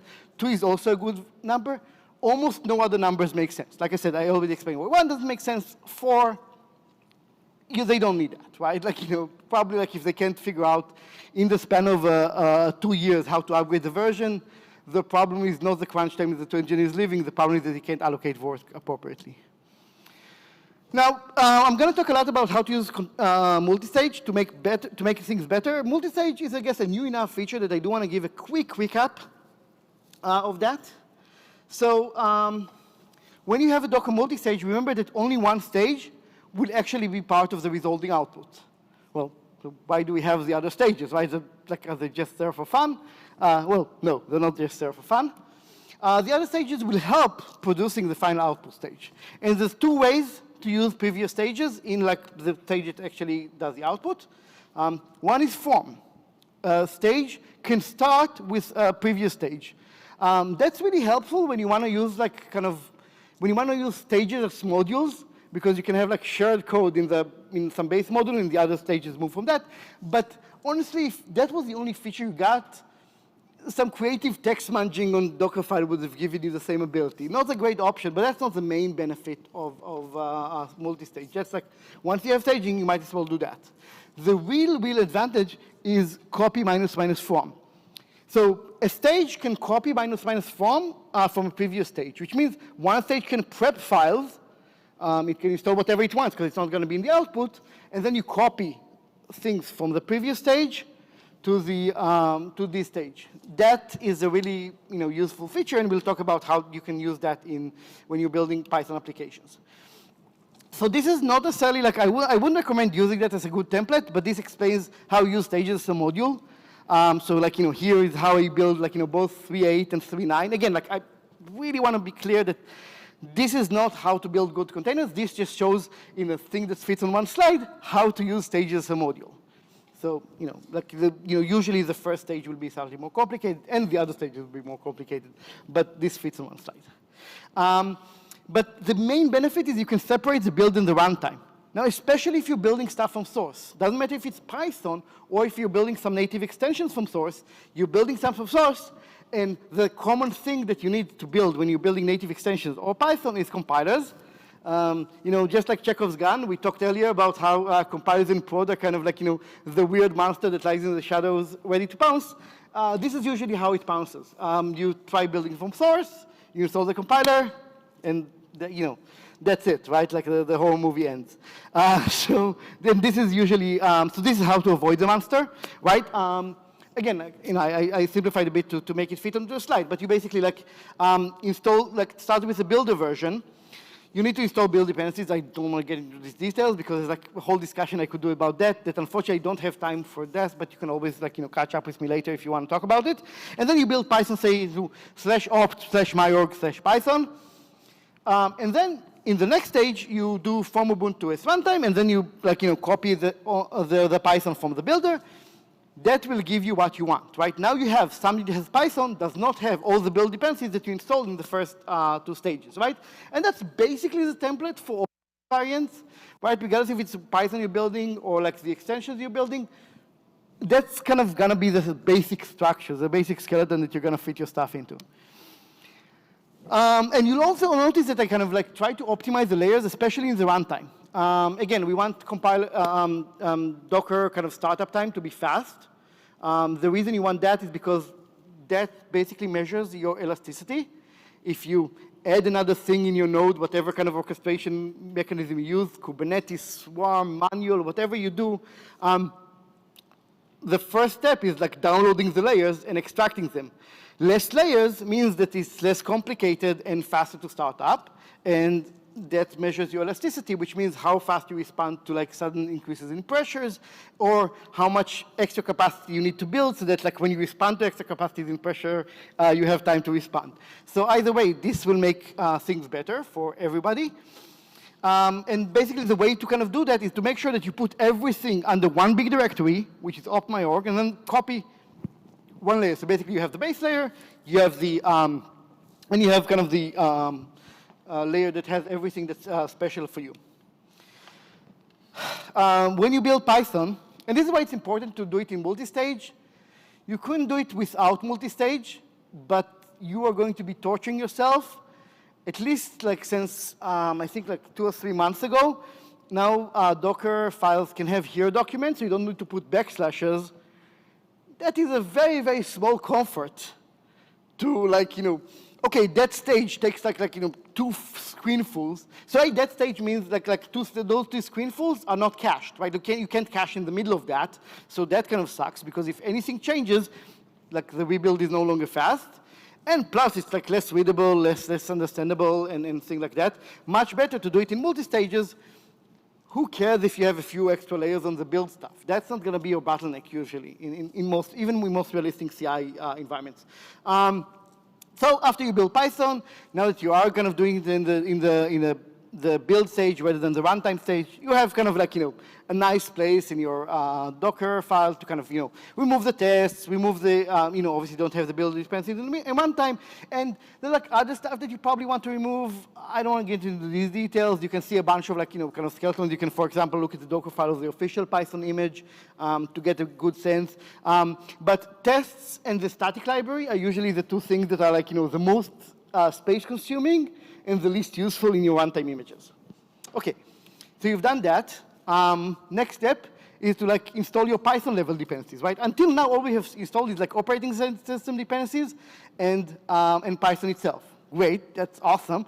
But probably at least like 30 to 90% of the reason you use Python is because of how awesome PyPI is. Great, which means you need to install dependencies. And probably at some level of the recursive dependencies, even if you think, I only have like 5 dependencies, how bad can it be? Well, when you recursively close it, pretty bad, right? Like not bad in bad, right? Like, it's not gonna be worse for you, but it's gonna be pretty long. And it's almost certain, right, by kind of like, basic probability, at some point, some recursive level dependencies will need native code, because that's kind of part of what makes Python awesome, right? It's really easy to write like native extensions, which are the interface with like, the Postgres client and the MySQL client and like, optimized Fortran stuff and all kind of stuff. So, so you want to build the binary wheels within the builder image if they don't already exist in your PyPI or in the open source PyPI. And then the next step, you can basically, you kind of have another choice. You can copy the wheels, the binary wheels themselves to runtime and install them in a virtual environment. Or what I like to do is you build them with a builder, you install them in a virtual environment in the builder, and you copy over the virtual environment. Again, less useless stuff hanging around the runtime image, although you can kind of work around that. But it's kind of like, really nice because you can test it in the build time image, which is like the main benefit of that. If you're building a good builder image, you want to get patch shelf. The reason you want to get patch shelf is patch shelf will be what allows your binary wheels to be portable binary wheels, which means you can upload them to your local packaging index, which means you can make your builds a lot faster. So patch shelf is super cool. However, almost all like distributions have like a slightly older version of patch shelf. That version of patch shelf has some critical bugs that will produce broken wheels. Do you not use that version of patch shelf? If you are going to use patch shelf, sorry about that. You're going to have to grab it and install it from source. Now, that's not a big deal because, again, only in the build stage. If you have some stuff flying around the builder image, it's not going to harm anything. So, yeah, it's OK. But patch shelf is like what you need to install, not what you need to use. That's a big distinction because you're not going to use patch shelf directly. You're going to use patch shelf with like a Python abstraction for patch shelf, and you're not even going to use that. You're going to use audit wheel, which uses a Python abstraction for patch shelf to use patch shelf. So from your perspective, as a builder, after you make sure that patch shelf is the right version, what you need to do is install audit wheel. But that's easy, right? So that's why I didn't cover that because like hopefully pip installing is something that you're doing all the time. So you pip install audit wheel into some random virtual environment, or hell, you can even put it directly in like the main environment of the builder because it's a builder. If the main environment has a few extra stuff, who cares? But then you can easily build self-contained binary wheels. So this will not build a portable binary wheel. If you do that, then you get a wheel that you need to install in the same Docker build, but it is self-contained, which means for example, if you're building a MySQL client, you don't have to install the runtime version of the MySQL client library in the runtime image. Whatever parts in the runtime library will already be shoved into the wheel. This is amazing because it will make your runtime image so much simpler. And figuring out what is the right version of MySQL runtime for the MySQL dev is annoying. And MySQL is not, that's not a problem with MySQL, that's just a general problem. It's worse with other stuff. So this will already give you a lot of value. But if you want even better, you can have portable binary wheels. Portable binaries are one you can upload. So that tag, is specifically marked as a tag that, no packaging index will accept, right? It will get rejected in the upload phase. This is a feature, not a bug, because that tag is not safe to use in arbitrary images. If you want to build portable binary wheels, the first thing you kind of need to accept, right, is that you can't. But that's okay. Because you don't get to have to be perfectly portable. What you need to decide on is the portability level. What is the oldest thing I need to support? That's your portability line, right? So everything below that you don't care, everything above that you do care.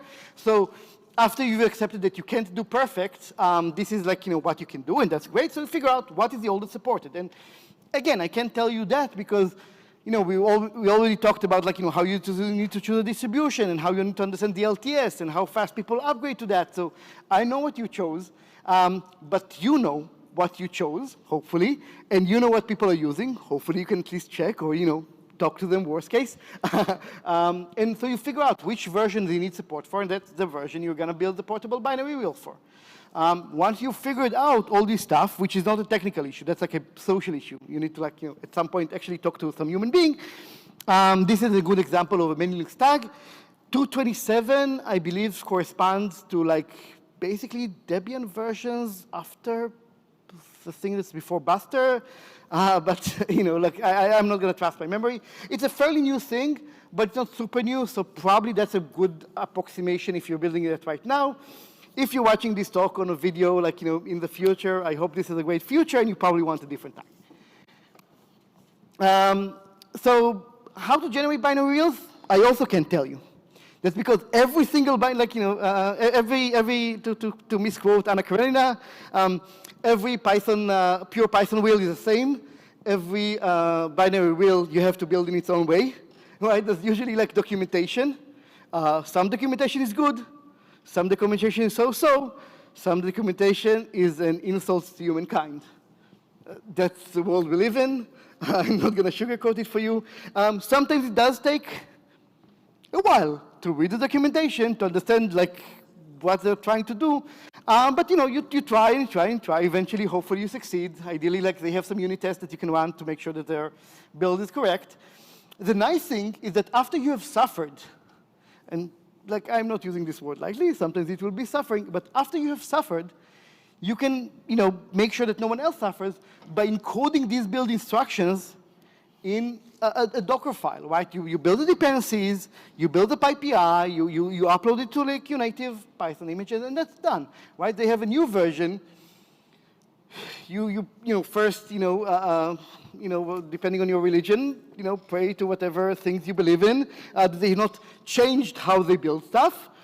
After you're done with prayer, you try building the new version. If you prayed well enough, you get to upload. If you not, enjoy reading the new version. Again, not the perfect world, but it's much, much better than 5 other teams trying to go through the same process, right? So it's actually it's better than the alternative, which is it's not you. It's 5 other teams who have gotten it wrong, and they come to you after it's broken in subtle ways in production. So as horrible as this is, imagine the alternative. When you're trying to optimize layers, like I said, you want to reduce the amount of copy minus form you want to do. Again, faster, usually smaller. That means you want to prep, right? You don't want to copy and then kind of move things around. You want to move things around and then copy. You also want to optimize the caching, right? Docker kind of build cache, or I really should say build kit cache, because that's actually how you build, right? Docker build is just a very thin layer of UI, and barely even that on top of build kit. The build kit cache is amazing. but it's not going to be very amazing if you don't, give it the right stuff to work with. If you copy stuff that you need in the wheel that like is your specific application too early, then, and they say installing dependencies, build kit will be, oh, so that depends on the source files. I should probably do that again. That's going to be sad because that is probably the slowest part of your build. Again, most people who use Python use it because they don't want to write C code. If you already wanted to write C code, you could have done it at the beginning. So probably your application does not have directly C code. So installing that is pretty fast. What you want to make sure is that the installing dependencies is cached so you don't have to do it again because that's hitting the web and then also like potentially compiling and doing a lot of stuff, not fun. So you need to know what invalidates caching. And basically like copy new files.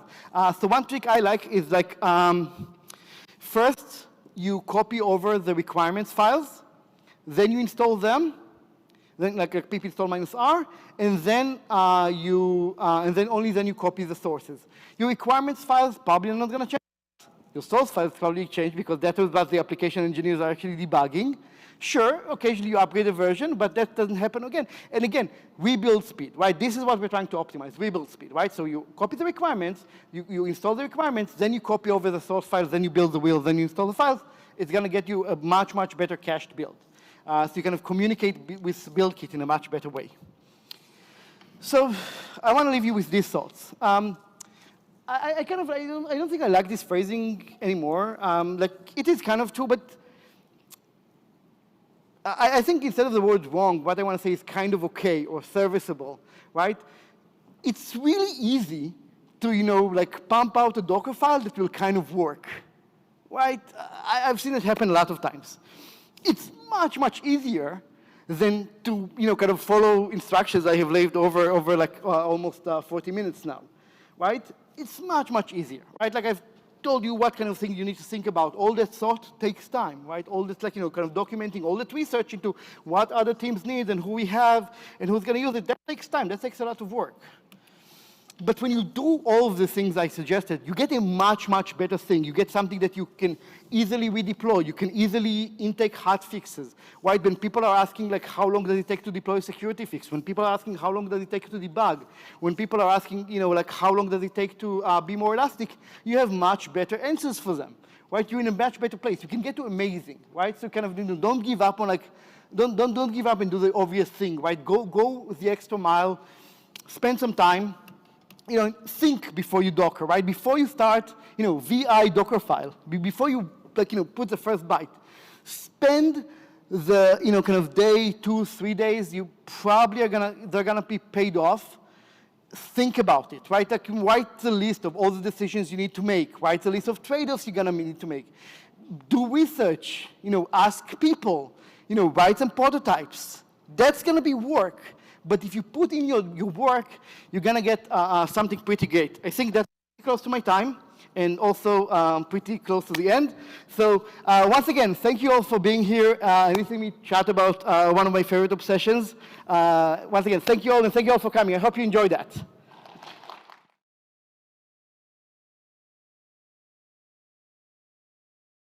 Thanks for coming. This is finite state machines, but like for web applications. A little bit about me. My name is Zachary Berry. Hello. I'm really thankful to be here and be able to present. I love JavaScript in the browser. I am a front-end developer at Crosscom. And just the 10-second plug, we are hiring especially a back-end developer. So just see our booth. We are right back out there, or go to crosscom.com/careers if you're playing the home game. Okay, so let's say that you are building a shopping site. So let's say this is your site. So you've built it in React. And disclaimer, some of the stuff I'll talk about in this talk mentions React, but the core code we get to later is React agnostic. But there are plugins for React. So anyway, you have this website, shop123. I'll go ahead and log in. And then we have products here. So we have the life-changing pineapple cup, the above average bowl, and the third thing. So let's go ahead and buy one of these things. We'll buy the pineapple cup. And as you can see, it's loading as it's sending a request off to the server. Eventually that comes back, and now we have one item here in our cart. So go ahead and check out here, and we have our checkout page. It's all pretty standard. Insert a few details here, and click buy. We wait for that to go through, and then finally we get this receipt page. And then we're able to then go ahead and buy more things, which takes us back to the shopping page. So a pretty straightforward example. Let's see how we might build this out and React. So on the right here, we have our state, one possible state for this application. So you can see like we have a flag if they're logged in or not, what page we're on. We have what's in the cart, and some flags about kind of our network state. So like, are we currently adding something or buying, or is there a glitch? Is there an error? So as I go through here again, I'll do this again. You'll see the state update. So now we see that is logged in is set to true, and page is set to products, and then this is the rendered result of that. So I'll buy our pineapple cup again. We see something's been added to the cart now, and is adding product as a flag we've set to true to indicate that we're waiting for the server to respond. It finally does. So the change here is adding product as false, but we do have something in the cart, so we see the indicator by the checkout button. So now we're on the cart page. We're going to click buy, and is buying is now set to true. And that goes through, so is buying is set to false. We're on the receipt page, and our cart is now emptied out. If we buy more things, we will go back to the products page. So that works, but there are some issues with that. Do you know where a user is? So for example, when is the user shopping for products? That happens when these properties are set to these values. They're logged in, they're on the products page. They currently aren't adding products and waiting for the result. Similarly, what happens when they're submitting an order? We have these properties here. And this application, this example is pretty small, and so this isn't too hard to wrap your head around. But as you can imagine, as your application grows, and I'm sure some of you have worked on complicated web apps before, this can kind of get exponentially harder to wrap your head around. And so not only do we have an issue with looking at the state of the application to determine where the user is, but we also need to parse the source code to examine where the user is as well. And so in a complicated enough application, it could be difficult to be confident what your user is seeing, especially if there's weird edge cases. There are also many unknown and undefined states, and by states here I mean kind of like what the user is currently doing. So for example, what happens if is adding product is set to true, but they're on the receipt page for whatever reason? Or what happens if they're on the product page, but is error is true? I didn't really demo that in the example, but is error was kind of for if there was a error when buying something. And so these are undefined states. They shouldn't happen, but it's possible. And I'd be curious if you've ever heard or said these out loud before. I've never seen that happen. That shouldn't be possible, and nobody's going to run into that. But in my experience developing stuff, it does happen, it is possible, and people will run into it. And the other issue is there might be other states you hadn't thought of. So, maybe it's not clear without like some user tests that maybe it makes sense for there to be another page. Maybe it makes sense for there to be other network states that you haven't modeled. And usually what happens is when that happens, you have to kind of shove that into your state, and over time, your really clean and nice state becomes this really disgusting mess. And you don't have time to refactor it. So, is there a better way? Well, you obviously know the title of the talk. So yes, change careers and become avocado farmers. It's like, it actually is finite state machines. Maybe, and I'll get into the maybe a little bit later in the talk. But you might be asking, if you're not familiar with it, what is a finite state machine? So, part 2, what is a finite state machine? Okay, so it sounds complicated. If you haven't been exposed to this in like the computer science field, it sounds scarier than it is. Kind of sounds like it might be a death metal band or an industrial band or something. But it really is kind of a type of flow chart if you really think about it. The machine part might throw you off, but it's not a kind of physical thing, and it's just an abstract kind of diagram. So in a finite state machine, we have some state. Here we have state 1. And then there's one or more transitions, and when we can transition from one state to the other. And in this specific example, all we can do is toggle between state 1 and state 2. So to turn that abstract example into something that might kind of resonate, let's say that you are sleeping, then you might have a wake-up transition, in which case, hopefully all of you are currently in the awake state. Then when you go to bed, hopefully, eventually, you'll become into the sleeping state. So I wanted to, this part of the talk is just kind of a couple examples to reiterate kind of what finite state machines are. So everyone's familiar with the traffic light. You can model that like this. So we just have a 3-light system that changes states. The transitions here are based on time, or potentially if there's a sensor in the asphalt, maybe that's communicating with it. Here we have a soda machine. This is a soda machine simulation. Sodas are $2. So I will insert a dollar, insert another dollar, and then I will have to make a selection. I couldn't resist the tabs versus spaces thing, I'm sorry, but here we go. We have a delicious tab soda and an okay spaces soda. So I will order tabs, but unfortunately, looks like it's sold out. So we'll go with spaces, and ta-da, we have our soda. So what might that look like as a finite state machine? So initially, we're in this take money state, and so we're going to kind of repeat this take money state until a condition is met, and we have our $2. So you can see here, these diagrams can have loop backs, if you will.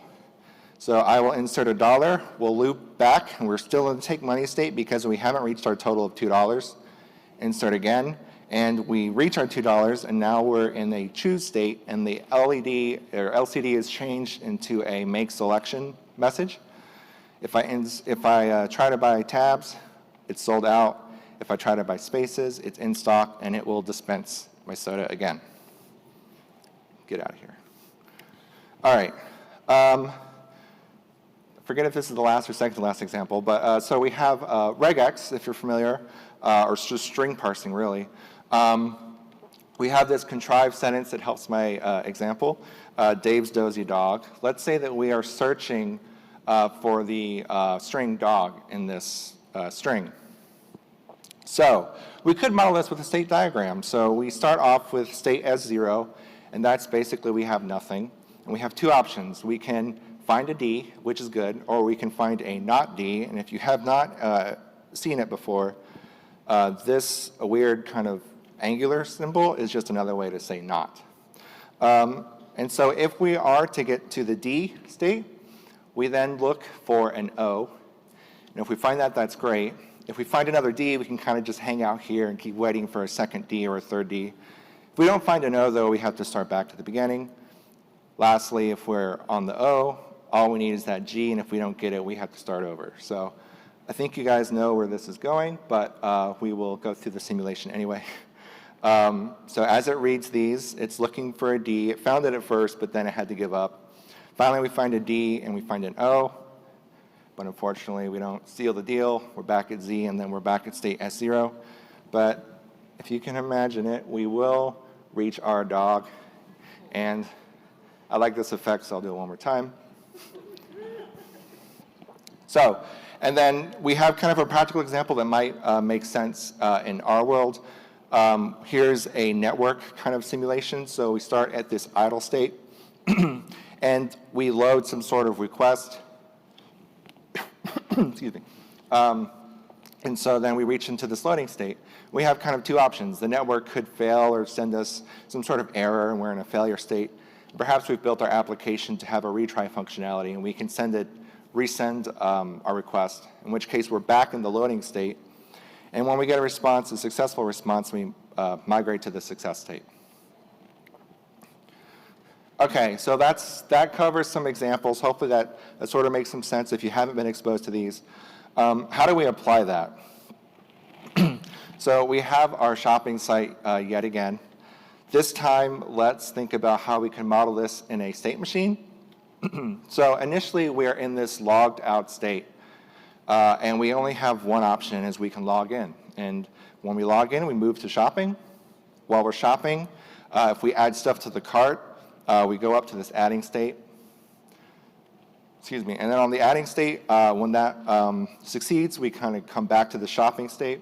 So these don't necessarily represent individual pages of the application, but more of states. So on the shopping state and adding state, we're both looking at the products page, but on the adding state, we have that modal dialog on top that's saying we're working on it, waiting for a response from the server. Then when we're checking out, we can cancel and go back to continue shopping or buy. When we buy, it can either fail or succeed, and then we get to our receipt page, and we can continue shopping.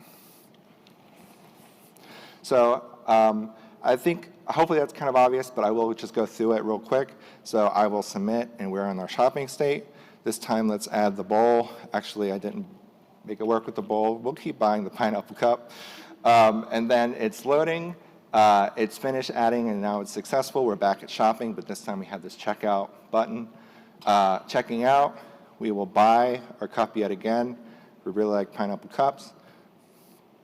It's buying, and then it succeeds. We're back at the receipt. And if we click buy more things, we're back at the shopping state.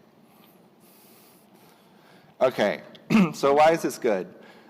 There's no mystery states here. They're all enumerated and visible. So you saw in this diagram, the end result was that we saw every possible nook and cranny of this application. So it makes it easy to see what's missing. If once you map out this flow, you might see like, oh, I might need a page between these two nodes. Or in the example, I didn't actually model out what would happen if adding a product to the cart failed. So we might want to add that. And then also great is that the transitions are defined. It's obvious what states a user can and can't go to from any given state. So abstractly, that means, like, for example, on S0, I can only go to S1 and S3. That's defined. I know there's no way for me to jump to S2. And if I'm on S1, there's no way for me to kind of magically teleport to S3.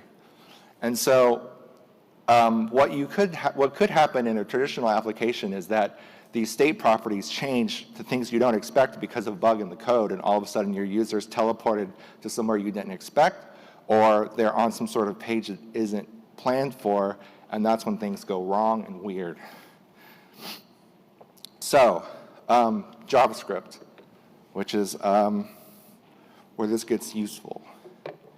So we're sort of starting to leave the theoretical world now of finite state machines and entering the practical real world where this kind of can come in handy. So this is a good resource. I have two good resources on building your own finite state machine in an application. If you like tinkering with this stuff, I'd recommend that you read this article and the next one and kind of play around with it. It's surprisingly simple at its core, and you could build one of these in an hour or two or a day or something like that and get it working. So actually, let me stay on that slide in case anyone wants to grab that and hasn't had a chance to, the URL. But these are, if you search the finite state machines, JavaScript, Google, these are kind of like they come up pretty quickly on the first page, I think. And then this one is from John Bella, which is similar but slightly different on the previous one.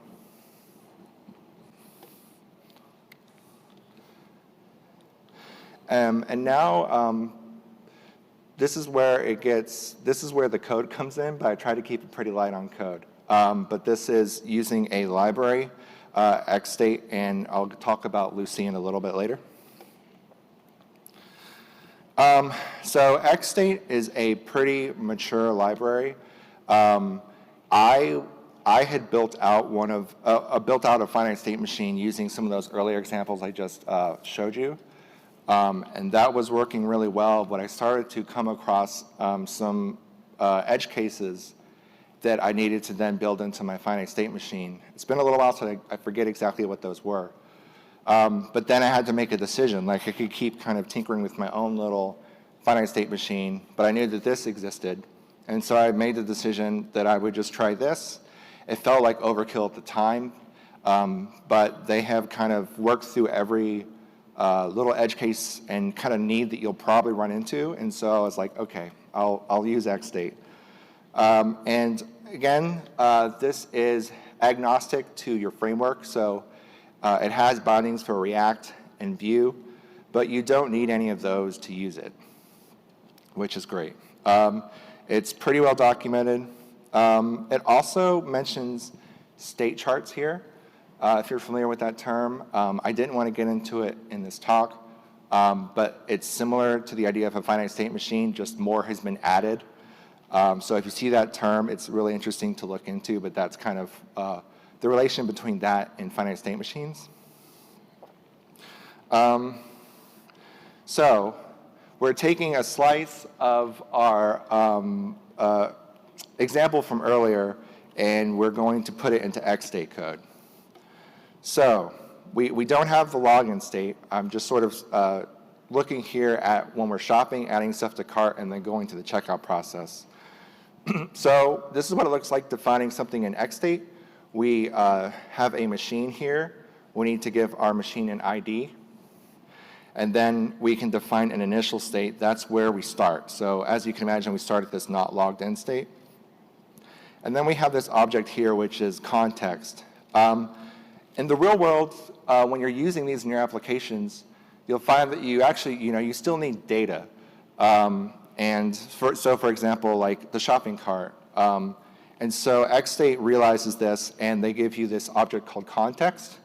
You can think about that in React terms as state. It's just confusing to have state in a state machine because you say state too many times. So they call it context, but that is basically a bucket of data which your states can use. Then we go on to defining the states themselves. Here we have the shopping state, and you can see over here that is represented here. And in XState, the transitions are defined through actions, and that's what on is here. So on is where we define our actions. Here I've added an add action, and we tell it to then go to the adding to cart stage, state. And so here's the add action, and then over here is that adding to cart state. If I scroll down, it gets a little more complicated. I have our adding to cart state, again, that's up here. And we have this new property called invoke. Invoke is what XState refers to as sort of an on-enter event. So as soon as we jump to this adding to cart state, we'll run the invoke code. And the reason they went with invoke, I believe, is because this library intends to be backwards compatible with a standard called, I think it's SCXML or state chart XML, and also to be standard with the state chart definitions. Which is great, but I think it's a little bit of a learning curve. I find it a little bit weird, but once you start to use it, then it becomes second nature. So anyway, when we invoke, we run the source function. And so this is where we might talk to an API, for example. So here I have some sort of add API, and I'm sending in context.cart, which again is kind of our state machine state or data. And that cart would be the contents of our shopping cart. And then with invoke, you get a couple of things. You get on done and on error. So if our source function returns or is a promise and resolved successfully, then it's going to automatically call on done, and we'll go to wherever we define. So here on done, we'll go to shopping. And on error, so that means I think it's undefined is returned, or if it's a promise, it rejects. We'll go to some other state. Now here I don't have it I didn't model this, but you can imagine there might be some sort of add to cart, and we might have a fail state here. And then, and I hope you can imagine kind of so forth and so on. The other states would be kind of iterations of the same kind of idea. So I didn't fill them out here. So what's great is I've showed you some visualizations, but XState has that built in. It's on the website. So I can define, here's like maybe a fleshed out XState code of our machine. So if I run that in update, then we have this visualization. Now it's not quite as pretty because they just algorithmically build it, but we have our not logged in state. If I hit login, so that's a login action, we then transition to shopping state, and we can add to the cart that calls on done when that invoke function completes. And then we're back at shopping, we can check out. Checking out, we can buy our product. When that invoke function completes, we call done, and we are in our receipt state, and we can continue shopping and return back to the shopping state.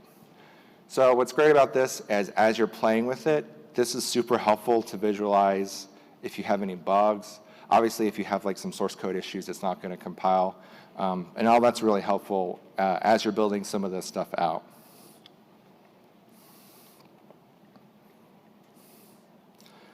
So, oops, I didn't mean to click that. 1 second. Control. What is it?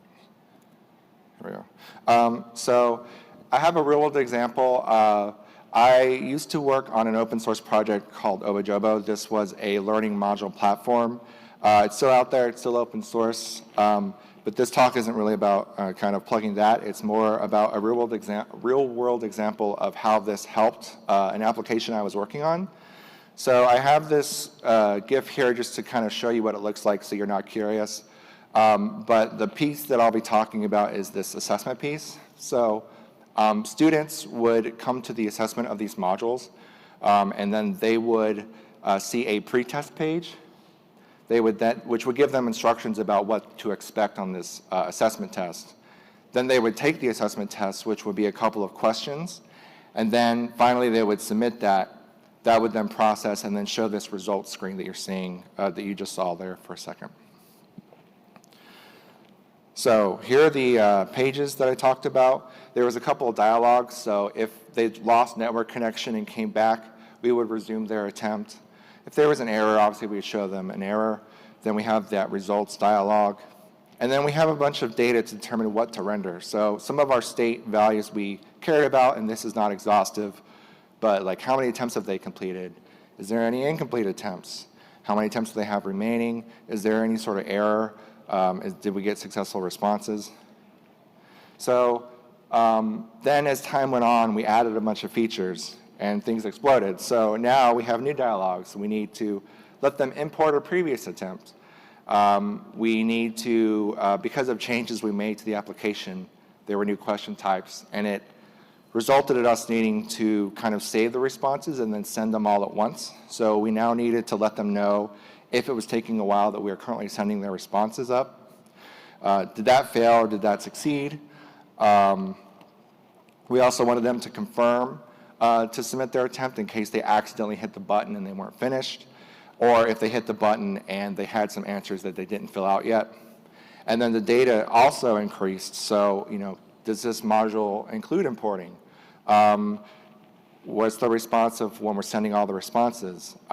Is this the last attempt? Because now we had that special dialogue. We had a special dialogue that let them know, hey, this is your final attempt. Are you totally sure? It's going to be set in stone at this point. So I spent some time putting XState in the application. Now I didn't refactor the whole thing, although I wanted to after using it. But this was just the assessment, and I came up with these states. It seems like a lot, but going over it several times, it kind of ended up making sense to me that this really was the number of kind of things that a user could do in this assessment. I'm not saying that this is the only way you can do it. What's really cool about XState is you can actually nest state machines. And so it may have made sense to kind of have a nested model too. I think both are valid. But it was simpler for me doing it for the first time to kind of forego that and just stick with one state machine that had everything sort of flat and visible. So a little bit more code. This is kind of a simplified example of what the code was before putting in XState. This is an older application, an older React application. It used a Flux store. So there's things we could do realistically to make this better, is maybe incorporating Redux. Unfortunately, didn't have the time to do that to the project. But regardless, we have things like we end the attempt with this API response, and then imperatively we kind of next show a dialog saying, here's your results. Or we do a check. If this is an incomplete attempt, we need to show them a dialog like, okay, we're resuming your attempt. And then finally, we can do things like, we'll resume the attempt, and then if it doesn't work, we need to show them, oops, something went wrong. And then call on the store to resume the attempt. Once the state machine was in the application, and this, I don't think I mentioned this, but this is specifically looking at the code that just handles mostly dialogues for the application.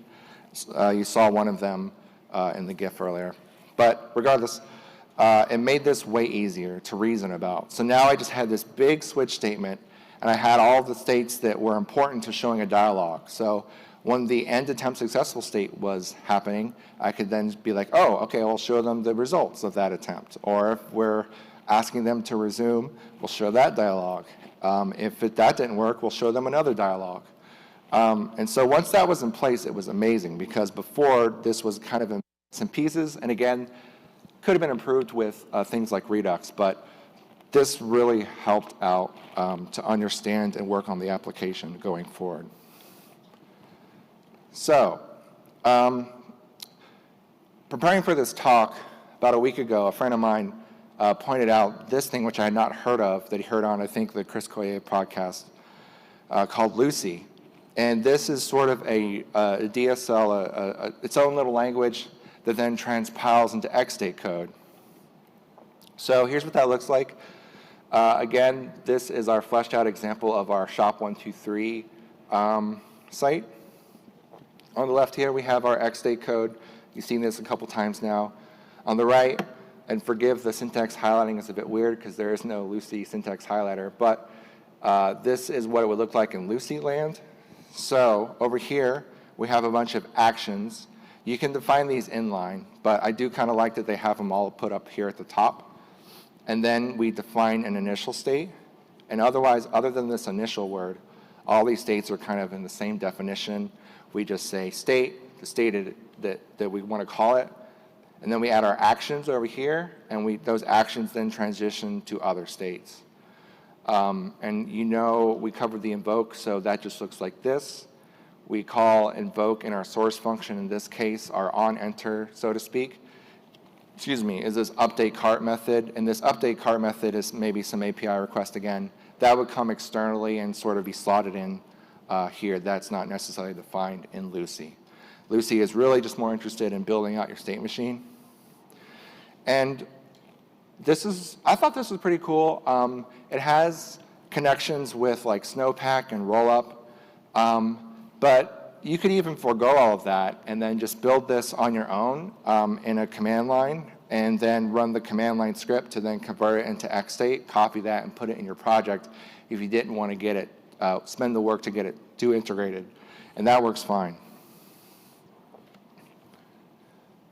So there are a few things to consider, a couple of cons to go with these pros. XState is a learning curve. I think the terminology is a bit hard. There's a lot of options, and so there's a bit of trying to decide, well, what's the best way to do this? Something I didn't cover is that in XState you can define guards. So what that means is you can say this transition will only happen on this condition. So for example, in our soda example from earlier, we'd have a guard on the transition from taking money to making a selection to make sure that the amount was at least $2. But that's an example of just one feature in XState. I'm sure there's other ways to do the same thing too, and other ways you can model the finite state machine that would also be totally valid. So plan to spend some time pouring over the documentation if you do pick this up. It's not a magic bullet. If you have complicated logic, maybe complicated business logic in your application, doesn't mean that your application is going to, that part's not going to go away. You're just going to maybe move that somewhere else. There's analysis paralysis. Like I said earlier, I made one large state machine. Should I have made nested or parallel state machines? Maybe. Should I have done a whole ground up rewrite? I wanted to, but probably didn't make sense as a business case to spend the time doing that. And of course, as always, this is a tool. It can be used for good or evil, so maybe it doesn't work for you, and that's totally fine. Also, the last half of this talk is really talking up XState, but I'm not necessarily tied to XState. It's just something I used and worked well for me. There are other libraries out there that do similar things, and I'd encourage you, if you're interested, to go look and research those on your own. But XState ended up being kind of an easy decision for me in the end. And so based on this state machine, we have reached the question portions of this talk. So does anyone have any questions? Yes.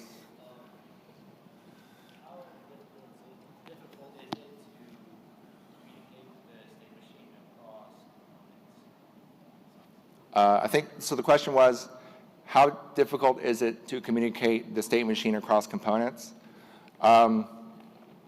So for the OboJobo example, that wasn't too bad. Using some older kind of React standards, I sort of put that into this assessment store piece. But XState does have hooks for React, so there's like a use machine hook. I haven't toyed with that, but I did glance at it at this talk, and it seems pretty straightforward to kind of be able to define a machine and then kind of use it in different components without having to like kind of pass it around. Any other questions? Yes? Can you actually put your state in Redux? I'm sorry? Can you actually put the state information in Redux so that it's available to all components? Mm-hmm. Yeah, so he said you do put the state information in Redux, so it is available to all components. So yeah, that is definitely an option. Yeah, good point. Any other questions? Yes, back there.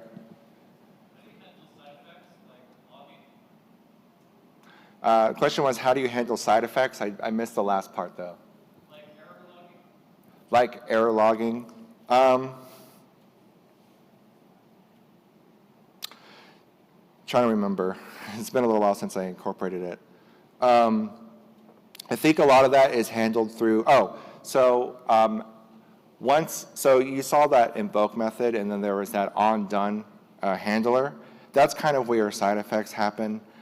So in the state machine I incorporated, on those onDone methods, that's when, on the source methods, when the invoke was called, that's when I talked to my API. On the onDone, that's when I updated the context of the state machine, which is like its data or state again. And there's a method in XState called assign, which does that. And what I kind of ended up sort of liking to do is sort of take that code and kind of abstract it to its own little, I don't want to say class, but its own like little class, so that I could kind of separate the pure moving around states code from the actual code that did the talking and the updating of the state. Any other questions? All right. Thank you. So if you're interested, my site is zachberry.com, and that's where I have all my social links and everything. But yeah, that's it. Thank you for coming.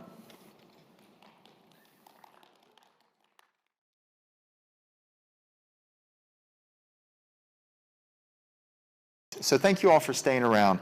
Thanks for being here, and thanks for staying, again, all throughout the day. So this was, day 1 was yesterday, this is day 2, and we still have day 3 tomorrow. So by all means, please come back tomorrow.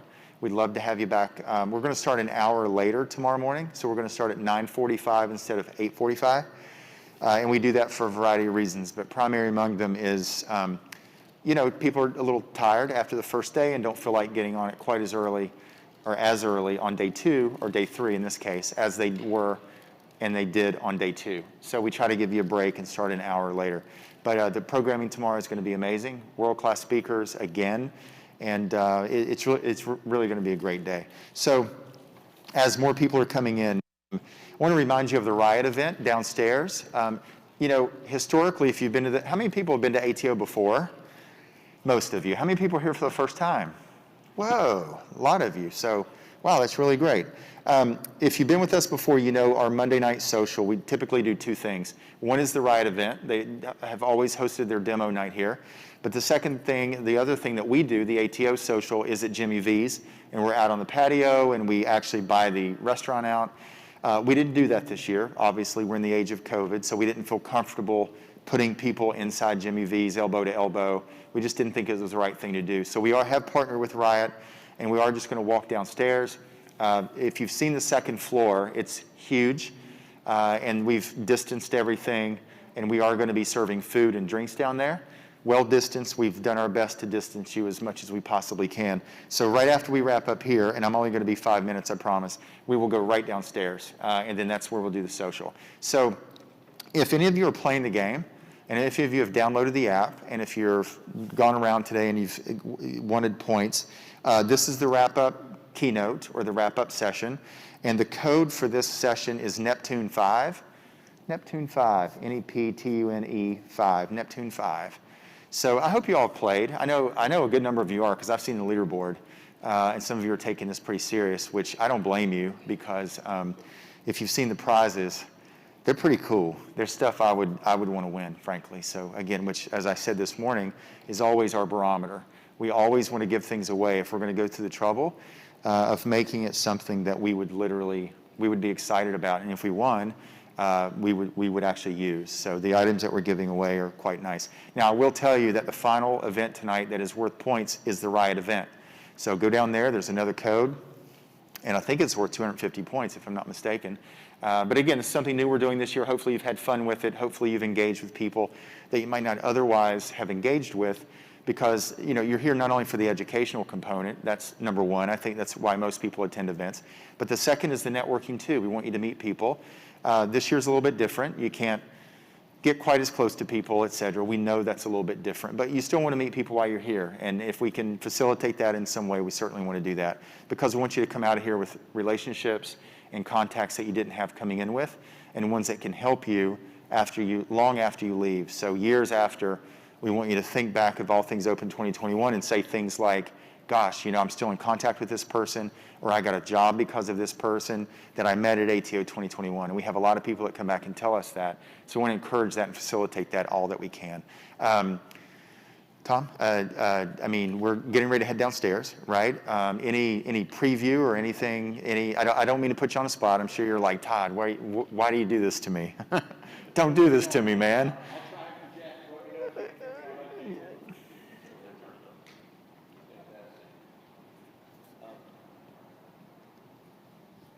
Yeah, come on up, yeah. Because I definitely want people to stay around, because I mean, this event is very, very good. And I'm going to add a small clarification. Thank you. So, yeah, I'm Tom Snyder. We love working with Todd and his team. As far as I'm concerned, they're the absolute best in the business. We work with a lot of conference operators around the United States, and thank you again to you and to the entire team and everybody that puts on this amazing show. It took a lot of courage to do it this year, to be quite honest, and it's been a fantastic first day. Actually, second day, I guess. There was a lot of programming yesterday as well, and I encourage everybody to come back tomorrow. Our organization, we're a nonprofit. We focus on economic development in the tech space, so in the industries that all of you work in.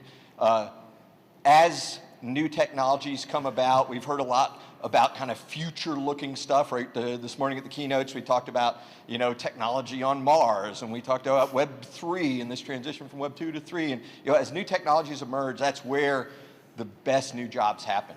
And so our organization helps to educate, to promote those that are developing new technology. We have over 90 corporate partners that support kind of some of our work. But at the end of the day, some of our core missions are at the individual level, helping people start new companies through startup accelerators that we run, to learn new skills that help them to get hired through educational programs we run, and you'll learn more about that if you come to the event this evening.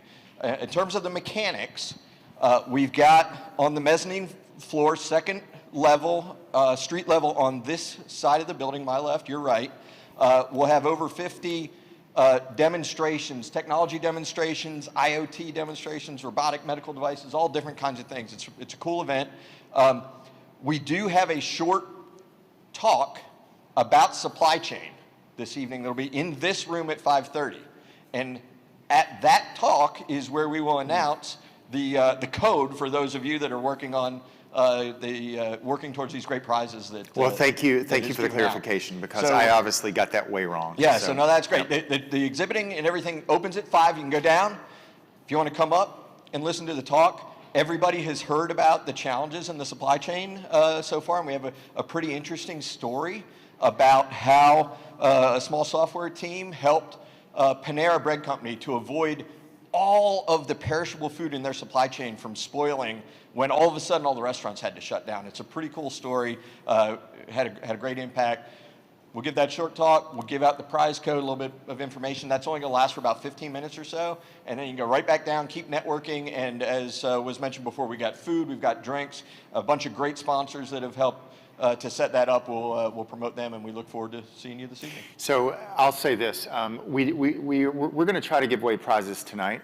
So after we announce that code, we're going to go ahead and take a look at the leaderboard, and we'll see if we can announce some winners, because that's fun. Because if you've been here, learning who's going to win while you're on site, that's kind of cool, as opposed to having to wait 3 or 4 days, and the excitement kind of fades, and then you go on about your business, and everybody's like, so what? I'm on to something else. Who cares? So anyway, but we'd like to do that if we can on site. So Tom, thanks for the clarification. Yeah, thanks for whatever reason, I don't even know why I was thinking what I'm thinking, but at this point, frankly, I'm fortunate to be standing here upright and somewhat cogent and clear thinking. No worry. Yeah, thanks again. And there's plenty of time, by the way, to do that and still get over to the sponsor dinner for folks that are involved in that activity. Yeah. We always do a speaker sponsor dinner on Monday night too. So if you're a speaker or sponsor, we always do a special dinner as our way of saying thanks, because speakers and sponsors really make, they really help to make this possible. So it's our small way of saying thank you. So anyway, okay, so with all that said, we're going to go downstairs if you want, and then come back for the talk at 5:30. By the way, the talk topic is extremely timely. Is there anyone in the know in the country that's not talking about supply chains right now? Because shelves are empty, and my God, some of the stories I'm hearing is amazing. And it makes me wonder why we haven't maybe prepared, or maybe it's beyond our ability to prepare for. Anyway, even in our own household, we've talked extensively about supply chains and how and why we are running out of some of the things that we're running out of. So the topic seems to be very timely. So with all that said, thank you all very, very much for attending again. So we will, I've got about, I guess, maybe 5 o'clock or so. It should be about 5. I promised to finish up by 5, and I have 5:02. So let's go ahead and wrap up. Again, I do want to thank you. I want to encourage you to come back tomorrow. And we're just very thankful and grateful that you're here. What a different year. We knew 2020 was wild, man. What a wild year. And our mantra internally, this event was all virtual last year. It was, hey, look, let's just hang on. Let's get through this. Let's survive. Let's live to tell another tale on the other side of this. If we could just get through to 2021, boy, Lord. Little did we know, it was like, no. You got some more surprises. So we thought we were home free when the vaccine first came out. We were all excited. We were fist bumping and high-fiving, and so many people were contacting us like, we are back, baby.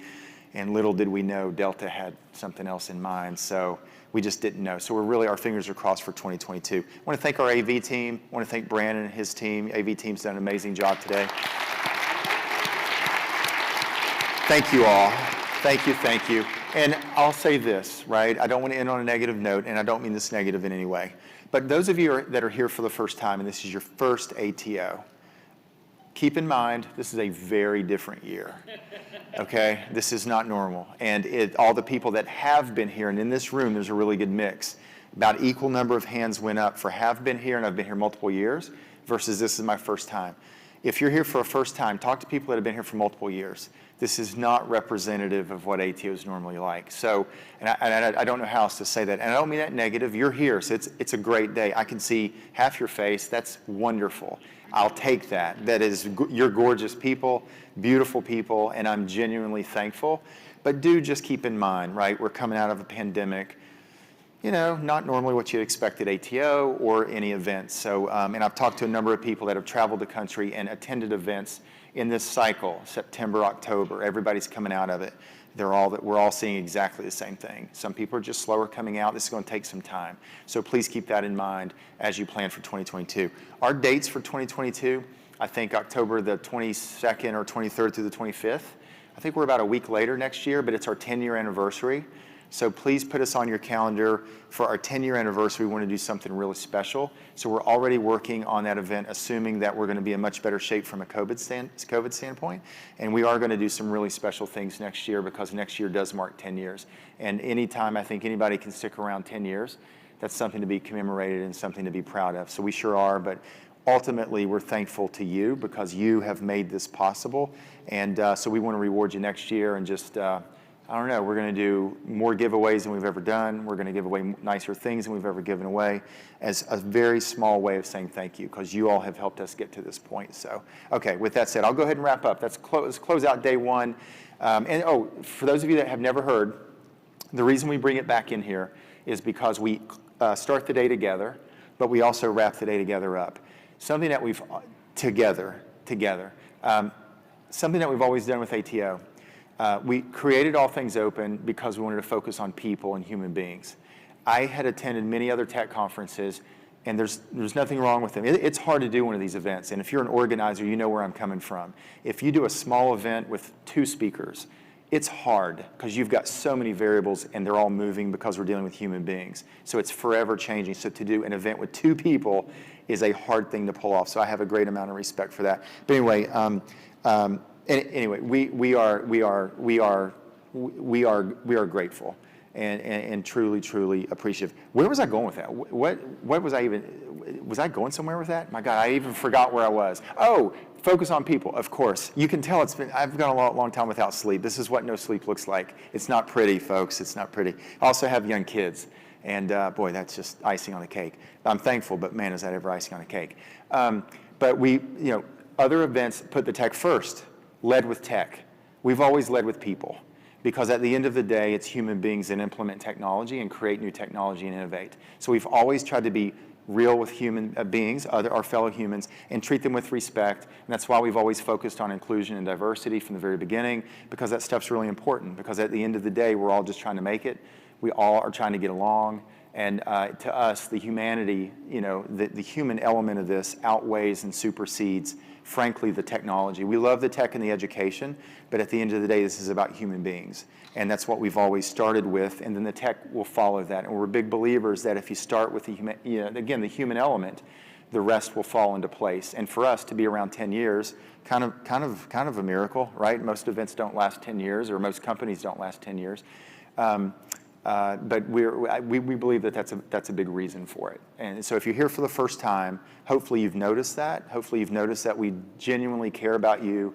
We genuinely care about the community. We think community is super important. And we just really are very, very grateful that you're a member of our community.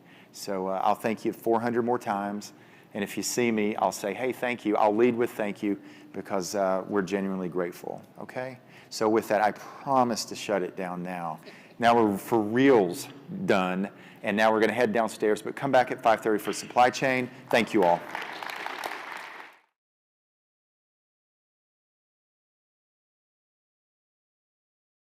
How's everybody doing? It's been a long day, right? Well, thank you so much for being here.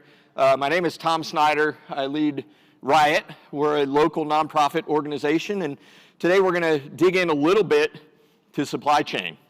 How many folks have started to see recent stories about, like, should I start doing my Christmas shopping now? Like, what's happening? There have been semiconductor shortages. There have been all kinds of supply chain challenges. Not only that ship getting stuck in the Suez Canal 6 or 9 months ago, but kind of broader impacts of the fact that our world has been really trying to drive lean processes across all industries and everything being just in time.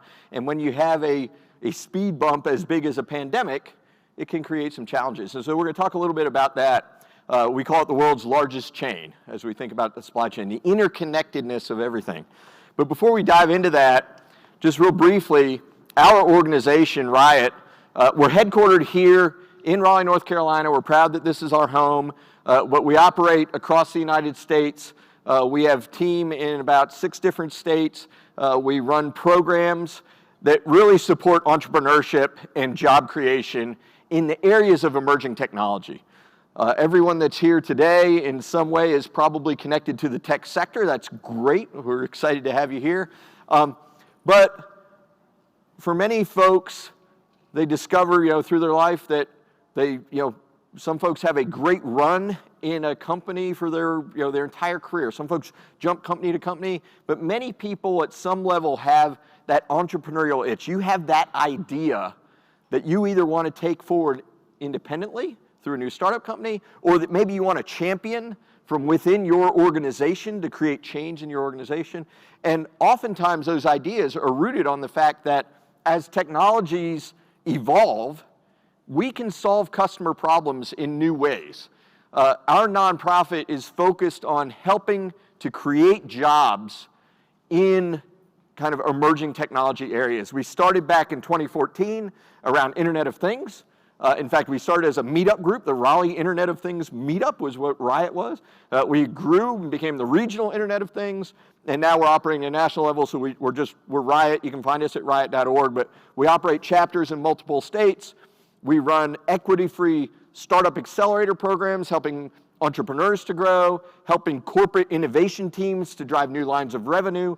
We actually have a government innovation team that's participating in our program right now, developing out new services for their communities, for the people that live in their communities, as they look at, how can we innovate? So whatever kind of organization you're in, we'd encourage you to reach out, to connect, to either volunteer, to, if you have deep business or technology domain expertise, and you'd like to maybe be a volunteer mentor to a young founder that's starting a new company, we would love to hear from you. If you are a corporation that's interested in maybe participating, we have over 90 sponsors that help us to keep all of our programs 100% free for participants. So if you're an entrepreneur, if you're working on some new business, or if you're a mid-career professional that just wants to come out to one of our classes or one of our workshops, we want everything to be completely free and for that to remain so always. And that happens because of folks like the logos that you see on this screen. Tonight specifically, we have a few sponsors I'd like to call out.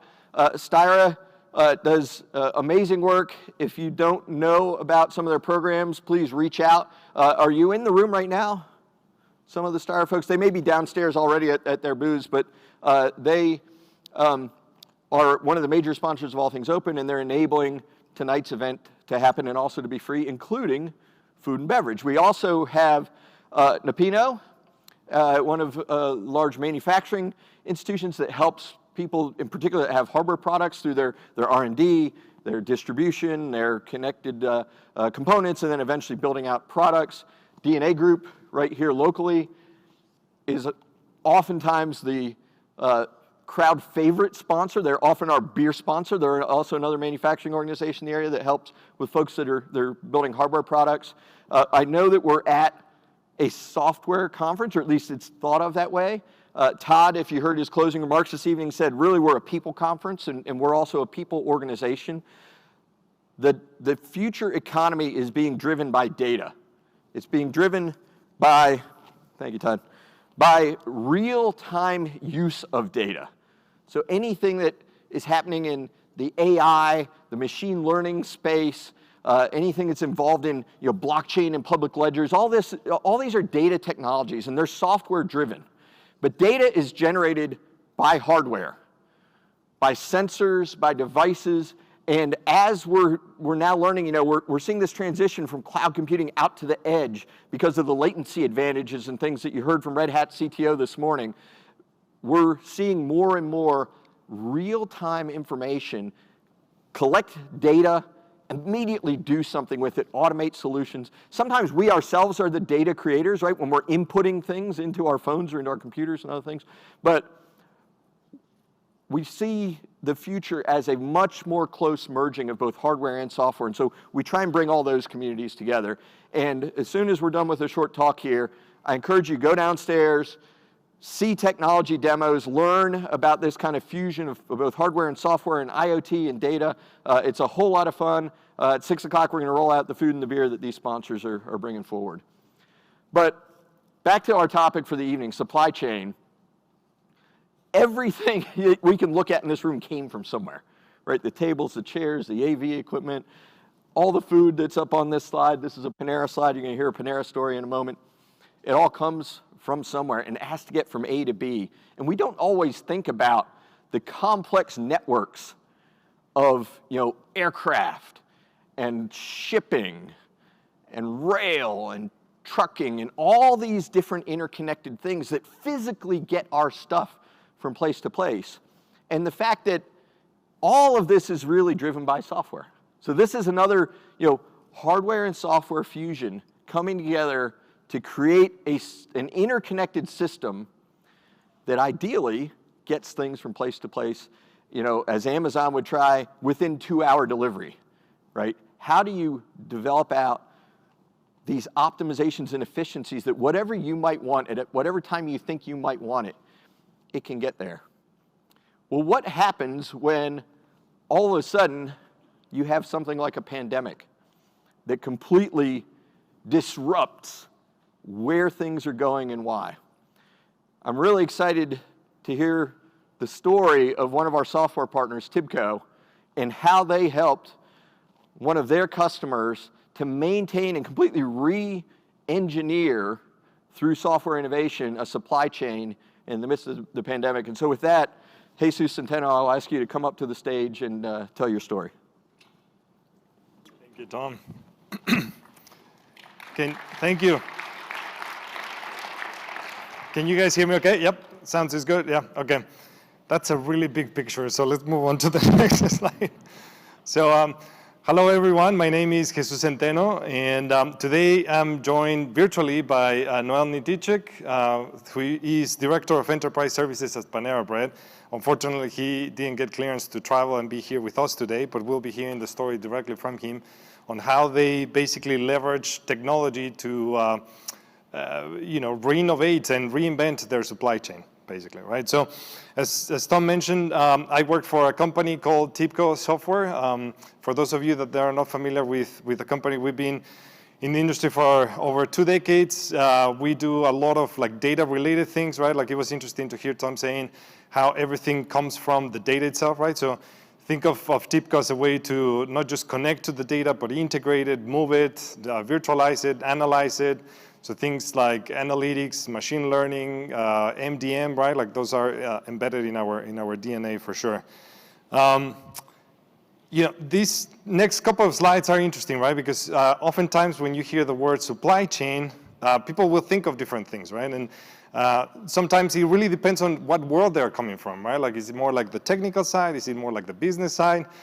Usually it tends to be one or the other one, right? So this first picture is more like what I would think, like someone from the business side would think when they hear supply chain, right? It's the perfect picture where everything works well, everything connects, all the devices talk to each other seamlessly, automatically, right? Like you can configure it, you can customize it, you can fix it remotely with the tap of a finger from a iPad or a remote device, whatever you are in the world, right? Now, we know that that's hardly ever the case, right? Supply chain, it is messy, right? It's very complex. And it gets difficult very quickly as well, right? So when I hear supply chain, this is what comes to my mind, right? A lot of stuff moving all over the place. with needs to track it, to to optimize it, to revolutionize it in any way possible, right? Now, why would we care about supply chain anyways, right? Like, I mean, Tom made an awesome case for supply chain, and actually, I'm very excited. I live in Austin, so in theory, tomorrow night when I fly back, Home Depot will finally have the door for my home office. So I recently moved houses and I built a home office. I've been waiting for the door for 6 months, kid you not, right? So to the point that, like, yeah, I mean, why we care about supply chain? Because once upon a time, there was a year called 2020. And we all know what happened with that, right? So, I think it was the perfect case for us to realize how big is our dependency on the supply chain, right?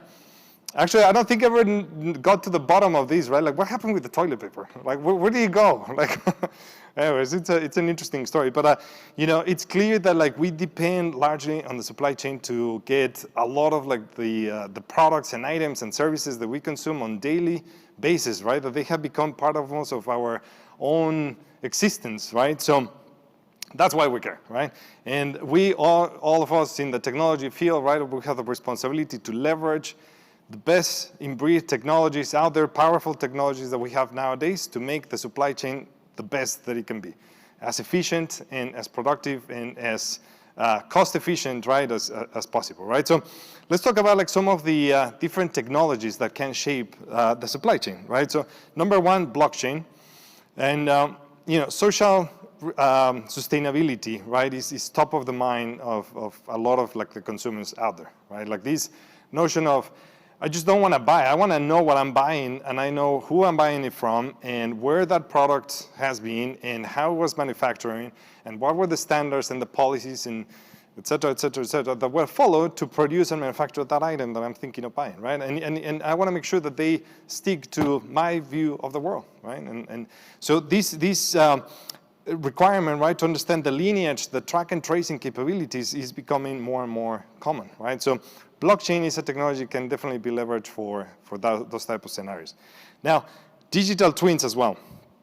Digital twins is a very powerful concept, right, that can be leveraged to bring together the physical and the digital worlds into just an abstraction layer, right, of an entity, right? That entity could end up being pretty much anything, right? Like a person, a process, an institution, data itself, right? Or a supply chain, right? Like, that would be the ultimate digital twin, right? And it really allows us to then run experiments, right, and different scenarios, hypothesize different scenarios on how the different subcomponents of that entity, they correlate and they influence each other, right? So in the case of supply chain, for example, trying to figure out how changes in transportation system are going to affect positively or negatively the overall supply chain, right? So very, very powerful concept. There's also, the idea of contactless payments, right? Like, so with the rise of e-commerce, with the pandemic and other things that are happening in the world, contactless payments are becoming more and more common, right? So blockchain is very well suited to support these type of initiatives. Now, second force, AI and ML, right? So think predictive analytics. How powerful it is, right? Like, the ability to predict what's going to happen, identifying patterns, identifying risks, or potential fluctuations in the market, right? And be better prepared to address those fluctuations. Have a way to run your operations as efficient as possible, meet the demand with the exact supply, consistently, on a consistent basis, right? That's a very powerful concept that definitely can be leveraged. Now, so think of reverse logistics, for example, right? So reverse logistics as, the addition of all the services, right, that especially now with e-commerce, that retailers have to provide to support, the demands of customers, right? So think of returns, refills, reselling, recycling, right? All these value-added activities that happen after, post-sale, basically, points, right? And how technology can support, those type of requirements. Drones, another great example, right? How much ML capabilities drones need really to be functional. Right? I know that there's a big legislation aspect into drones, but from a technical point of view, right, like, drones are getting almost ready, right, to become, at pair with other type of transportations in in supply chain, right? Especially, you know, when you attach cameras, they can address very, very powerful use cases, right? So from delivery of vaccines in remote locations to track and trace to surveillance, auditing, et cetera, right? You name it, right? So, you know, ML definitely is you know, a major engine that is driving a lot of, you know, innovation in supply chain. All right, the third force, robotics, right? So let's think of, for example, autonomous vehicles, right? So if we think that most of those, you know, items and products that we've been talking about, right, they are delivered by trucks in the end, right, in the supply chain. So think of the impact of now having self-driving trucks, right? So obviously we're not there yet, right? Like, I mean, companies like Tesla and Mercedes, they keep making a lot of progress. We're not level 5, but I think we all agree that it's not a question of like if anymore, it's more like a question of when, right? This is gonna happen, right? So imagine the impact that self-driving trucks will have in supply chain, right? In terms of efficiency and cost savings, right? This is a huge aspect of the conversation now. Now, in terms of like also robotics in the context of warehouse automation, right? With the increased level of capabilities of things like IoT sensors and, you know, like mobile scanners and wireless telemetry, right? And you know, basically increased capabilities, right? In terms of like understanding what's happening in the warehouse, right? Like warehouse management systems, for example, right? All these capabilities are helping warehouse automation, right? To bring the digital and the physical aspects of process automation closer and closer together, right? To have like an easier and faster and cheaper way to bring warehouse automation to the next level, right? A good example of that is autonomous robots or AMRs, mobile robots, right? So, you know, leveraging these robots to take care of all the heavy lifting, right? All the hard tasks, so to speak, right? In warehouse management, and then focus humans, right? On more like the decision making process, right? Strategic decisions, right? In terms of the operational side of supply chain. Now, force number 4, environmental factors, right? Big aspect here, right? So think of like lean logistics, for example, right? And, you know, lean logistics has been one of the main or most active conversations, right? In terms of like how you can reduce waste, how can you boost efficiency in the supply chain, you know, how you empower your employees with technology and knowledge, how you have like more open feedback, how to improve the processes, right? So these are big questions, right? Then how you leverage technology to do that, right? I think we all realize, right, that, you know, in order to have like a greener supply chain, I mean, this is not an easy task at all.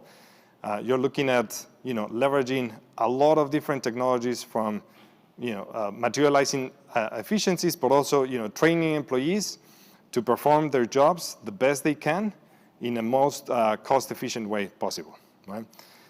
Risk management is also a big part in terms of environmental factors, right? So when it comes down to whether it's logistic risks or operational risks, right? You're looking at technologies such as process mining, right? To understand, for example, you know, where are these risks coming from and what's the best way to address them?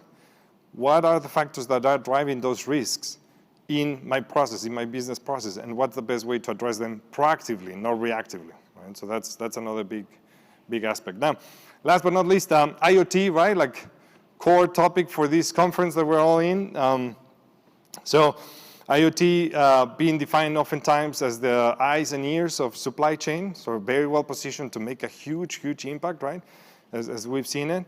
So things like computer vision and inventory tracking capabilities. I think of computer vision as not just computer vision on its own, but this capability of taking computer vision feeds in combination with traditional IoT feeds, right? Like this sensor fusion concept that we see more and more often, right? For example, loss prevention in retail. It's a huge topic, right?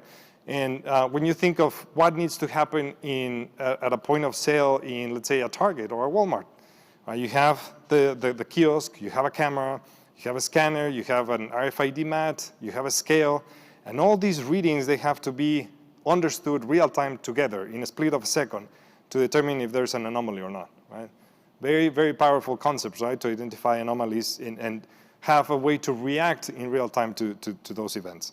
So with that, I wanna now present Panera's story. So Noel will be describing how they leveraging different technologies such as MDM to understand cross-domain relationships in their data, and basically how they leverage that understanding to find efficiencies in their supply chain, and also how they basically understood supply chain as part of their strategic roadmap. So with that, let's hear it directly from Noel. And yep. Oops. No.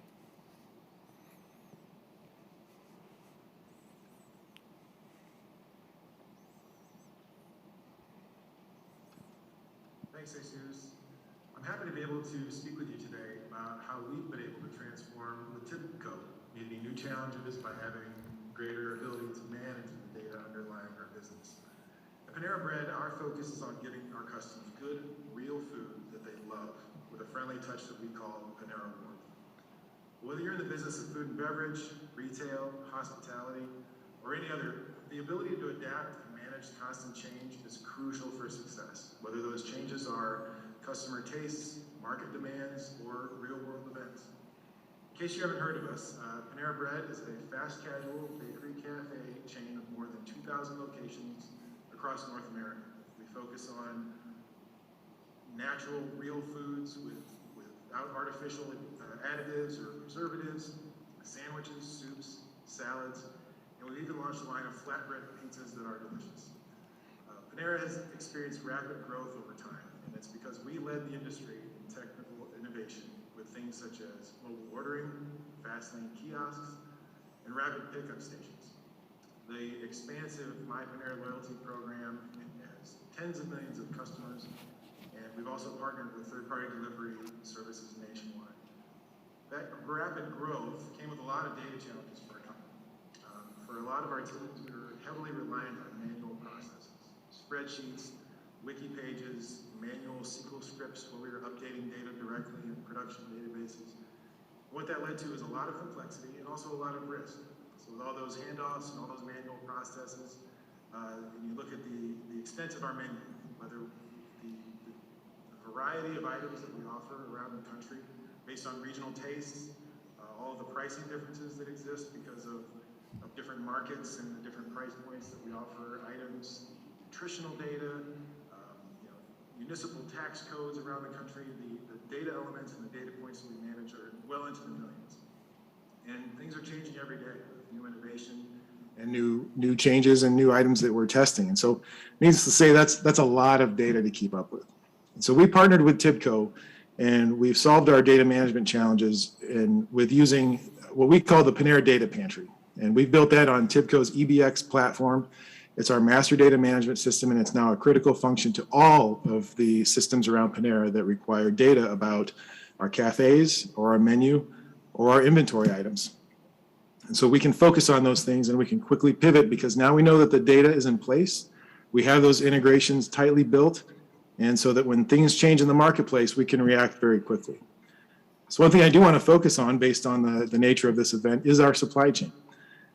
We have distribution centers of our own across the country, and we also rely on third-party distributors to get products to our cafes so that our managers can serve our customers. And with the situation last year with the pandemic, there were challenges to that supply chain process. And one of the things several things we had to do very quickly. We had to adapt to more outside, off-premise consumption of our items, whether that was through drive-through. We launched a curbside pickup channel, and more of our items were going out to customers through delivery channels as well, whether it was our delivery system or third-party aggregators. And so with that, we were able to turn those channels on because we knew where our menu data was, and we knew it was in good shape because of what we had done with the Panera Data Pantry. Another challenge we found was that our customers weren't able to get some basic staple foods from their grocery stores because of supply chain issues. And here we had these inventory items that we used to make our items, like blueberries or milk and those kind of staples that people were in need of. So our leadership came up with the idea of Panera Grocery. And in less than 2 weeks, we were able to take those inventory items and relabel them, repackage them, and price them in a way that was affordable to our customers and use our existing channels to get those grocery items to customers that needed them. So we're able to leverage our data in a way to unlock new business opportunities very quickly because of what we had done with TIBCO. So using our supply chain to our advantage, we're able to leverage all that data and adapt to those sudden business changes. Processes that otherwise would have taken weeks, we could do within days. And because of the innovation that we can now carry out, we're able to say yes to a lot more menu initiatives to our business. And IT as a entity is no longer in the way.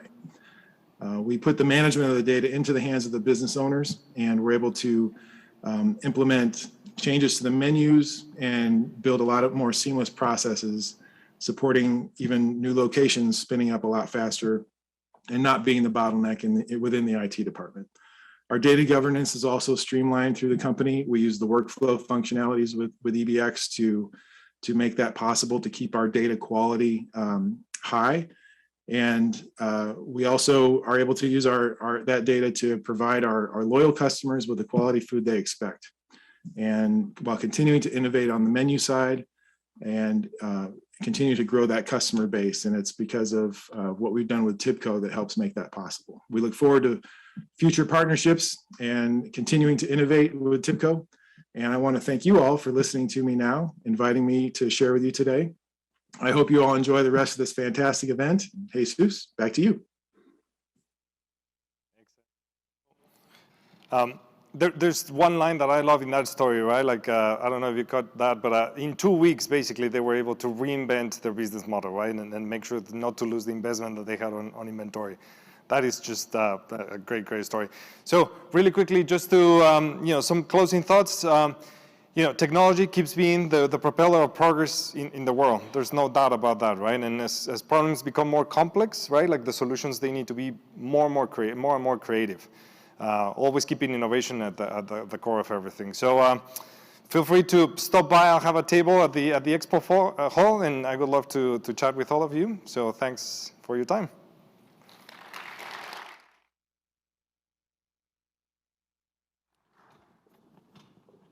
All right, thank you, Jesus. Fantastic stuff. All right, last slide of the evening before we head downstairs. For networking, great demonstrations. Again, I want to thank some of our sponsors for enabling what we've got today. But for those of you that are working on all the great prizes, giving out at All Things Open, I know that we've been waiting for the code for this session. So I'll give you just a moment to pull up your apps and get ready for that. The code for tonight is Spacewalk 3. So all one word, Spacewalk, and then the number 3 at the end of that. So go ahead and punch that in. I'll repeat that again in a moment, but if you go out these doors, take a left, you're going to go down 3 escalators, and you'll be out, the food and beverages should be rolling out right now, actually, and please meet some people, help make introductions to folks that you might be able to help in your network, connect and make this All Things Open and RIoT community even more powerful through your participation. So thank you again for your attention tonight, and I look forward to meeting some of you downstairs.